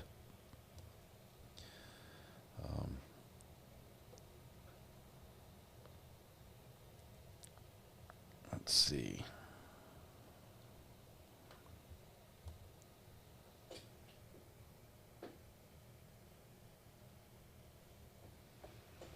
A couple of you have sent me links to the information about Kara Reed's civil hearing on September 22nd, which puts us on Monday.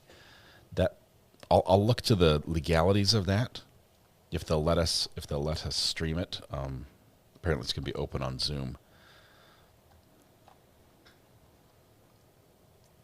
I'll have to look into that. I can't commit yet.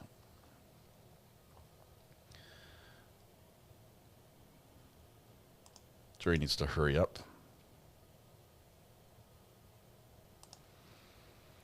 Let's see what Dana say.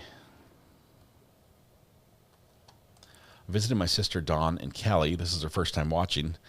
Watching you, she thinks you're funny. Can you please say hi to her? Dawn in Cali, welcome.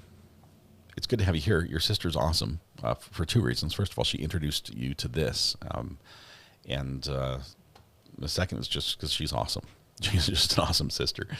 Glad I can say hi to you. Hopefully everything's going well for you and you're enjoying your family time together, enjoying it. Head down to the beach. I know you can't swim because the water's cold in California, but you should really come to North Carolina where the water's fantastic. We have better beaches. Just saying. Dana and Don. It's awesome.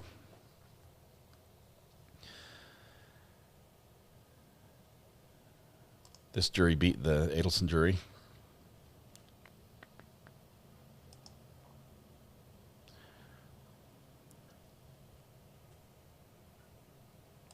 Super T. My phone's sort of blowing up right now. Let me see what came in. Got about 10 messages here in the last couple of minutes.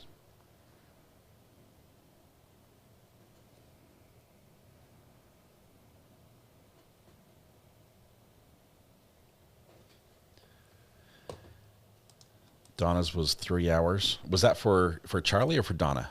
I don't remember. Oh, they were both the same, right? They were almost on the button, the same deliberation time. M-Spire, good night all. Much love from Australia. Ems, if you can hold off for just another couple minutes, we think that the judge is about to walk in. We see shaking in the courtroom, which typically indicates people are walking in and taking their seats. It's going to be close. Verdict incoming. Carolinas do have amazing peaches. Peaches and beaches. Georgia has great peaches.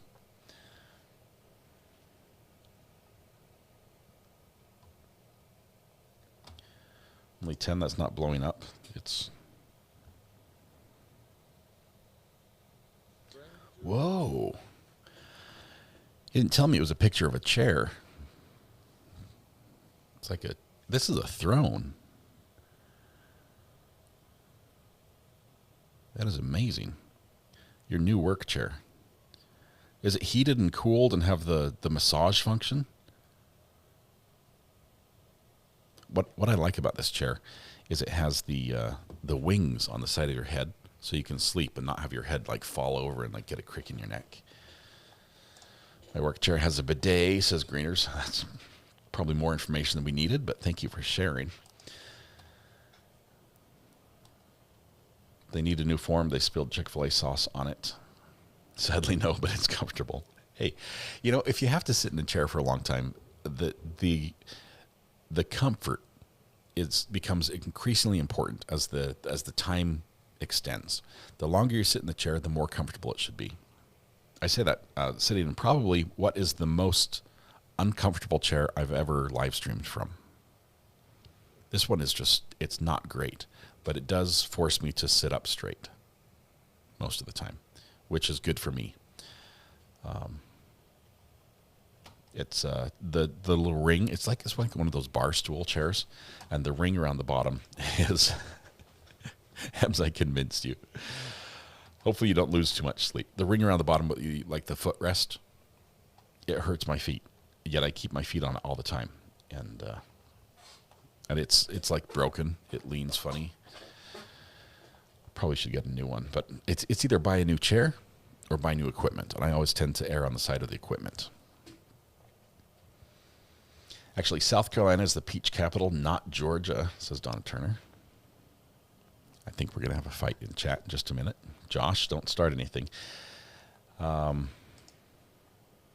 did we miss? Nothing. We're still sitting on hold waiting for the judge to come in and the jury. We are done with verdict watch. The jury's done deliberating. More motion now. It's got to be soon.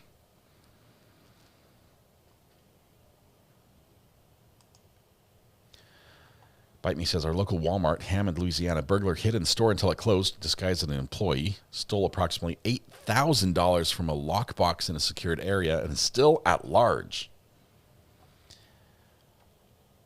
That's one that Walmart will prosecute for sure if they catch him.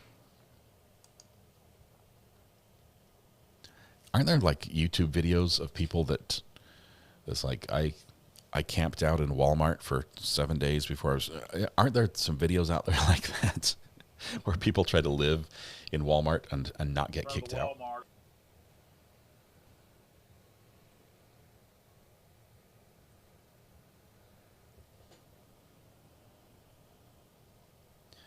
Maybe they're eating... The food came at 12:15, so it's very likely that we have a little bit of time for them to eat.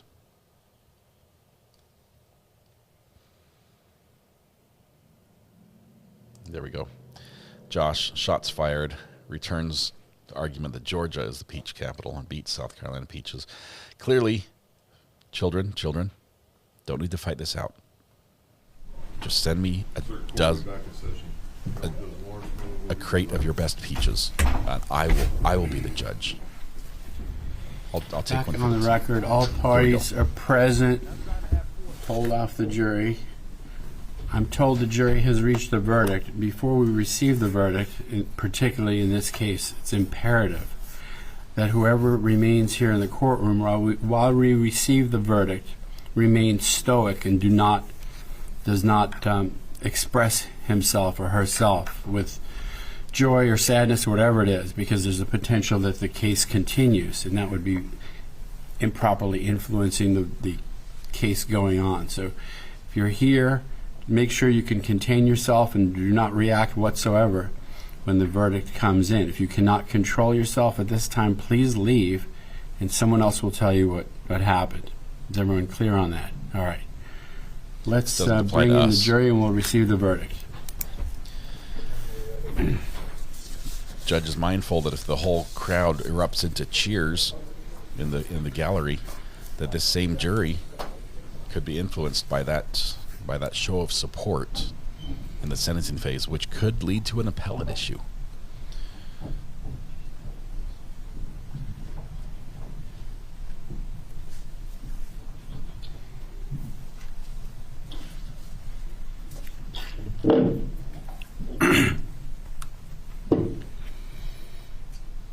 Here it is.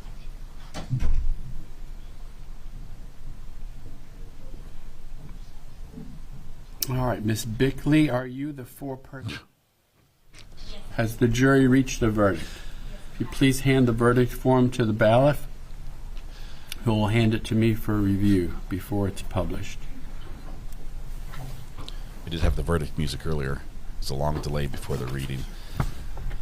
Judge is looking at the form, making sure it's all signed appropriately and checked appropriately. The verdict is in proper form. The defendant shall remain standing while the verdict is published through the clerk. We, the jury, find Jose Soto-Escalera as to count 1, guilty of first-degree murder as charged in the indictment. If you find a defendant guilty as charged or guilty of any of the above lesser offenses, you must next determine if any of the following has been proven beyond a reasonable doubt. Check yes if proven beyond a reasonable doubt. Check no if not proven beyond a reasonable doubt. During the commission of the offense, the defendant did carry, display, use, threaten to use, or attempt to use any weapon. Yes. As to count 2, guilty of first-degree murder of an unborn child as charged in the indictment. So say we all. This 19th day of September 2025, 4-person Ariel Bickley. Bickley. Please be seated. I will poll the jury. All right. Mr. Montecon, I believe your name is Montecon, right? Last name. My last name, have Monte on the sheet here. Mr. Montecon, is your verdict as well as the verdict of the jury as a whole? Okay, we're going to mute this. The judge is calling the names of the... Is this your verdict as well as the verdict of the jury as a whole? Yes. Verdict as well as the verdict of the jury as a whole? Trying to mute these out. Yes, Your Honor.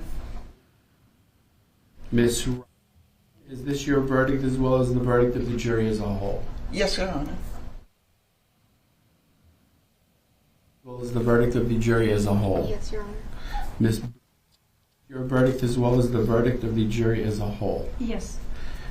Miss, your verdict as well as the verdict of the jury as a whole? Yes, Your Honor.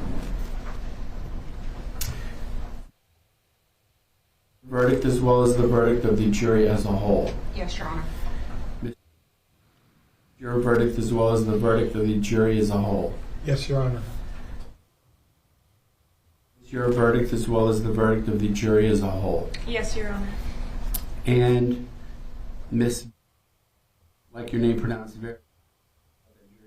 is this your verdict as well as the verdict of the jury as a whole? Yes, Your Honor. And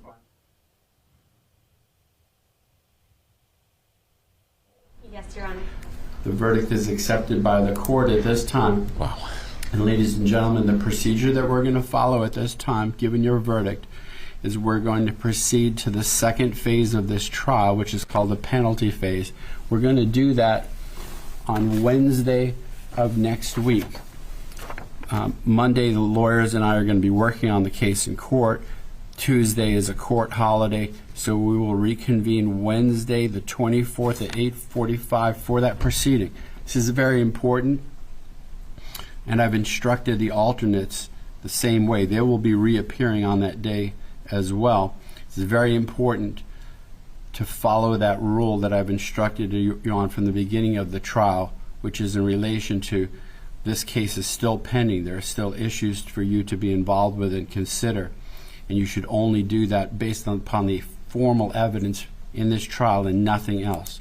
So you remain under that rule that I've instructed you on previously, as far as not talking to anyone outside the jury, and obviously don't continue your deliberations on this case at this time. Even during the second phase of the trial, with regard to that proceeding, you are not allowed to talk to each other about what's going on then as the proceeding commences. You would be able to do that once you start to deliberate at that time. Avoid all media coverage of the case. Don't do any research. So the way I refer to that is keep your mental slate clean, so that it does not contain anything other than what we've discussed here on the case. With that, enjoy your weekend, enjoy your Monday and Tuesday off. On Wednesday, you'll report downstairs at 8:45 in the morning, and we'll proceed with the penalty phase of this case. Thank you for your continued service in this case, and the bailiffs will assist you at this time. They will take your notes so that you'll have them when you reconvene.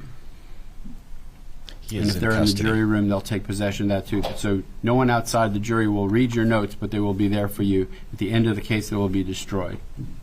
Thank you, and we'll see you on Wednesday.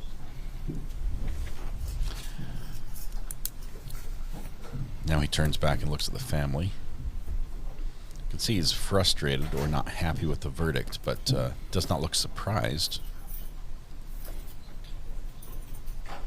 People coming in just missed the verdict.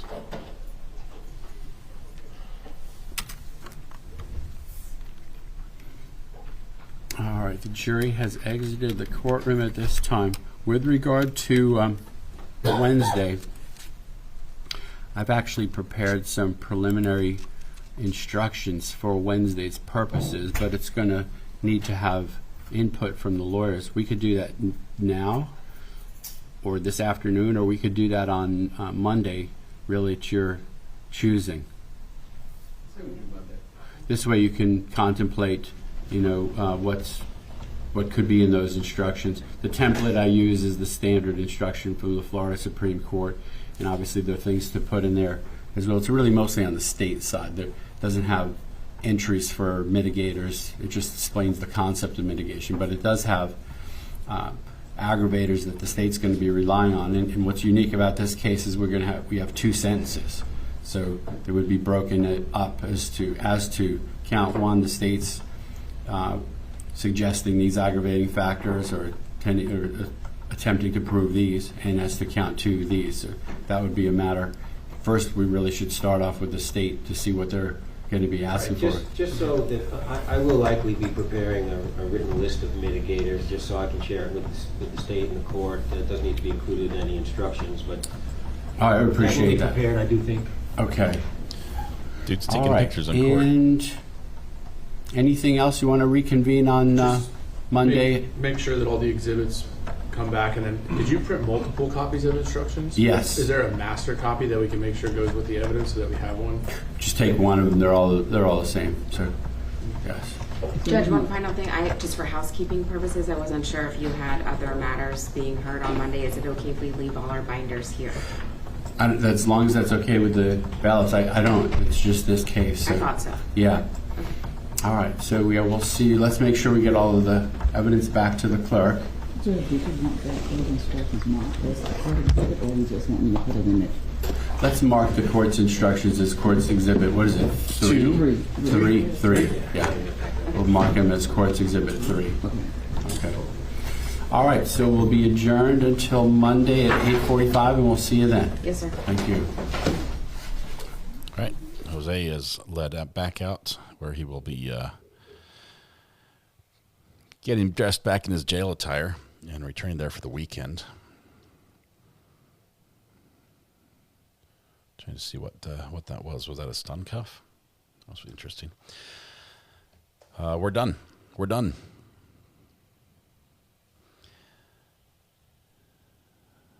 We've got a couple days. Oops. Just panning across court to see who's here. Got a couple days to watch and wait while the jury gets to decide this on the verdict for next week, starting on Wednesday. We'll be back for that. We have a case we were following out of Tennessee. That we started just today. It's a pretrial hearing with a pro se defendant. We've listened to some of his arguments, and we're now going to return back to. Oh, look at this! Hang on. No, that's not it. This one right here. Sorry. Big hug there as they got the verdict they were looking for. Anyway, we're gonna return back to court but we're gonna portal over to it. So we're gonna be done with this trial for now, and then head back to Judge Wolf's courtroom in Tennessee, which is on pause right now. It's sitting right here. We're gonna go back to that in just a second. But we're going to do a portal over to it, and then we're going to continue. So it's going to be a minute or two to do the portal. I've already got the portal set up, so we can just transfer over there. I'm going to eat my lunch while we watch that, and we're going to sit together and watch the rest of that trial together. Let's see, where's that one? Okay, we'll go over here.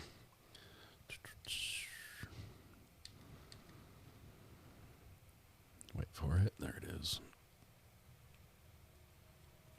Just need to find where we paused it, but we'll get it. I'll get that put together. So all we have left to do is do this. We'll play the music. Grab your portal buddies. If you're still muffin top here, thank you. You're welcome to stay with us throughout this afternoon. Appreciate you guys. Got the some Grizzlies here as well.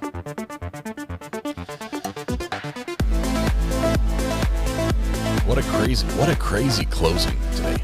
Absolutely wild. The defense argument, I'm going to have to go back and listen to that and just break it down. There was so much just jaw-dropping craziness and absurdity inserted in it. All right, tonight when you go home, please hug the people you love, smile at someone, make their day just a little bit better, and please stay safe till we go live again in just mere minutes right here on this same channel. Portal will take you right over there. Buckle up. It's going to be a smooth ride, but it just might take a minute to start. So, y'all be good. We'll see you in a little bit. Bye-bye.